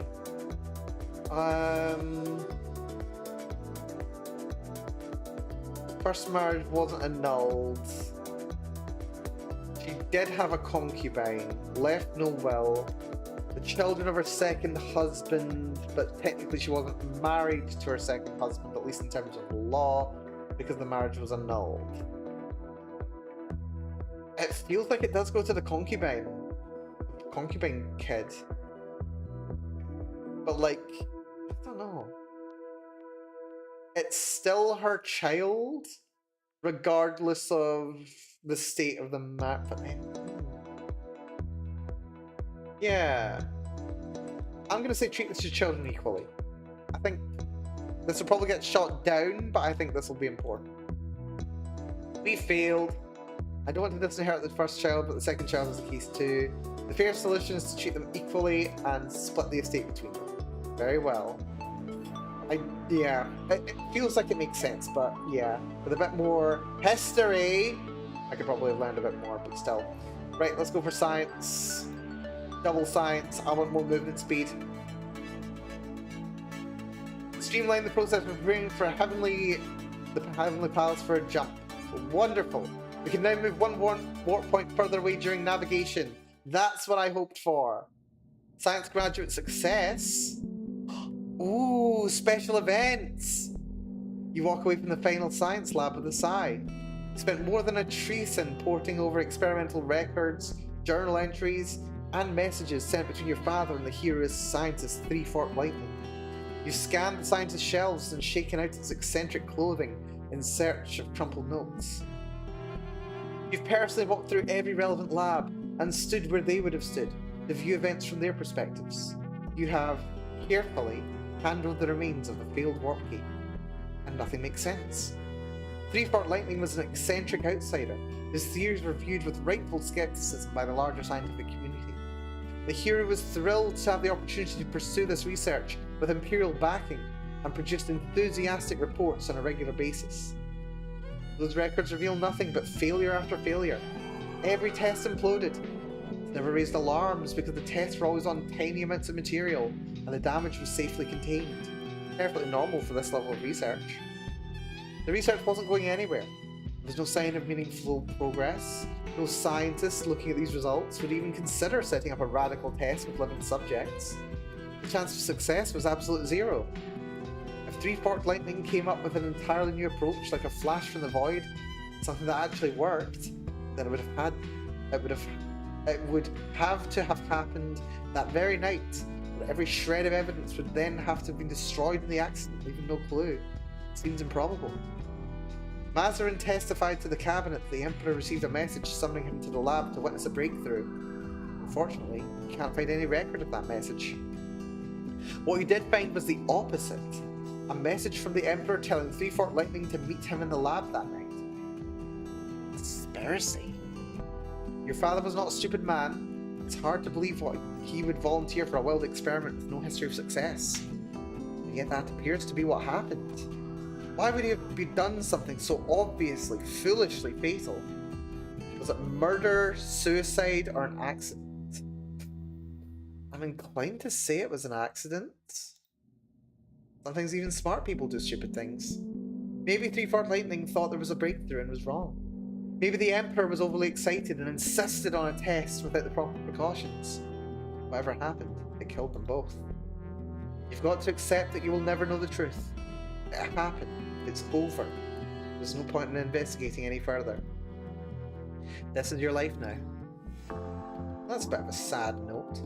Hero Prime is an unpleasantly hot world, with much of its surface varying between desert and jungle.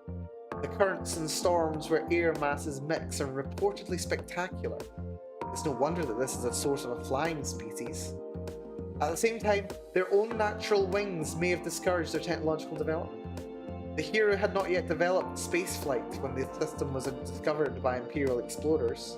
In fact, they had not developed powered flight of any kind. Much has changed in the centuries since the hero were absorbed into the Celestial Empire, but some of the stigma of being less advanced still remains. Still, the capital is a thriving metropolis, with large contingents of all the Imperial races, and the upper echelons of society are eager to make connections with you. You're not personally experienced with hero cuisine.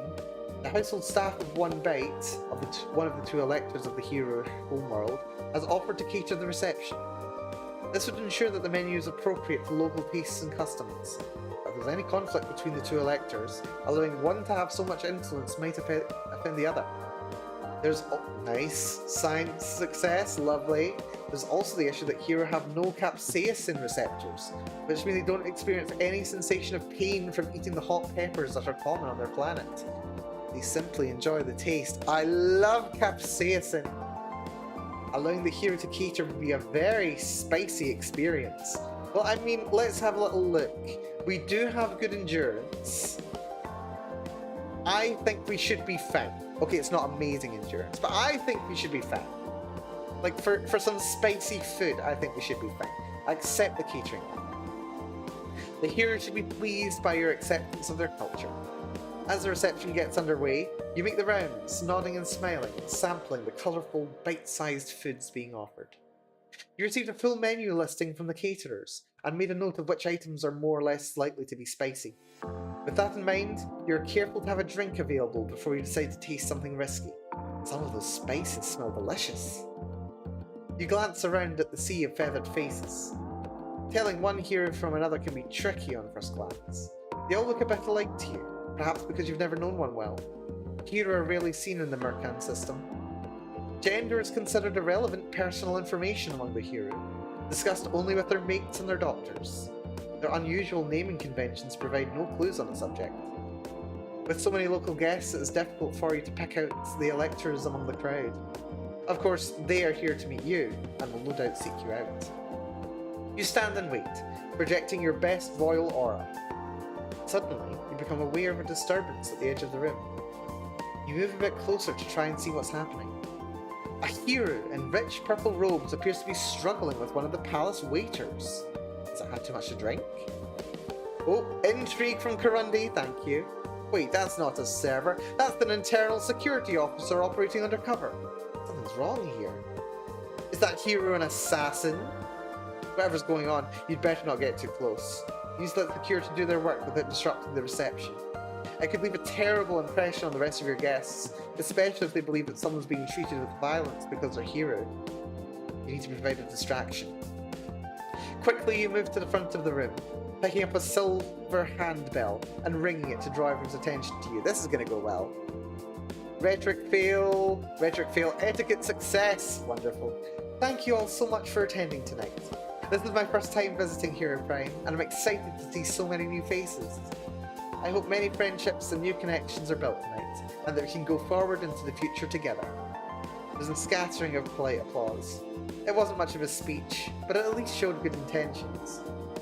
More importantly, it appears that the security incident has been resolved with discretion, and the festivities can continue as planned. Shortly afterwards, someone approaches you. By the standards of hero fashion on display, this person is ornately dressed, and probably either important or desperately seeking attention. Clear skies to you, Your Imperial Highness. I am known in the common tongue as One Bite.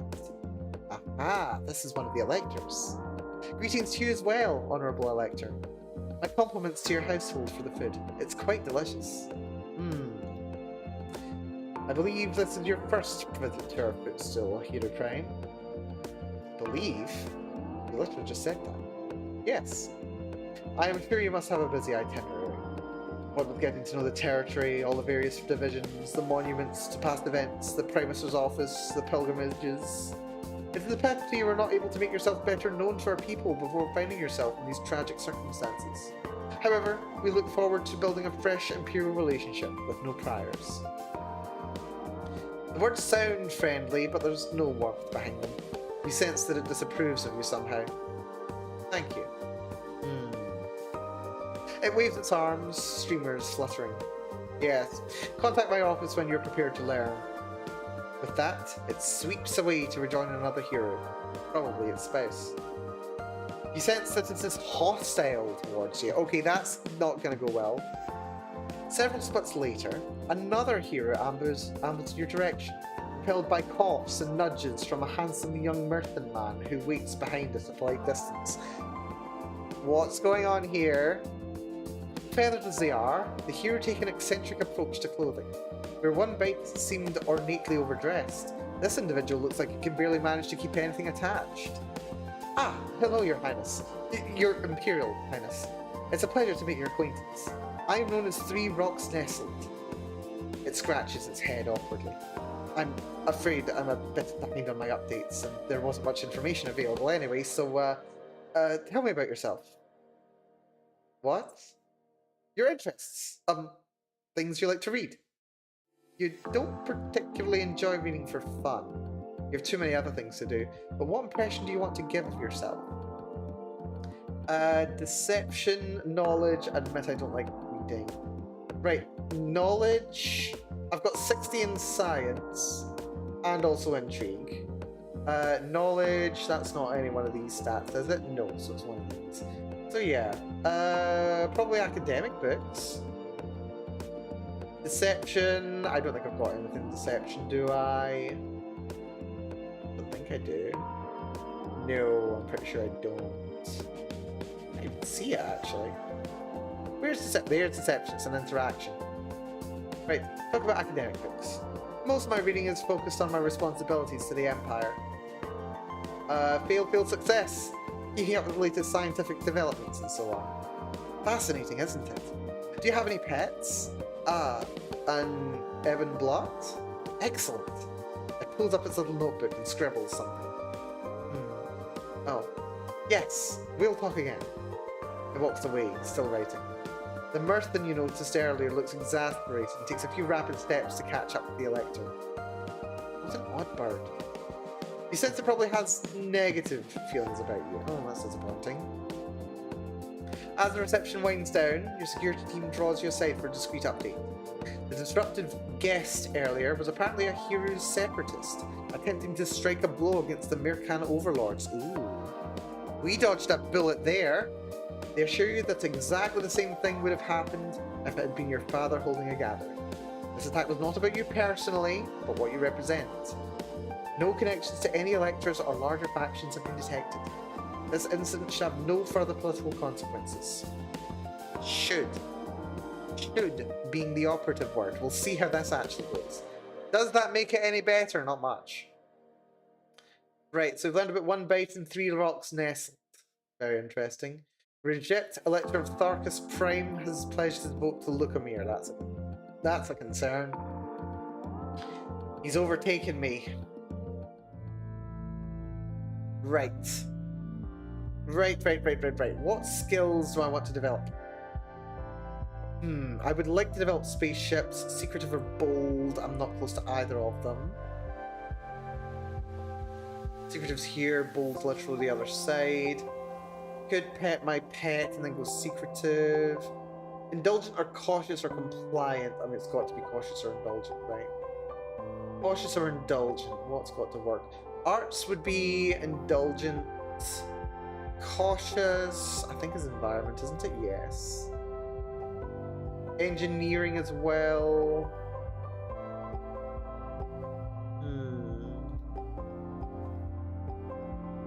I wish there was a quicker note to say which mood would benefit what. Stealth as well.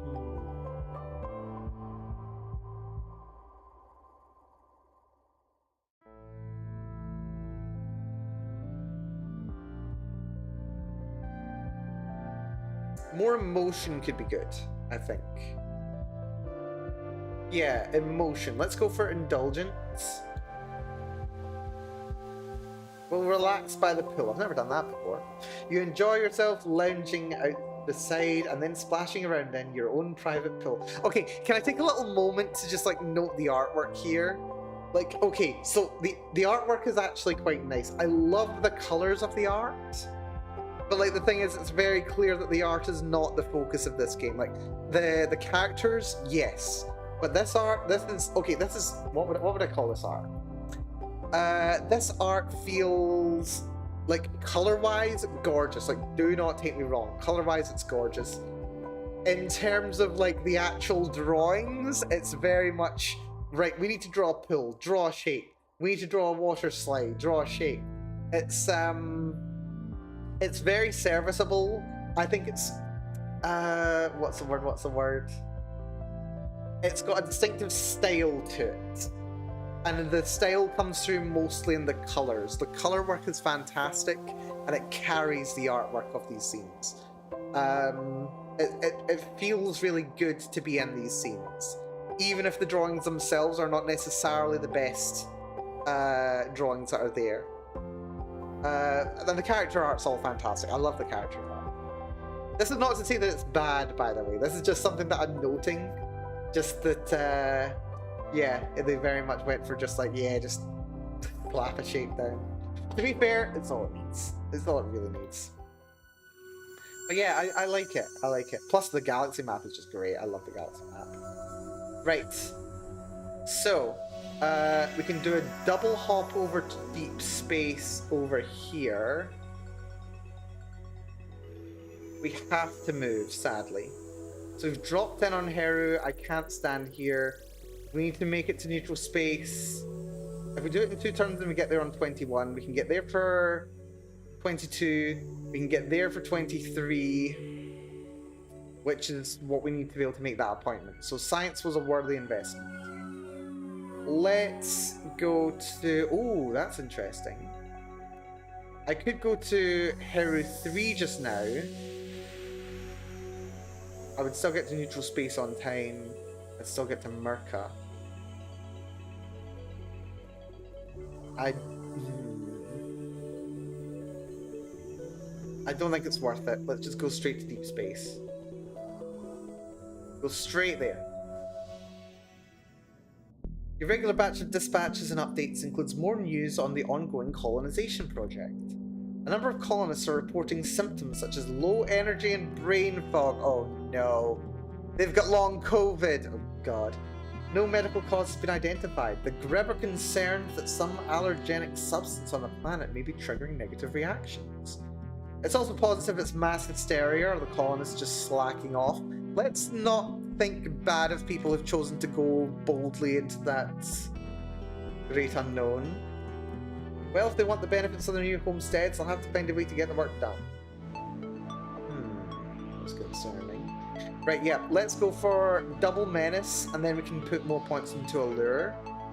I think that's well worth it.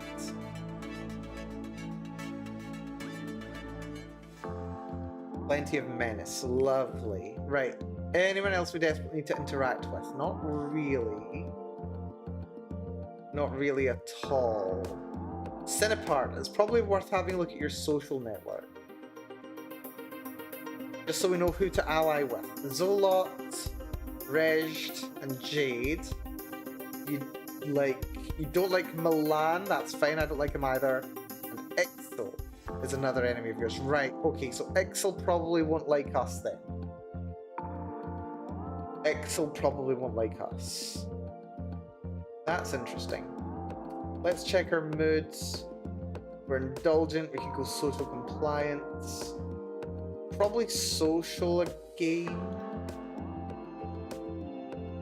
Yeah, because I want to go for a lure. That's fine. I like that the mood has to change. Like, you can't just stay in indulgence, you have to go to a related mood. Or, like, jump to a different mood and then move from there. That's quite good.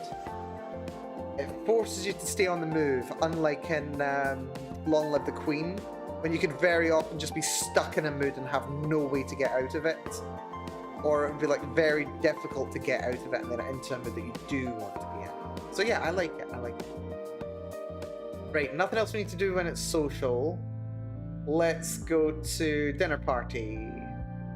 Lovely. This is a very nice scene. I love the drawing. It's the colors really sell everything. Oh, actually, I'm not sure if you can see, just like along the edges of a lot of the shapes, like down here, there's that little layer of pink on the frames. It's just lovely. Right, into neutral space. We are in neutral space. Let's meet the foreigners. We appear to have an urgent situation developing, but information is currently scarce. A distress call was received from the Grib Colony Project, requesting immediate evacuation. At least that's the overly formal description. The message that was actually sent was, get me out of here now, there, and the other transmission was cut off, followed by error signals. We're not sure who sent the message. The speaker did not identify themselves or provide any recognition codes. Maybe an adolescent prank or an internal dispute between colonists. Since the colony is located in a region outside the Empire, past Hero Prime, we have no presence there beyond the colonists themselves, and no further information available at this time. The matter will be forwarded to the committee for debate, but you're entitled to exercise Imperial privilege if you believe this is a genuine emergency. Military fund evacuation ships, bureaucracy and economics. How are we doing on bureaucracy and economics? So I've got some economics. I've got 50 through Cinepart. Bureaucracy. Where's bureaucracy? We've got no bureaucracy. This is terrible. This is kind of bad. Kind of really bad. We'll wait for more information, so we have a clear view of the situation. No action for the moment, but keep me informed. Very well. We've reached the rendezvous point for the negotiation with the Novans. They've sent messages indicating they're on their way, and you'll be able to speak with them shortly. This reminds me of a very similar scene in Long Live the Queen, where it's the scene where the other Lumen comes along, and then the king's like, yeah, no, we don't want you here because like it's Lumen magic that caused my wife to die or something like that. Reminds me of that a little bit. Right, double allure. We get up to 50 allure.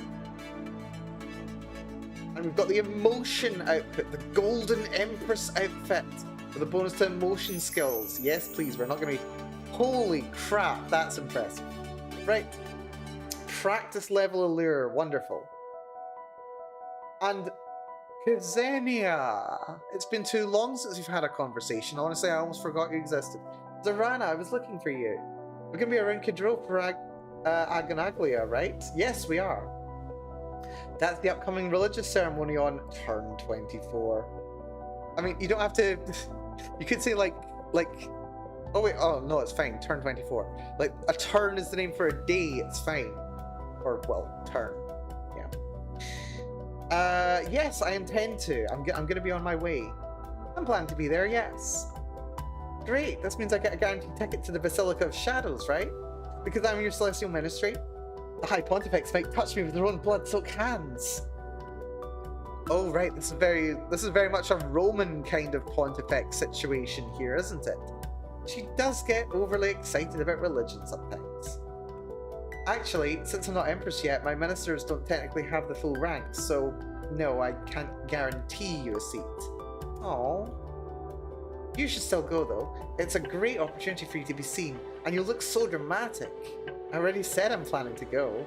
Well, don't just plan, do it. Shake your head and smile. The Novan carrier has taken up position in this sector. We've invited their diplomats to join us in the Heavenly Palace for further negotiations. However, they have so far refused. They wish for us to send out shuttles, one from their side, one from ours, to meet for a private rendezvous. They wish for you to fly out alone. It's ridiculous. Could it be any more obvious of a trap? You cannot go. I agree. I should not be agreeing. I should be going. Tell the Novans that I'm here to listen to their requests, but my patience is not infinite. If you want to make a deal, you'd better state their case. I'm not leaving the palace alone. Very well. Very interesting. Very interesting. Right, something tells me that if I actually had unlocked that puzzle box they sent me, I would have a very different interaction with them in this scene. Probably involving me becoming a magical girl. That'd be great. I'd love that. Right, nothing needs to happen socially. Ixel has pledged her vote. Ixel, you damn traitor! You liked me. Oh, I made friends with someone that she doesn't like. Well, lesson learned. Yep, he's at 6 now. That's a concern. Right, do I go shopping or do I go dancing? What's good? Shopping makes me... Hold on. My mood. Indulge. Oh, excuse me. I have ended up playing quite a bit longer than I intended to, but here we are. Yeah, more emotion. Let's get some more allure up, I think. So, yeah, let's go for shopping. Well, you can have special items made to order for you. It's also fun to go and browse the offerings available in the Heavenly Palace's exclusive boutiques. As a princess, anything you like is yours for the taking. Interesting. Well, I mean, I suppose the palace would still have services for all the staff and what have you. I have an update from the Novans. They've sent an ambassador who agreed to release the captive spy in exchange for a video recording of you thanking them. It was an odd request. Still, it's easy enough. Fine, let's just get this over with. You move down to the reception hall, where your team of dressers, now slightly more experienced, prepare you and help you record a short video. As soon as it is transmitted, the Novans deliver one slightly bewildered Imperial merchant and several boxes of his personal possessions. It's a strange business, but at least now you can get out of here and back to Imperial space. Yeah, they wanted me to come as a Novan, didn't they? They definitely want me to come as a Novan. Right, let's... I want to zoom out. I want to scroll so that I can zoom out and see more of the map. I also want to right-click to grab and move instead of left-click. I'm too used to playing strategy games is what's going on. Right, we're going to jump up to this deep space location. We'll arrive in Mirka just on time. Yeah, what's interesting is you can actually see your opponent moving around the map, which is very fun. Tharkus 3. I think I'm going to have to make a beeline to Tharkus 3 at some point. That's going to be fun. Yeah, let's jump to deep space. On we go. Entering deep space sector. Your Imperial Highness, the Colony Project has managed to repair their communication equipment and to deliver a disturbing update. A strange disease is spreading amongst the colonists. Early symptoms such as lethargy and impaired thinking appeared minor, but as it progresses, the subjects undergo extreme personality changes. The patients insist that they are healthy, happy workers who love their new home. They reject their previous family and friends and resist all attempts at being cured or isolated. The other colonists call them griblets. Alien mind control? Graduate relations failed. The committee has passed an emergency authorization to mobilize the fleet and send them to aid in an evacuation, but it'll take time for the ships to reach the colony. In this distance, your powers are limited. At least it means you're safe. Very interesting. Right, is it worth doing another double drop into Allure? We're getting 10 points from our clothes. That would take me up to 80, but I don't know if Empathy and Menace need to be over 50 first. Probably best not to overcommit. We'll put Allure and Empathy. Menace I'm less worried about. We get Allure up to 65 and 45 for Empathy. Right, no social this turn, that's fine. Let's admire Imperial portraits, it's compliant. What does compliant do for me? I think it gives me interaction, which I could use some more etiquette, probably some rhetoric. Yeah, we'll do compliant. Not a bad idea. You go to the cabinet room to gaze upon the portraits of your parents and think about their lives and their duty to the Empire. Right, to Mirka. We arrive perfectly timed. Right, let's see what we can do here. I have an update on the colony evacuation process. No aid has yet been able to reach the colony, and their pleas for help are growing more frequent. Word of the situation is spreading around the Empire. Concern is growing. I can't make things move any faster. Although the fleet had been stationed closer to Hero Prime, so I should have been in touch with the fleet before now. I've notified the Basilica of Shadows that you will be present for the Aganaglia rites, which will take place after this turn's classes.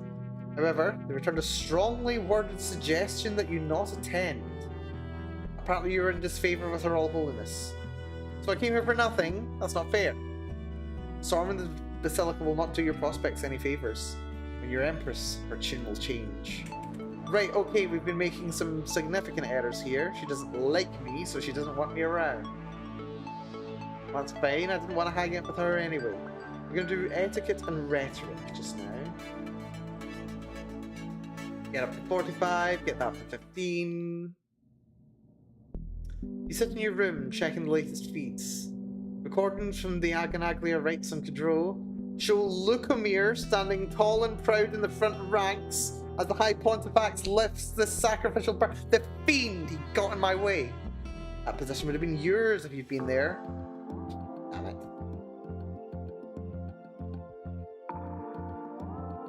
Exil's not voting for me. I could blackmail her into changing her vote. She probably wouldn't like it, but she might do it. I've got several people I could blackmail, actually. It is blackmail, isn't it? No, blackmail's not an option. I'm locked out. That's a shame.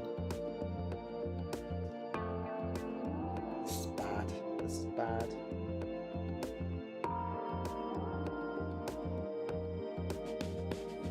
Let's see if we can actually make... Nope, we can't visit the High Pontifex. She doesn't like it. That's helpful. Vater, let's check what your network looks like. Allied with Ixal, that's not great. Morel, that's good.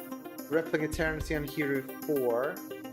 Ozara and Radamil are enemies. Okay.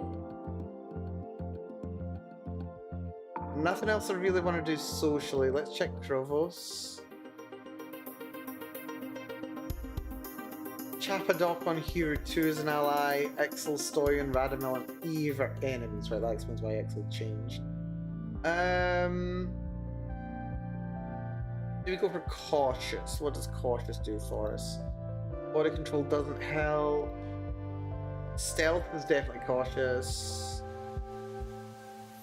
As is engineering and environment. Yeah, I think let's go for cautious. Set for problems.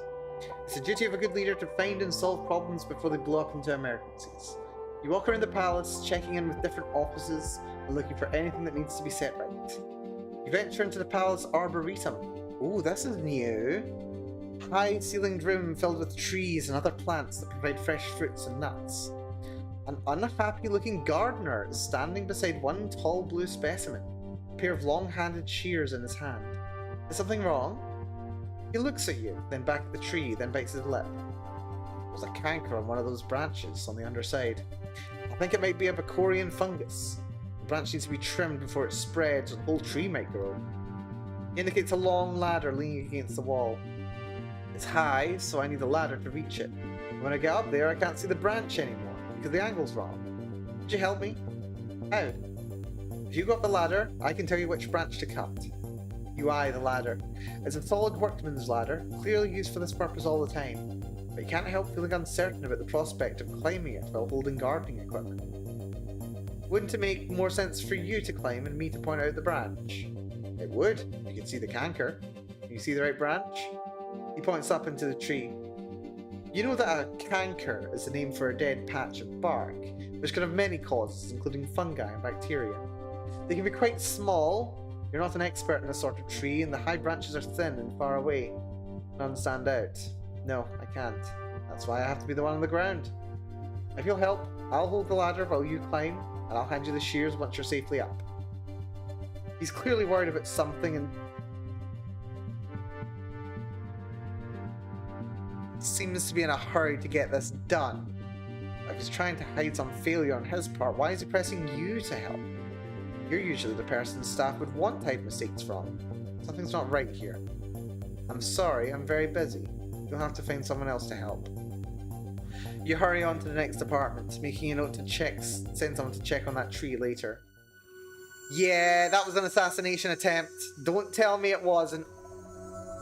Don't you tell me it wasn't. Right, where the hell's the fleet? The hell is the fleet? Is the fleet here? Is this the fleet? Is that not the fleet? That's the fleet, isn't it? Right, we'll stay put for now. We'll finally meet the head of the fleet. I have an update on the colony evacuation process. Fleet ships have arrived in the colony sector where they have encountered a triad of Grib warships. The Grib claim they are present only to protect their own citizens during this crisis. Understandable. Unfortunately, they are now claiming the infected colonists as their citizens, saying that they have defected. Any attempt by a military vessel to forcibly extract them may be counted as an act of war, which you currently lack the authority to command. A small number of colonists who remained free of the condition barricaded themselves away from the others and set up signal flares begging for rescue. One large troop shuttle was able to make a run to the surface. Those who boarded were saved. No further signals are forthcoming. One shuttle's worth out of 5,000 colonists. Tell the fleet to get out before the situation gets worse. This whole mess was clearly a trap from the beginning. Yeah, that's not good. Right. What do I need to invest in? Could invest in more science, might be able to move faster.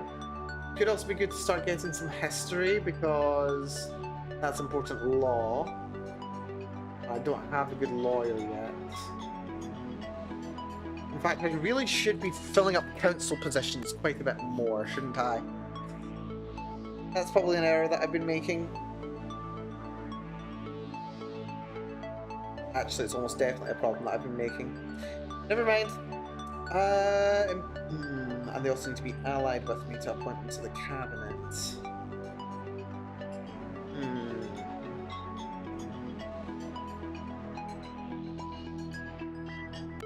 Overtake my allies' galactic relations immediately.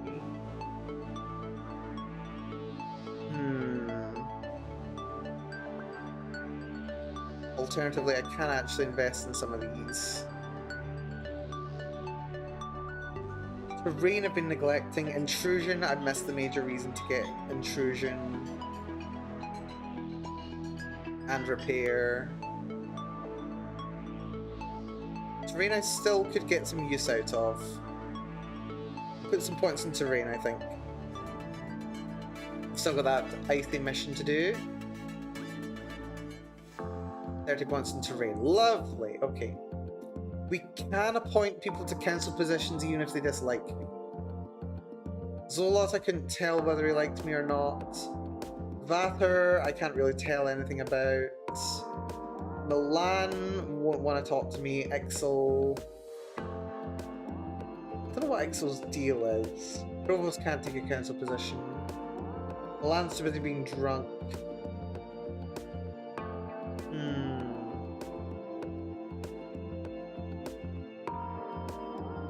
Apparently Vassar won't do anything. Ixel, religiously devout, but makes her observances at temples within her own region.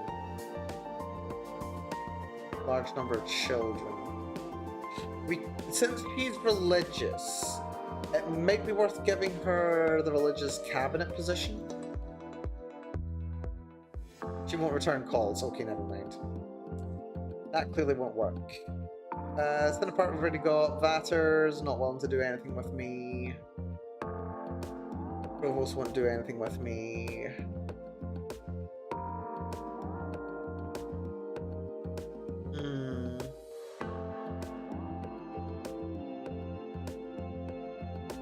Right, just end social turn.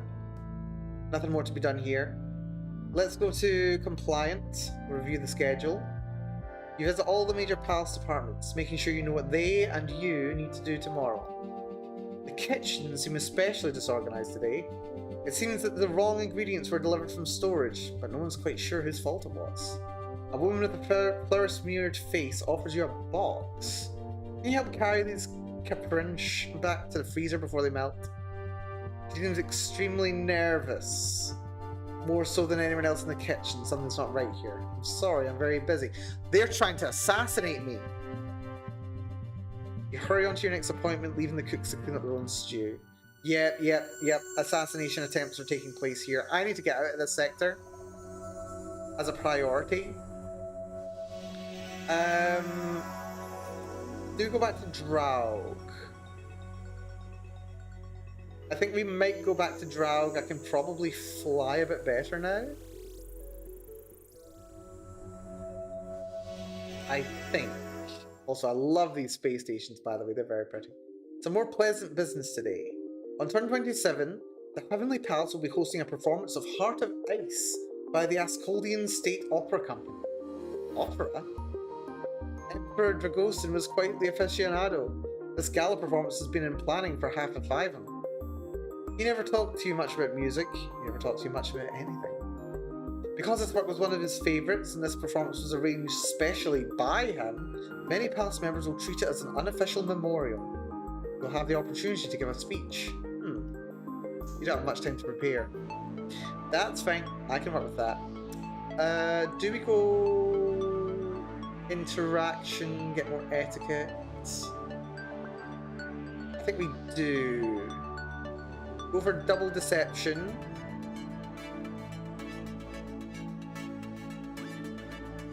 Student level deception, very good. Right, how are my skills? I've done a loop of the entire galaxy and my spaceship skills exactly the bloody same. Secretive and bold, how close am I to those? Secretive and bold, secretive is over there, bold's there. I need to interact with my pet, then we'll do training, and then we'll do that next time, it's fine. Right, okay, so social. You dislike me. My etiquette's getting better. Maybe we can swing you around a little bit.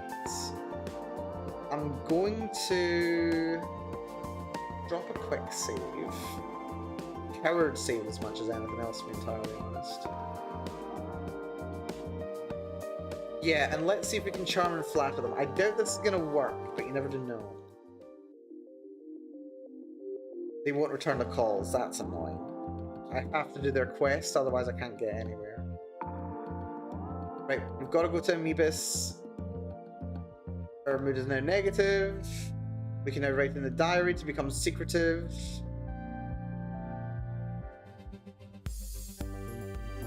There's an intruder with a garrote. Blade fail, pressure points fail, blade fail. I got assassinated in my bedroom. Well, wonderful. Okay, well... Okay, that wasn't going well, was it? That run was not going well at all. Okay, so we've had 3 deaths today, and I think 3 deaths is probably very appropriate for a reasonable time to stop the stream. I have been going for 5 hours. I've been doing a lot of talking. My throat is a little bit sore. But this has been really, really good. I adore this game. It's fantastic. There's so much going on. It's honestly a little bit overwhelming.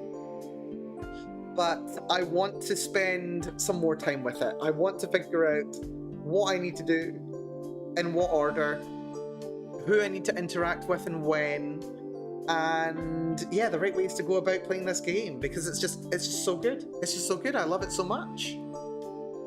But yeah, there are a couple of these little moments where something like this will happen and things go wrong. So blade pressure points.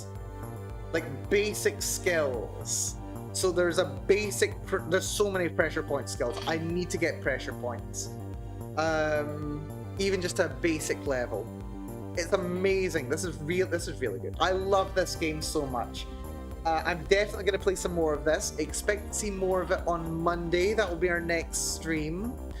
Where we'll see if we can actually make a little bit more progress. Probably with a new run, we'll probably like skip over some of the story we've seen so far. And just try and make some better choices. I'm going to try and prioritize going for the Lumen route, because being a Lumen is just incredibly fun. I'll try and avoid some of the mistakes that I made in this one. Missing some basic checks, not being prepared for things that I ought to have been. We'll do some planning. We'll see if I can actually execute on things a bit better. But yes, this has been Galaxy Princess Zorana. It's absolutely wonderful. Cannot recommend it enough. Please do check it out. Also, if you're watching and you haven't already, please do drop a follow, because hey, I like seeing number go up as much as the next person. And also, if you haven't already, please do check out the link that I've got in the pinned comments in the chat. That will take you to the game that I made over the course of 2 weeks, which I just finished up last weekend. 1 week ago, we had just finished uploading it. Just over a week ago, we finished it, we uploaded it, it was broken, but we fixed it. So yeah, no. If you haven't already, please do check it out. I would really appreciate it. But yeah, with that all having been said, we're going to call things here. Thank you so much, everyone, for coming along today. Whether you've been here from the start, you came along partway through. Special thank you to, let's see, what was the name again? Nicole Goodnight. Thank you so much for the raid. And to all the raiders for coming along as well. And to Kitara Bray for the follow. Hugely appreciated. Hopefully you've enjoyed your time here, and hopefully we'll catch you again at some point in the future. You'll be more than welcome. Of course, of course, of course. But yes, with that having been said, I've been Melanie. This has been Galaxy Princess Zorana. And yeah, we'll catch you on Tuesday for some more of this. So until then, take care of yourselves, be very good to yourselves, and I'll catch you all again very, very soon indeed. Bye-bye, everyone. Bye-bye-bye-bye. Bye-bye.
Oh wait, have I been muted that entire time? God damn it, I muted myself.